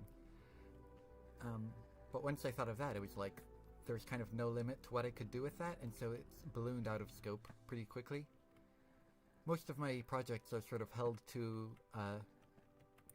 the main idea that they revolve around. So Draw the Platformer, it's about drawing. So, you know, the background is lined paper, the boss is an eraser. And I didn't really do much outside of that, like, you know, the player is just a circle and the enemies are also circles. But for this one to be based around, like, exploration, it kind of invited a lot more creativity. And that was a little bit scary because it meant that I would probably be working on this game for years, and I did. But it made this game a lot of fun to make.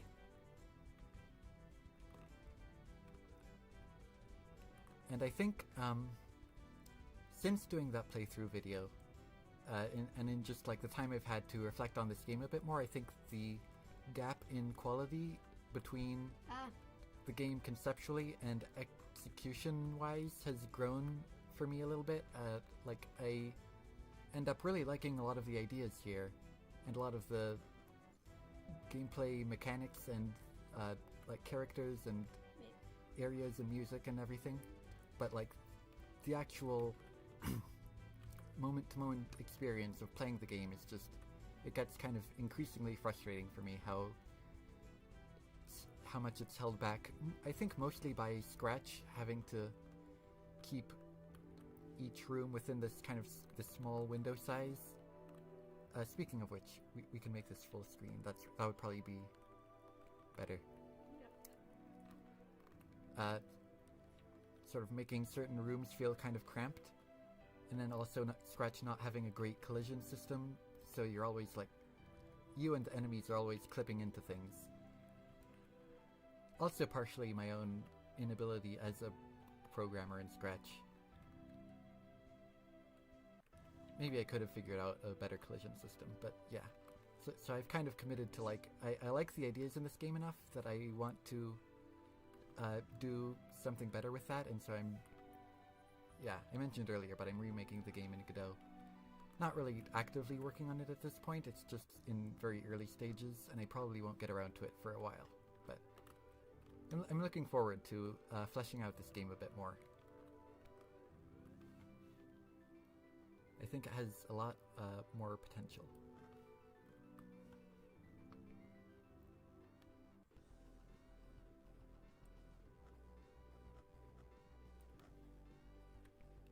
So far. Pretty nice. Thanks. Yeah, that's probably a good idea to heal up. Like how you can heal. Mm-hmm. Double jump would really come in handy. Yeah, you can get a double jump later on. Oh, I actually... With one of the optional bosses. It is it the spider one in the forest, maybe? Yeah, that might be it. It's one of the optional bosses.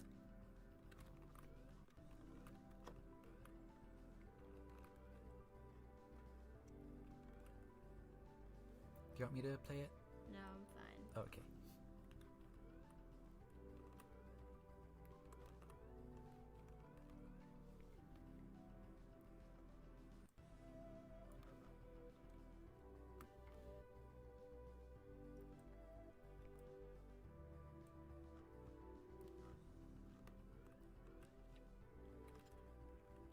So like Reuben Adventure 2, there was also a lot of Hollow Knight inspiration here, but kind of ironically for different reasons. Like in the case of Reuben Adventure 2, it was that we had played Hollow Knight and really liked it. Here it was more that, like, because I wanted to make a more exploration-styled draw game, I was looking at examples from the Metroidvania genre, and Hollow Knight was one that just kind of, like, seemed like a good... Oh, what? A good case study, I guess, of like what a good Metroidvania looks like, and so I ended up modeling a lot of the game after that, out of more practicality, I guess.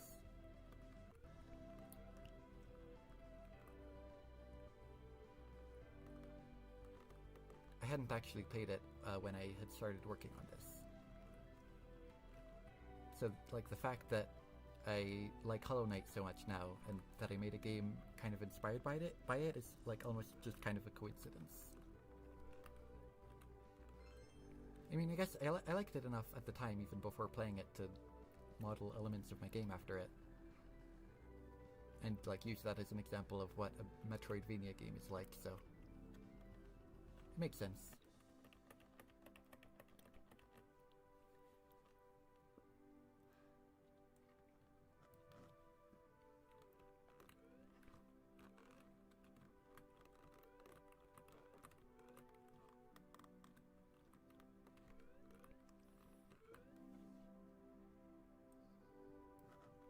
I really like the graphics.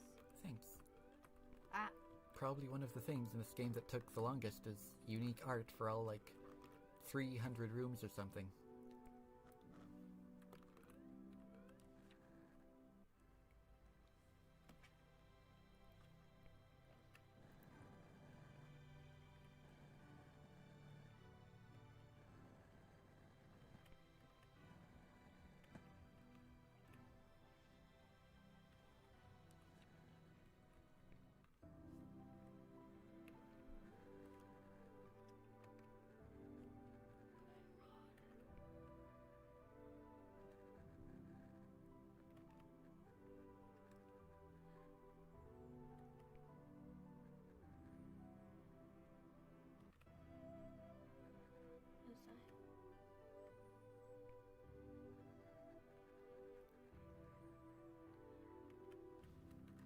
Oh, I'm just gonna leave.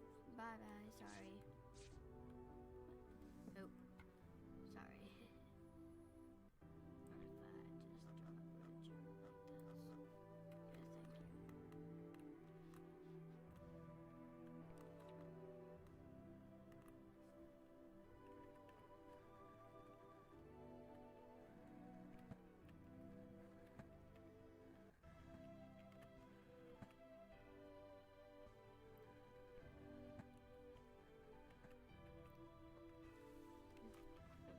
One interesting thing about this game, I think, compared to the other ones they've made, is that most of those have had the potential to be kind of like improvised, I guess, so like a lot of them are thought up as I go. This one, because I wanted such a big sort of interconnected world, I needed to finalize the entire map of the game before I shared the demo. So that was like kind of the first step. So I had like a pretty finalized plan for the game really early on, and it didn't really end up deviating from that very much, which is interesting. It's a different approach than I'm used to.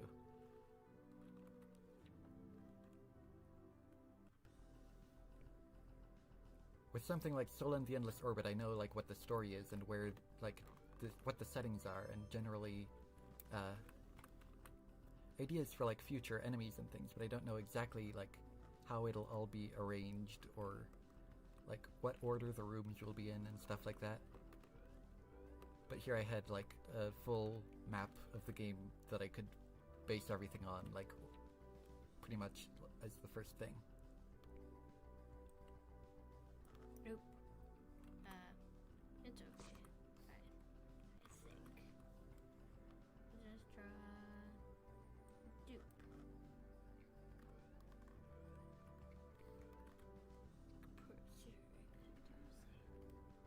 you have any questions about this game?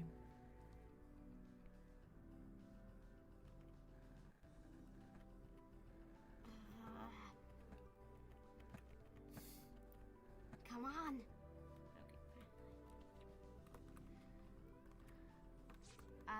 Nope.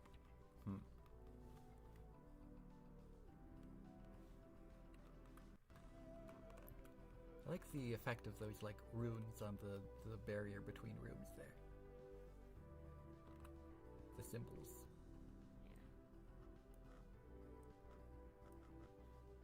I don't know if you'll be able to make it. Oh yeah, I can.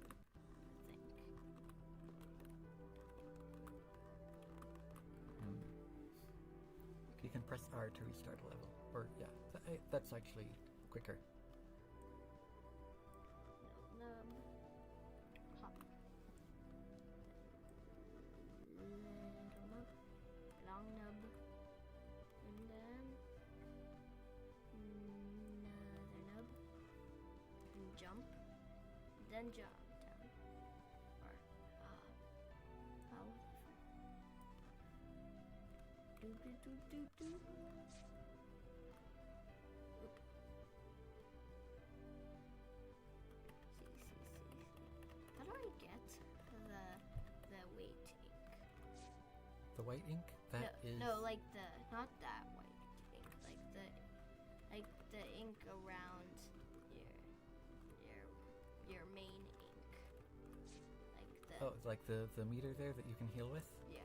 That happens when you get below, I think, 40% ink. It says like, hey, your ink is running low. Here's some to use as backup.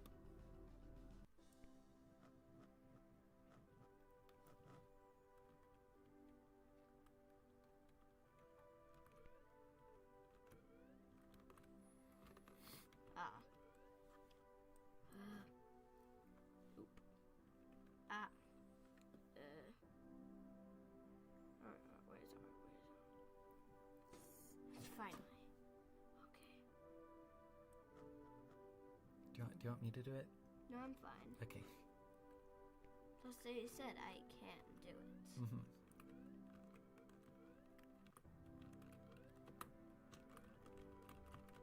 Just Yeah, need to jump. Marie Angela Rogers believes in you.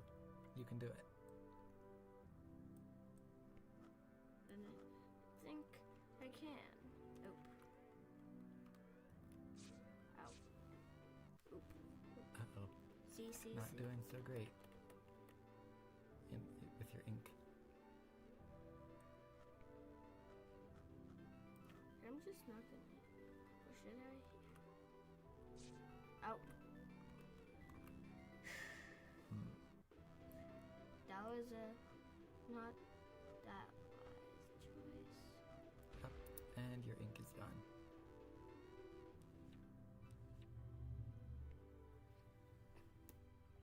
Sorry.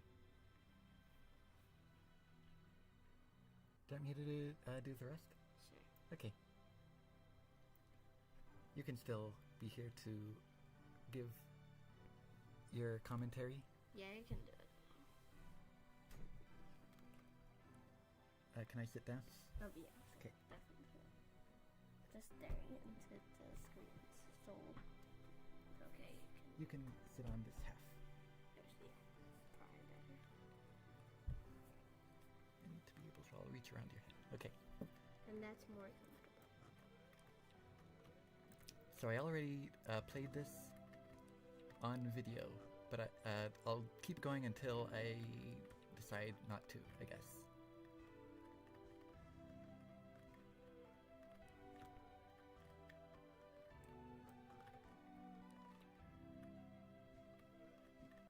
Just go back to the place.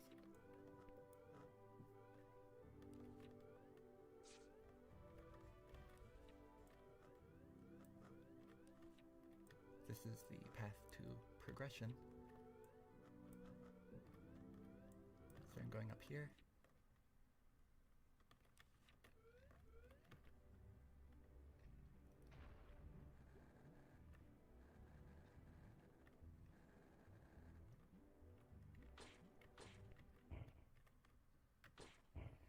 Love this box. Thanks. So cool. What is it called? I don't actually know. And I think this is actually one of the few things in this game that I didn't really...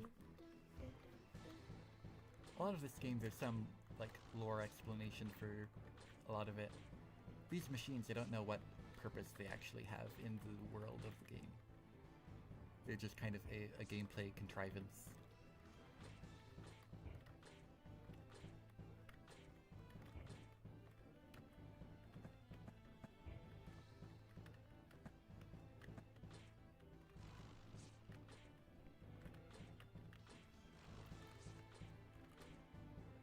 I like most of the bosses in this game. I think this one isn't particularly great. Yeah. It's very janky in its implementation. Yeah. I don't know if I can get out of here. No, you can. Oh, you did die. I got out through the release of death. Yeah. And I still have Dang. my attack, so we should be good to go. Just gotta break that.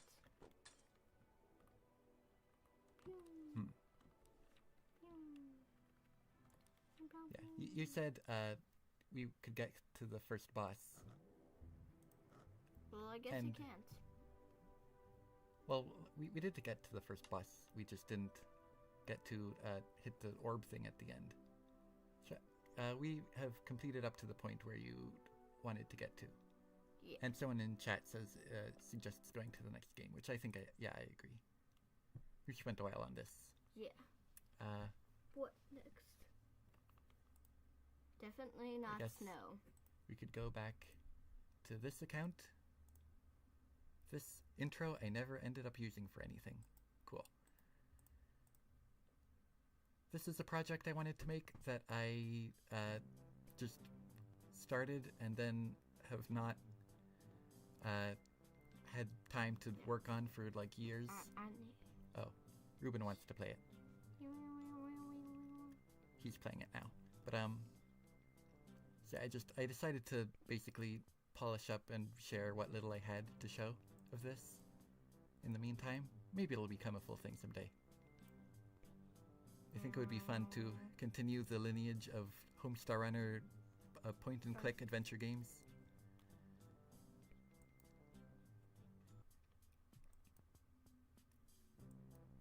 To save on time making the graphics, I decided to contextualize it, like the character is drawing the graphics of the game himself. So that's why it's all like a notebook paper aesthetic.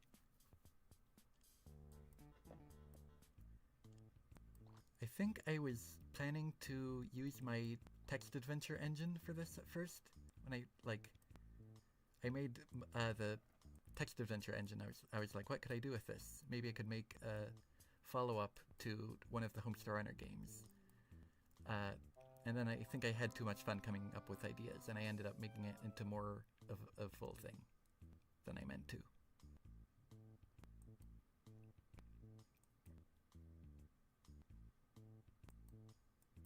Yeah, I think that's enough of this. I like it.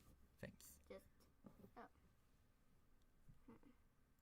I showed this. This I don't know.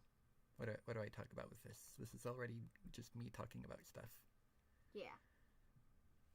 But at least And it it has takes a long- Holiday in it. Yep. A favorite game. No, Silk Song is.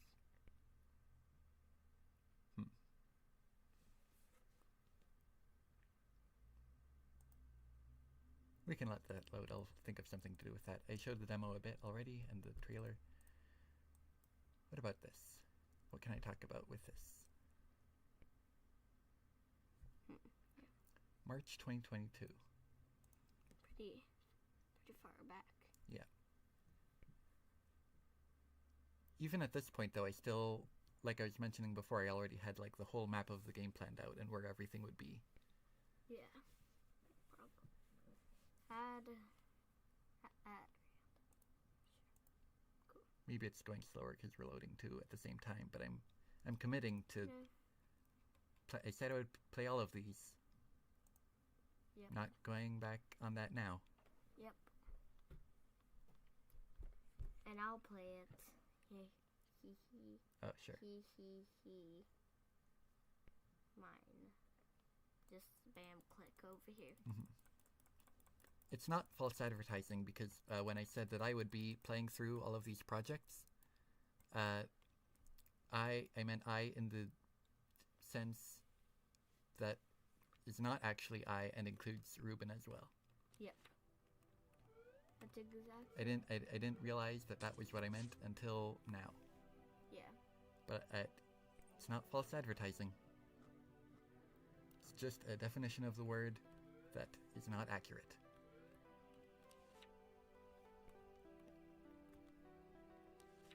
Any plans to sell my game for monies? That's the plan with Soul in the Endless Orbit. Once that is... I'm still not... It depends how development goes. It depends how development goes.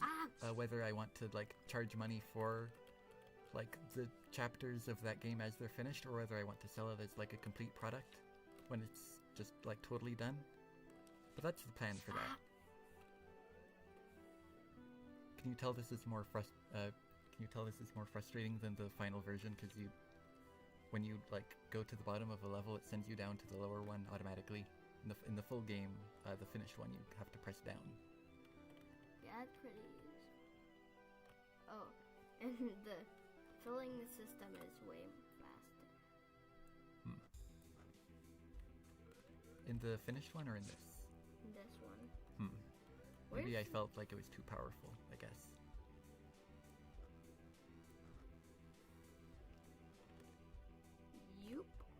There. But yeah, that's the plan for Soul in the Endless Orbit, is to make it a paid product. No. You can't die in this one. I hadn't added that feature yet. Okay, that's good, thank you. Yeah, for Soul in the Endless Orbit. And then if I ever finish that remake I mentioned of Draw the Sequel, I'll probably sell that as well. This is much glitchier than the finished game, which is saying something. Where am I? Okay. So trash is garbage, no matter. I thought it would be fun to like add quotes from some of the things that these are from. Wait, I need to see Hollow Knight. Okay. Ruben's going through them now. I like ranking things generally. I don't have the I don't get the opportunity to do it often. I feel like I could if I ever decided to. But I don't know. It's fun to do that every now and then with something.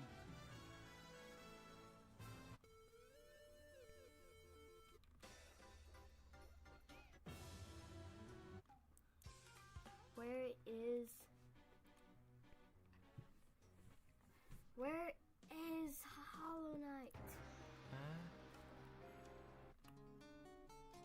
It's coming up.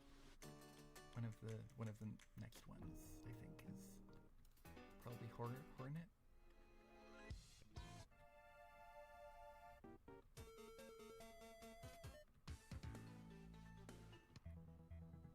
Oh, I think maybe we passed one of the Hollow Knight ones, actually. But the other ones are pretty high up here.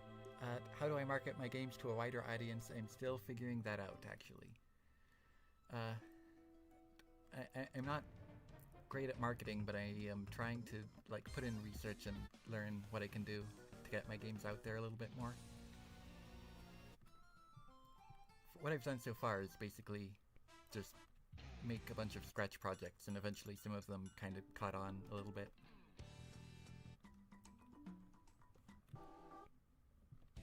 Yeah, someone in chat says you passed two already. Oh. 2 Hollow Knight Sorry. tracks. Oh man.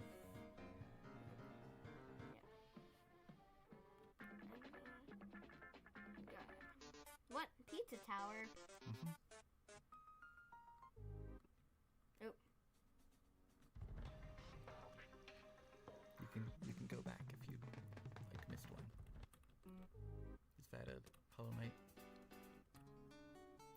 That's enough of this, I think. No. Oh. I need to find Hollow Knight. Okay.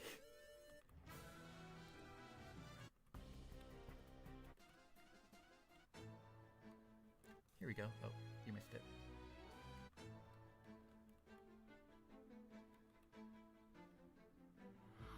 Hornet!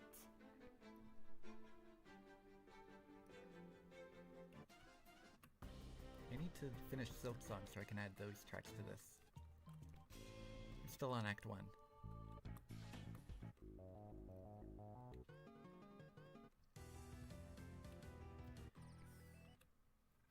Okay. Do I have any passions other than game development? Comics is the main one. I have a comic strip. Here, I can. Hollow Knight.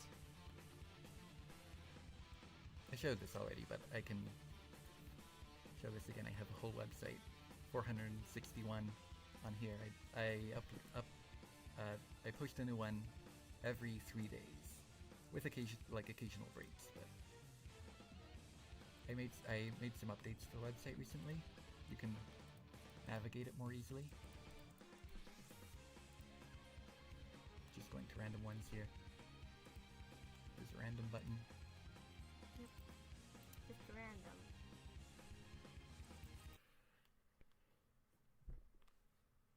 What is that? Oh, Sweet we puffin skipped some. cakes. There's even Deltarune. Chapter 1. Thanks for pointing that out. We'll get to that one in a bit. This is the same thing as this Mario music project. It's just like people can scratch backpack and use it for whatever. Most of the fun was just adding like little Easter eggs. I got to like, if you go back and forth between this here, oh, just for a second. If you keep restarting this one, it gets to this, just like into the game. And like some of them have different text.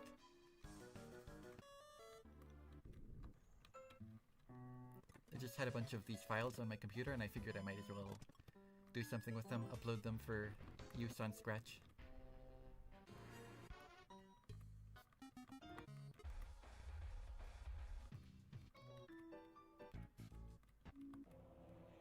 What?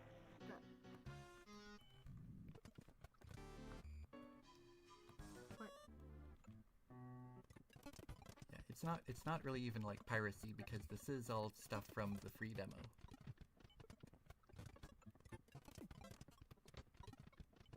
Just uploaded directly from that. Wait, did it just see dog? Yeah. Did it just see Bork Bork Doggo? Yeah. From Undertale? Yeah. Oh, this one. And then this one. This is another Homestar Runner project. This is one of the few collaborations I made Sweet. with this person. I think she had the idea to make a game based on the weird mini golf course in one of the cartoons. Oh, what? There's Yeah, Homestar. this is an Homestar. Easter egg. You can click on it, and it adds him as a character. What? And so Okay, I'm sure. we started working on this, and it didn't get very far. So I just decided to share what we had. What?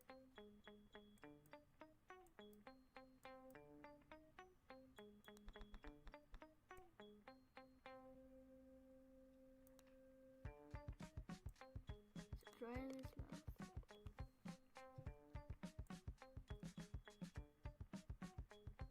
I think part of the reason this didn't get very far is we didn't really have much of a plan. We just were going off the general, like, it would be based on one of the, based on the mini golf course from the cartoon, but like, how the gameplay would be, we still kind of, we were figuring that out. And eventually neither of us really had time to keep working on it.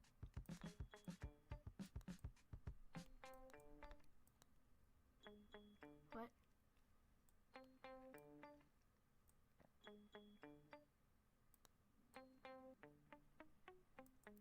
Oh, you're out of bounds. What happened?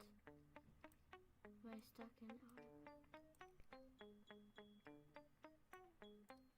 help?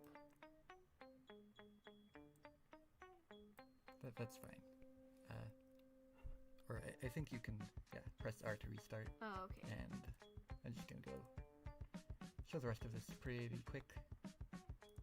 There's not much. So I might as well. This one is intentionally easy because that's also a joke from the cartoon. Why? Why what? Why was it? Like what joke?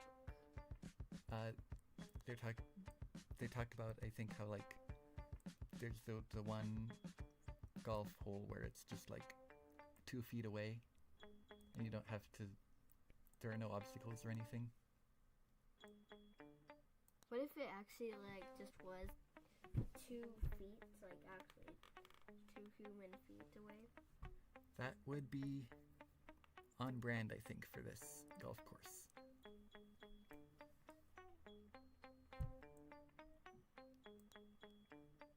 It actually has the music of like the place. Yeah, it's a remix I found on the internet that I decided to repurpose. What? Come on. The bumps always appear in specific places, so you can just move around those. There's like 4 places where they appear. What?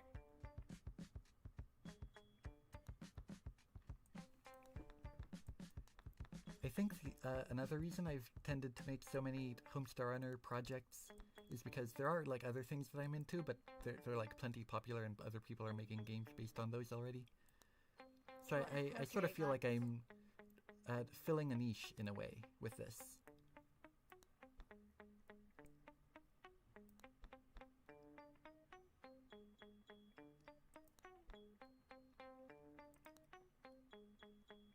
I can do it if you want. No, I don't. No. Okay. It's fine. Let me take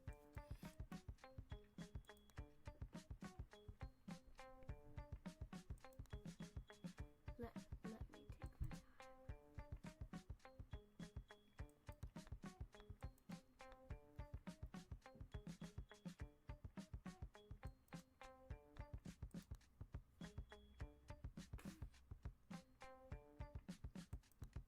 What? What? What are the other brands I like?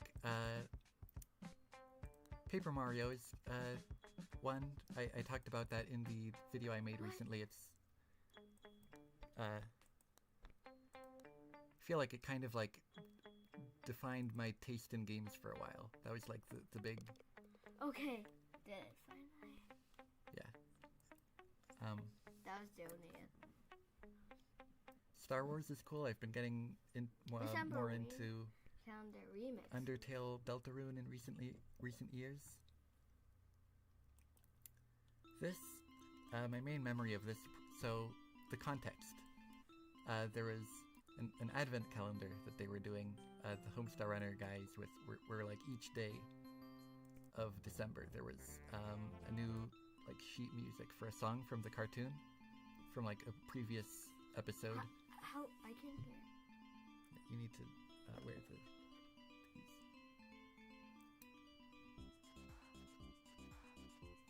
So each day there was a new song, and I challenged myself to do a remix of each one on the day.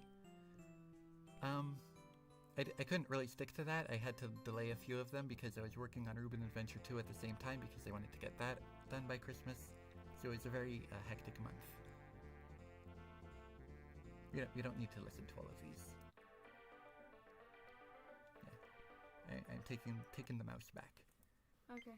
This What's this? is a prototype for a game idea that I saw in a dream that I had. In the dream, instead of a top-down view, like 2D like this, it would have been like 3D third person. It was basically you're pushing a thing around, and that's the movement system. Is you move by pushing a thing around, and then going to grab it. Also in the dream, it was more of a like sci-fi setting, I think.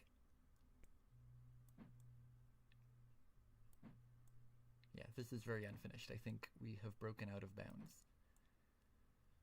Yeah, but here I decided to contextualize it as a shopping cart because that seemed a shopping the shopping cart seemed like an intuitive like push and grab it sort of, like you would know what to do with that.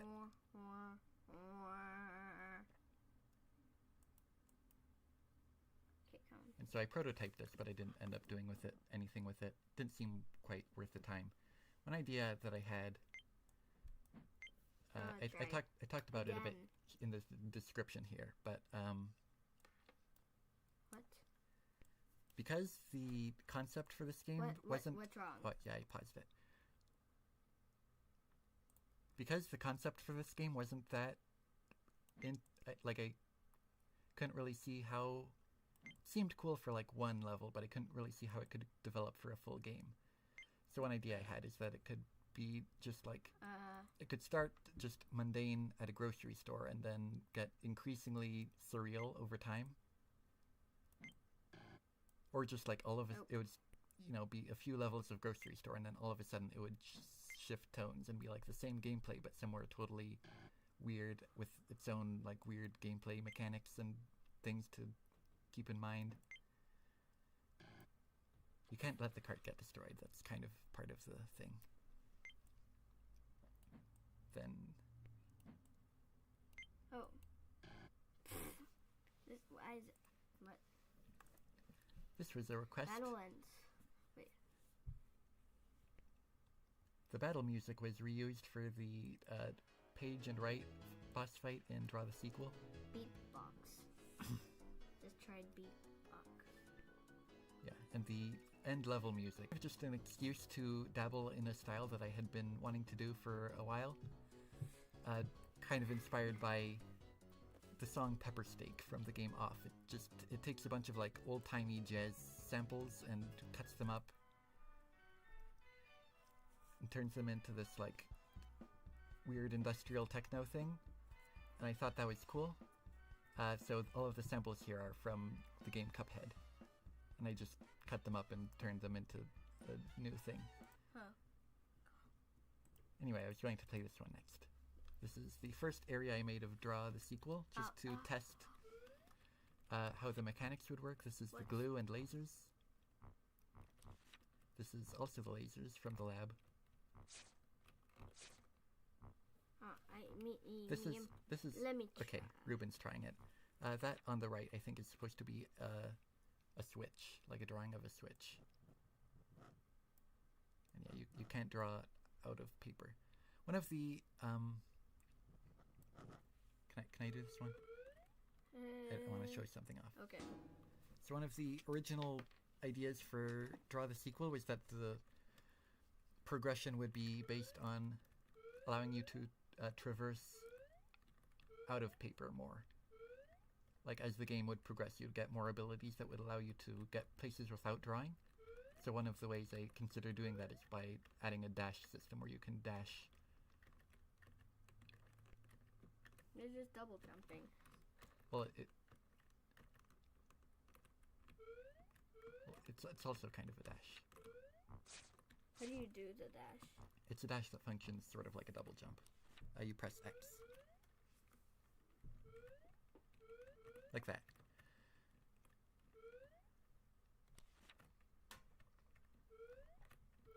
Yeah.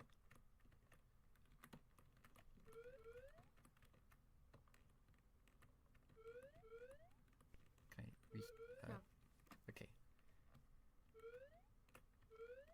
Yep, that's how you do it. Getting the hang of it.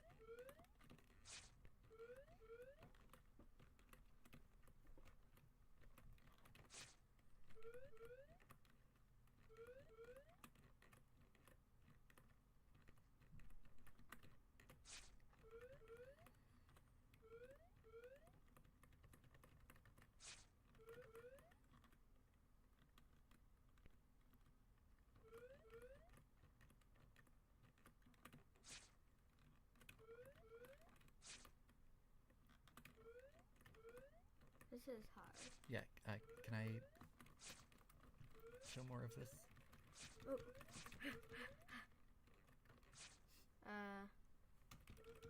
I'm just can glitch through this laser. Just by doing this.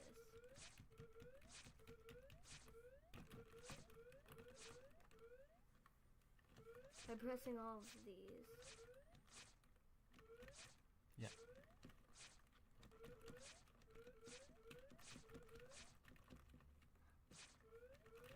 We've been in this room for a while now. Okay, Okay. yeah. So this is testing the portals from the restaurant area. Also from the restaurant area, the claws and switches. You can get this in here. It goes through the portal and onto the switch. Why is there a Z? I don't know. Why is there portals? This is again, like, this is just a prototype of the mechanics. It's Go very down. it's very Everything was unfinished. down. Okay, I'm just showing the portals. This was a test of the like changing gravity. So now you fall sideways. This is a test of water, except you can't see it because, again, this is a prototype.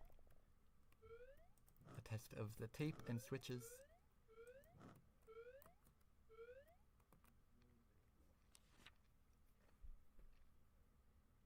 Once in the real game, it looks like real tape. Paint drops from the water area.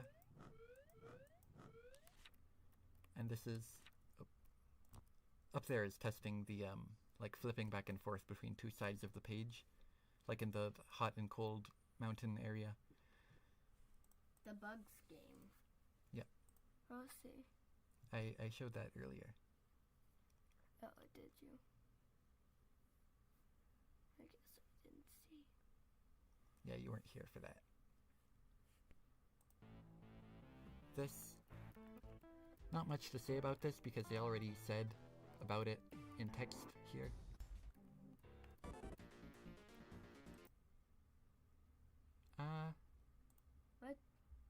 What about use your eyes? Yep. We'll do that one. Let's do these next two yet. These next three next, because these are old ones that I just kind of took off my main account and moved to this one more recently. What do you do? This is nothing. It is an animation of a potential character in the style of the Scratch mascots for the Design a New Scratch Character Scratch Design Studio. This one.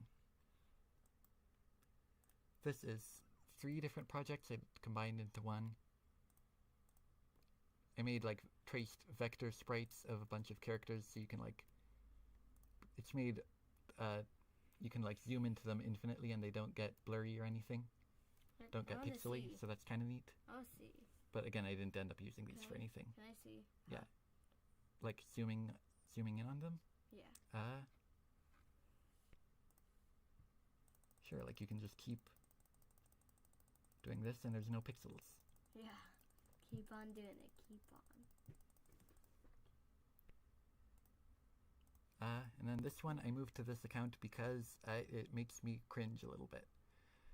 I wrote it like, okay, so, well, for the context, this person that I have mentioned a few times already that helped with some of my projects, she makes Homestar animations, pixel animations, and I wanted to try, I asked her to use that to make my own animation in that style, like those character designs and dialogue system and stuff. And I wrote it like many, many years ago. And it took a long time to animate all of it, and so even like by the time it was finished, I was already like, this isn't very well written. And most of it, I feel like, was just an excuse to draw more characters in this pixel style. Yeah. Most of them were already drawn by the original creator, but I just like, I came up with strung together a basic plot that allowed me to, you know, put the characters in costumes or just show more characters that weren't in the original pixelated animations. But we don't have to watch the whole thing. I want to see. Oh. Cool. Not the whole thing. Yeah, like this is unnecessary, and I just wanted an excuse to draw these characters in this style of these other animations that this person made.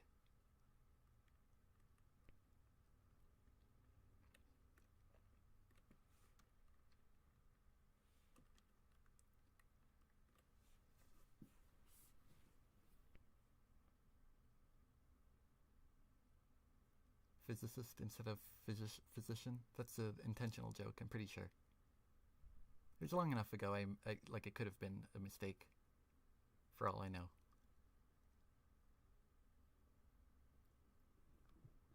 Strong bad. Yep. Yeah, we don't have to watch this entire thing. Just a glimpse. Just a few more to go through. This project...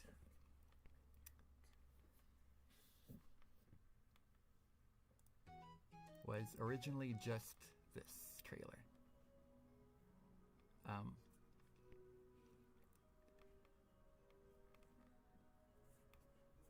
Yeah, I really, I spent a lot of time on this prototype to make sure that I could release it at the time that I wanted on this 5-year anniversary. Even though, like, no one would notice if I didn't. It would just be cool. Just like how, for this, like it's my 10th anniversary on Scratch, and I was like, I have to do something, so now I'm doing this stream even though I've never done one before. Yeah. And you might be... I feel like I always have to do things for anniversaries, because it's cool. I like anniversaries, but, yeah. This was the first time that this game was actually playable in its current form and not as a Scratch thing. One thing I forgot to talk about, actually, that I was going to bring up. This trailer, the old Bob and the Quest of the Multiverse. The original one that I shared in February, that was 1 month after Draw the Platformer, which is not a coincidence. That is because that project kind of blew up unexpectedly, and one, I wanted to capitalize on that and show people, like, hey, I'm also doing this other cool thing. And two, I wanted a little bit to get attention away from it and be like, hey, guys, I'm doing better stuff than this. You don't all have to just keep playing this one game. Extremely difficult game, too. You did that one, right? Yeah, this is all my stuff. I just want to see the extremely difficult game. Okay, you can see it. But yeah, the original trailer for that was very rushed. And that's why I remade it in October of that year. To start.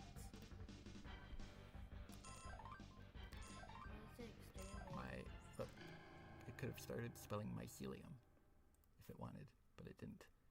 So yeah, that leads to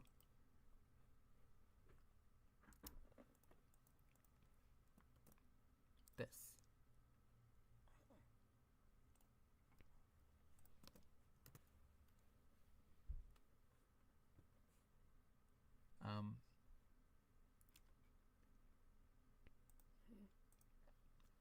I think I am going to play the original prototype version that I released alongside this trailer, because I think there's some things to talk about there about how I updated it in the last few months.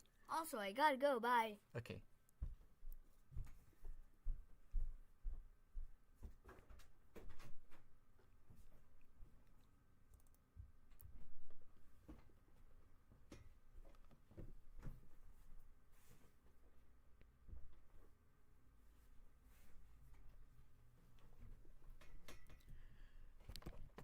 Ruben's gone, it's just me here.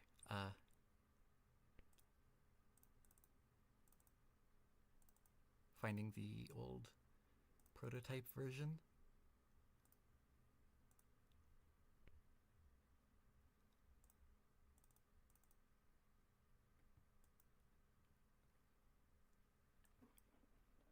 Here it is. I thought I might have some interesting, because a couple interesting things about this. One, this is the old title of the game, and that is intentional, because I had come up with the new title pretty soon before this. and I hadn't announced it yet, and I was thinking, like, what cool thing could I do to announce what the new title is?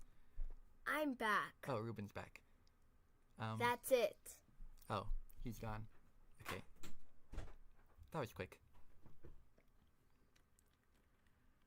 And another thing is I wanted this prototype to focus on the gameplay so I could get feedback on that before proceeding with the rest of it. And so I left out a whole bunch of like cutscenes and story stuff that I had planned that you can see in the new demo. And I had to just start the game with this title screen. So this sequence here with the, it's in a dark room. This was specifically made with the intention of it being like the start of the prototype. Like you don't really know, it's dark and mysterious because you don't really know what you're getting into. That was my attempt to kind of salvage, salvage is a negative word to describe it, but just like without opening the game in the way that I wanted with the story stuff, I thought to do this instead, and kept it around for the full game because it seemed just like a cool way to introduce this area and this boss fight.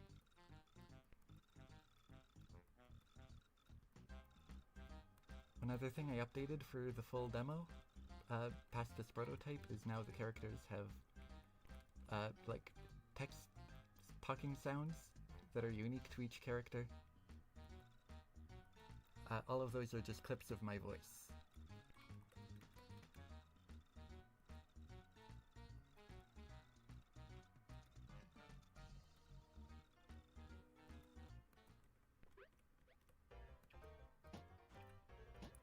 I think the pencil moves faster across the screen in this older version.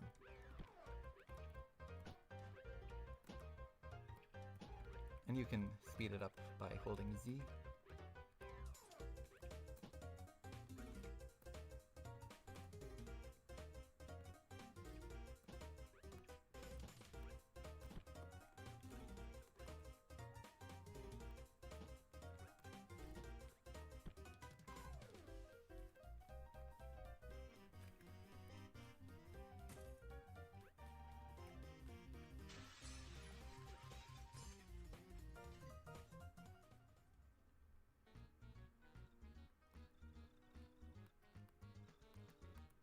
This is pretty much unchanged in the new demo.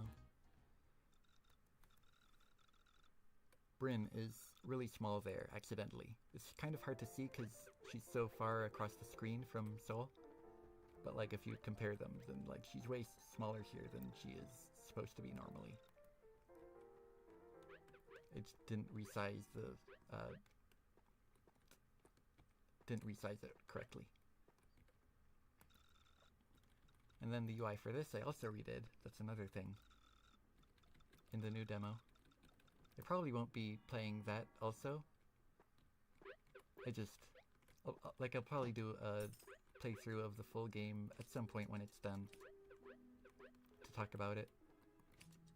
Hopefully more prepared than this, and kind of just, I'm trying desperately to think of things to say. I think I would have more things to say if I had done more preparation, but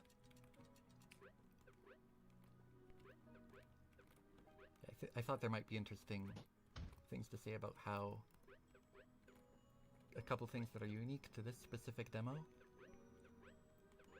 Well, the main thing, just the title reveal.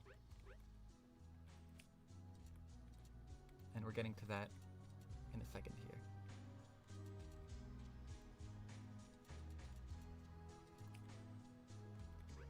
So like I said, the structure of the game's opening was already pretty much planned at this point, and so I knew that like going into the next room there was going to be a sequence where the world is destroyed.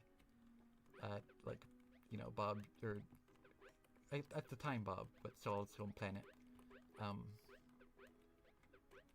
But again, because this was focusing more on gameplay and I didn't want to spend too much time on story stuff before finalizing what the gameplay would be like, I instead decided to have it build up the title a bit more. Make it more mysterious what's coming. But that also meant I had to rewrite this scene like 3 times in 3 different versions of the demo. So there's this version where it sets up, you know, that the title is changed. And then I removed the title reveal aspect of the demo and, you know, re-uploaded it. So you can play it more without context of what the original title was. So then I had to rewrite this, and then when I made it, like the finished version, you wake up here after, like, the previous sequence. So then I needed to rewrite the dialogue again. So that's kind of funny.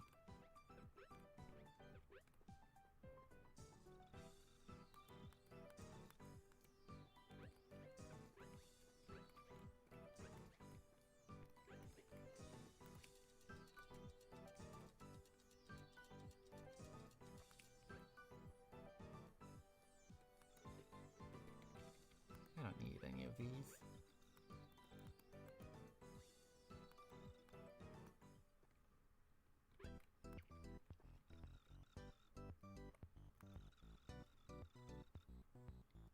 So the gag here, it was basically that in the opening sequence, you know, a tutorial, there's the start of a tutorial with the, like, scarecrow thing, but it doesn't actually, the tutorial doesn't actually finish. And so here you're like, oh, it's going to be like an actual tutorial this time, except she doesn't know how to give a tutorial, so it's just, it's ferrets. I ended up doing that in this version, even though the, like the earlier tutorial sequence isn't part of it. I think it still lands on its own.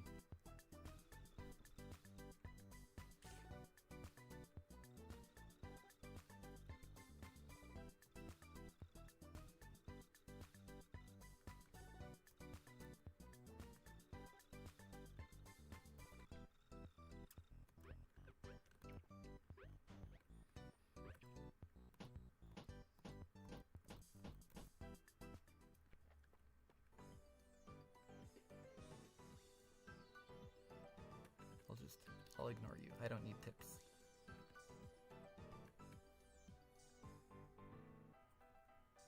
My top 3 favorite games that I've made. Good question. This is definitely one of them. Even just being a demo so far. I like what I've done with it. I think it's pretty good. Draw the Sequel is probably one, but it's a little more complicated there. Because, again, I'm kind of unsatisfied with, like, how limited it was, like what I wanted to do with it compared to how kind of glitchy it actually is. Hey, I'm back again. Ruben's back. Hooray for bye. Oh. And he's gone. Gonna close the door again.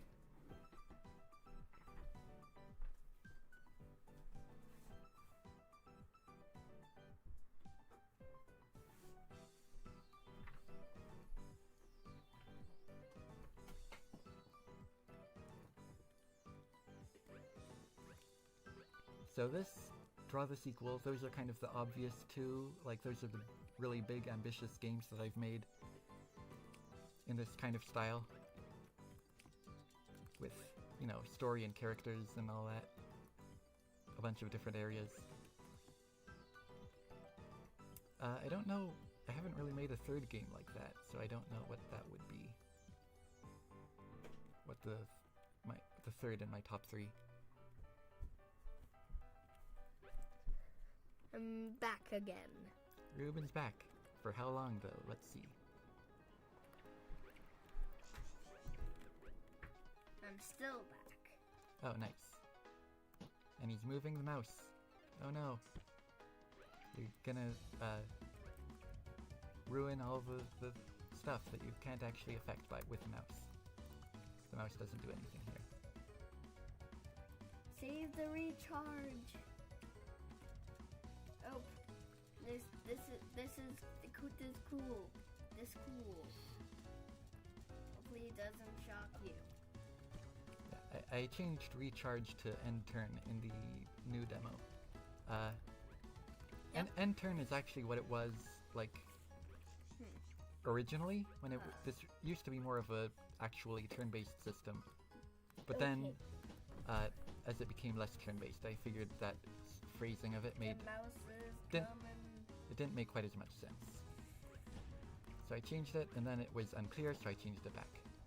A clicker is coming. Avoid the clicker. I don't think I have got any skills. I got one. Okay. Avoid the clicker. Yeah, I forgot how bare bones this pause menu was compared to the one in the new demo.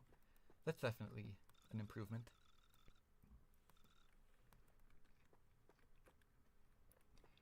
And then this was another thing. Like, I, again, didn't want to spend time on making story sequences before I was certain what the gameplay of the game would be. So instead of ending the demo with the pirate stuff as I originally intended, I just had this be how the title is revealed. I tried to make it really cool and dramatic.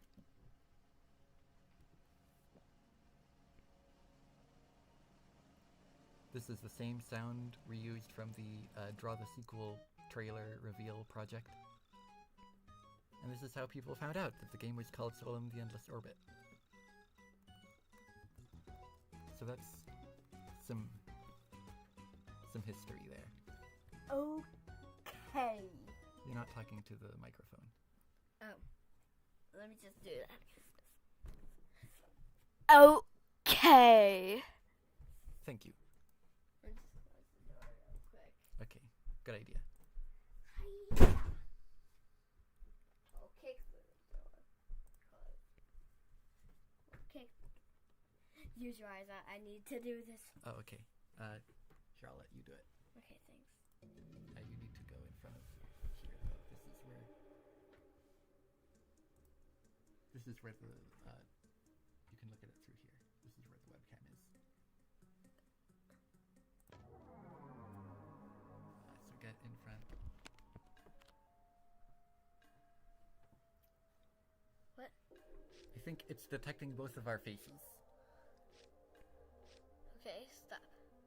Get out. Okay. You.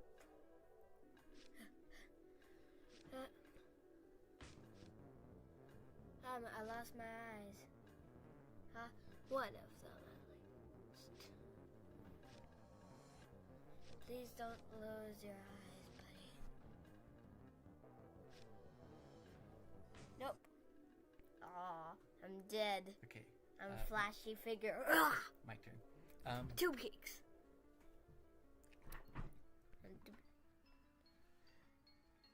So for years I was working on Draw the Sequel as kind of my main game, and then as soon as I was done that, I pretty much immediately pivoted to Soul in the Endless Orbit. So my Scratch output has kind of slowed down quite a bit, as you can tell. But this game I just Scratch implemented the face sensing feature, and I was like, maybe I could do something with that. And this reminded me how much I like making small projects that aren't, these big. I still like making, really big, ambitious, story-focused games with lots of gameplay systems and areas to visit and all that. Probably more than this, but this, I don't know, this reminded me that I like doing both. So I probably will do more like small, just score-based things like this in the future. This game is kind of an anomaly because it was really just, it came together in like a couple days. I really wasn't expecting to, I didn't think I would be making it until I started making it, if that makes sense. And then once I did start making it, it came together like super quickly. And it's like more in line with the kinds of projects I was making, you know, several years ago.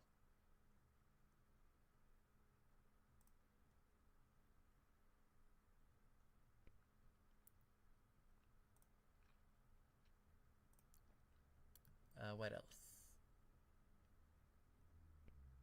The aesthetic, I spent a long time trying to choose fitting sounds and music because I wanted this to be kind of spooky. I think that was inspired by the idea. I think I just thought like a game that's controlled by your face, that where you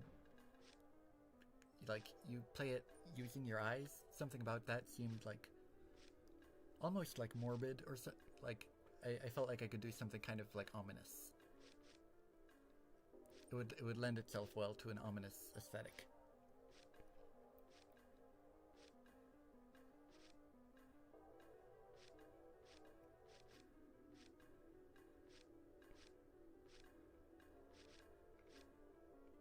Gonna try to see if I can unlock the hidden modes if I get a high enough score.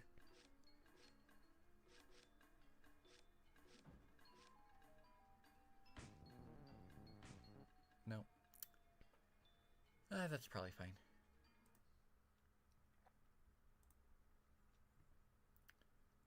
I think we just have 2 left. It's this, my 100th project on my Cool Guy Stuff account.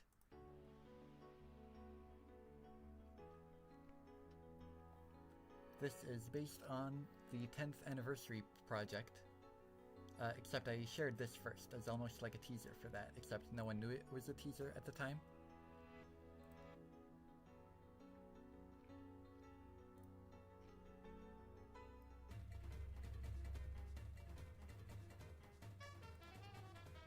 How do I know how long I want to spend on each game? I usually don't really have an idea of how long it'll take. It just sort of, it takes as long as it takes.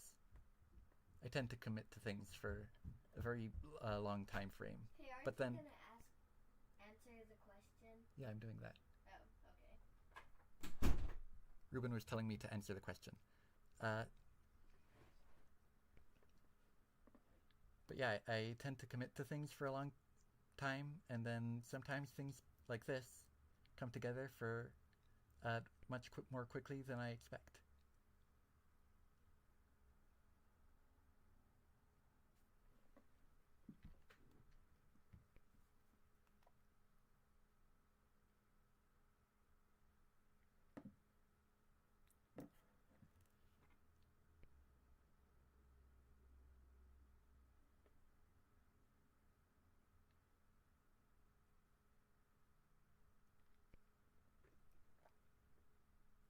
Okay, last is this one, which is the one that this whole thing is about.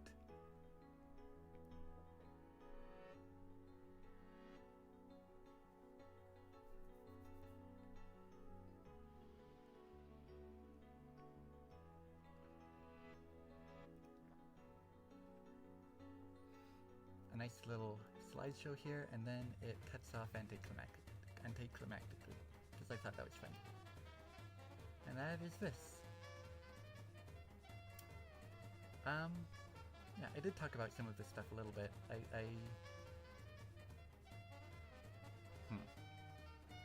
Some reflections on the stream. I think it did end up being more, it was kind of unprepared, and I thought that was, that could be like part of the fun of it, is I'm coming up with things to say on the spot, and like playing these games for the first time in a while, and generating thoughts on it in real time.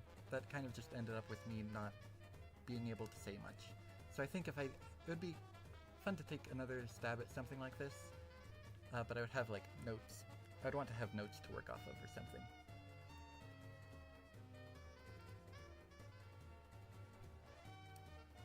Yep, and is that everything?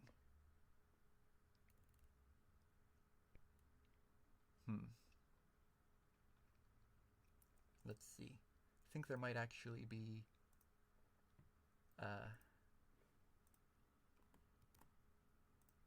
oops.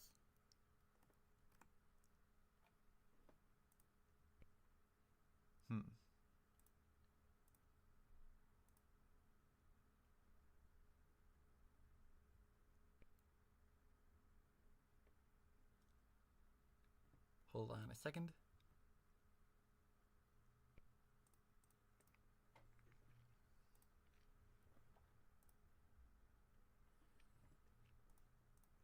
Here we go. Look. Here's another game to talk about, or project rather. This was sort of an experimental thing I wanted to do, I think probably just when I found out that video game sound fonts exist.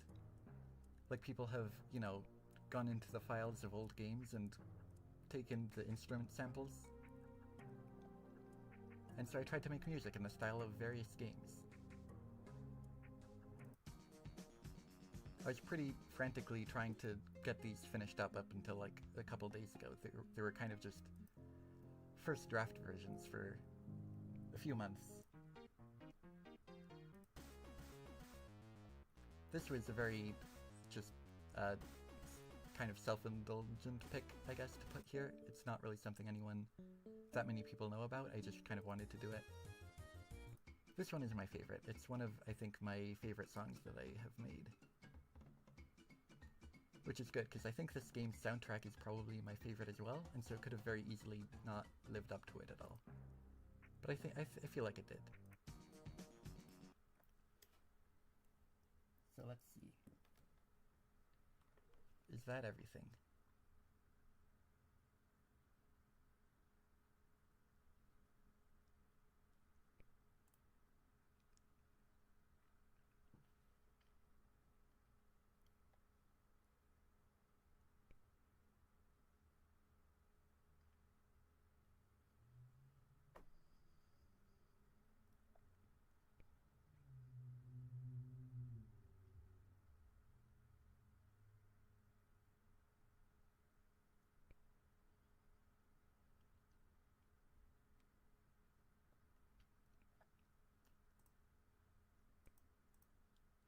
Let's go back to this account.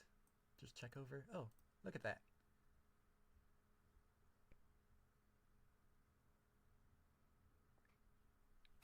Blast Magic agrees with me on the Donkey Kong Country Tropical Freeze soundtrack. This is a room from the old Bob and the Quest of the Multiverse demo that was not in the demo. I just made this as a test of if this graphical style was feasible. It's made of like just stock images and things. It would be cool to do something like this in the full game. I'm just not sure about using stock images in like a paid game. I could find like ones that are free to use probably.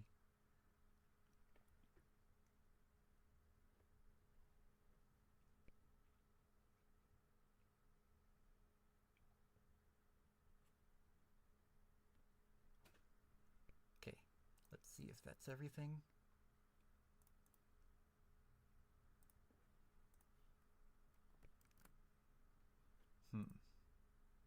Yeah, we did this.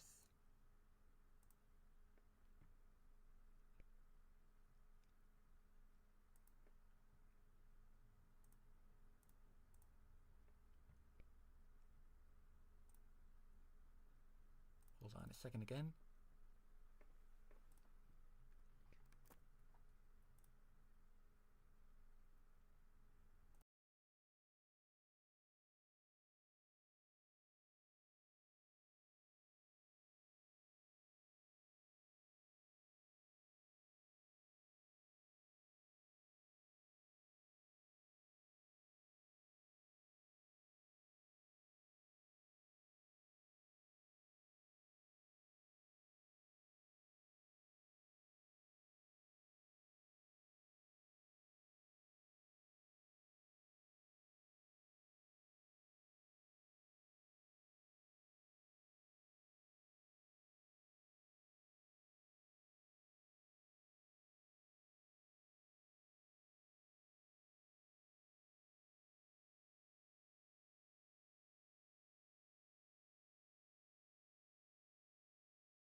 Sorry, I turned off the microphone at some point. I didn't realize. Sorry. When would that have happened? Oops. Okay, that would have been... When did I last turn off my microphone?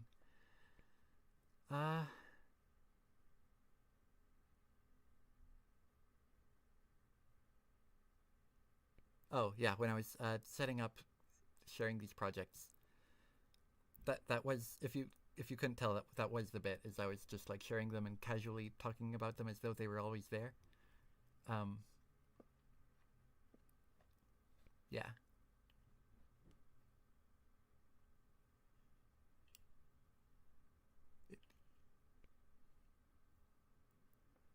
I turned my mic off while I was figuring out how to make them show up, because, yeah, sometimes it just like, if you share a thing, it just doesn't appear for a while.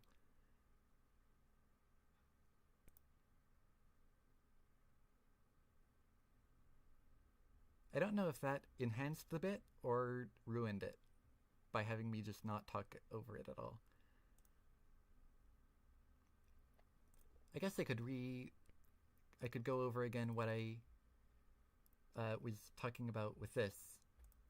It's just that someone asked me to make a tutorial, and at first I was like, I don't know if I'll have that much to say. And then I started thinking about it, and I realized I had a whole bunch of thoughts on how a game could be designed. And I could like walk through my whole process. And it ended up being a way bigger project than I was anticipating, and I ended up having to like restart it entirely at one point. Because it was structured in a way that like it didn't really even yeah, like I wanted to do more with it, so I restarted.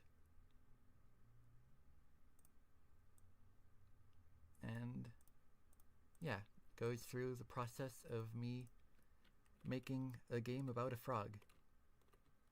You saw this already. My mic was turned off, but you could still see. I don't need to go through all that again. And then for this, I was just talking about how this was a prototype that I made for what was at the time Bob and the Quest of the Multiverse, before I did the actual prototype. And this was just a test to see if the mechanics were fun. And I think I concluded that they were, but it was really glitchy because this was a prototype. And it was kind of rushed. And all the graphics are very placeholder. But it worked, it served its purpose. So it's just a little glimpse into the history of this game. And with that, that is actually everything for real this time.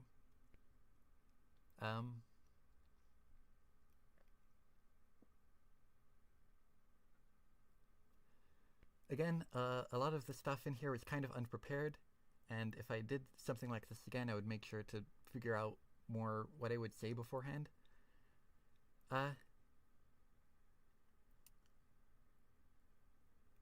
Otherwise, I think this turned out pretty well. I'm glad I'm glad at least a few people stuck around. There were more people here than I was actually expecting, so that's cool. And with that, my throat is going. My voice is, yeah, so I'm gonna stop talking and end the stream.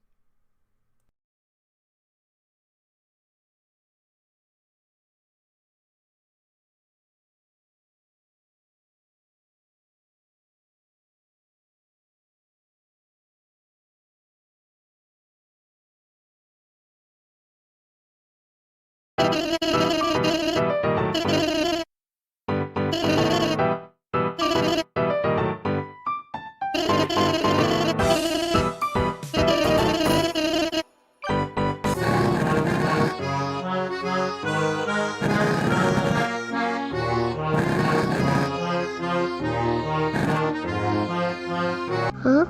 Yeah, Ma.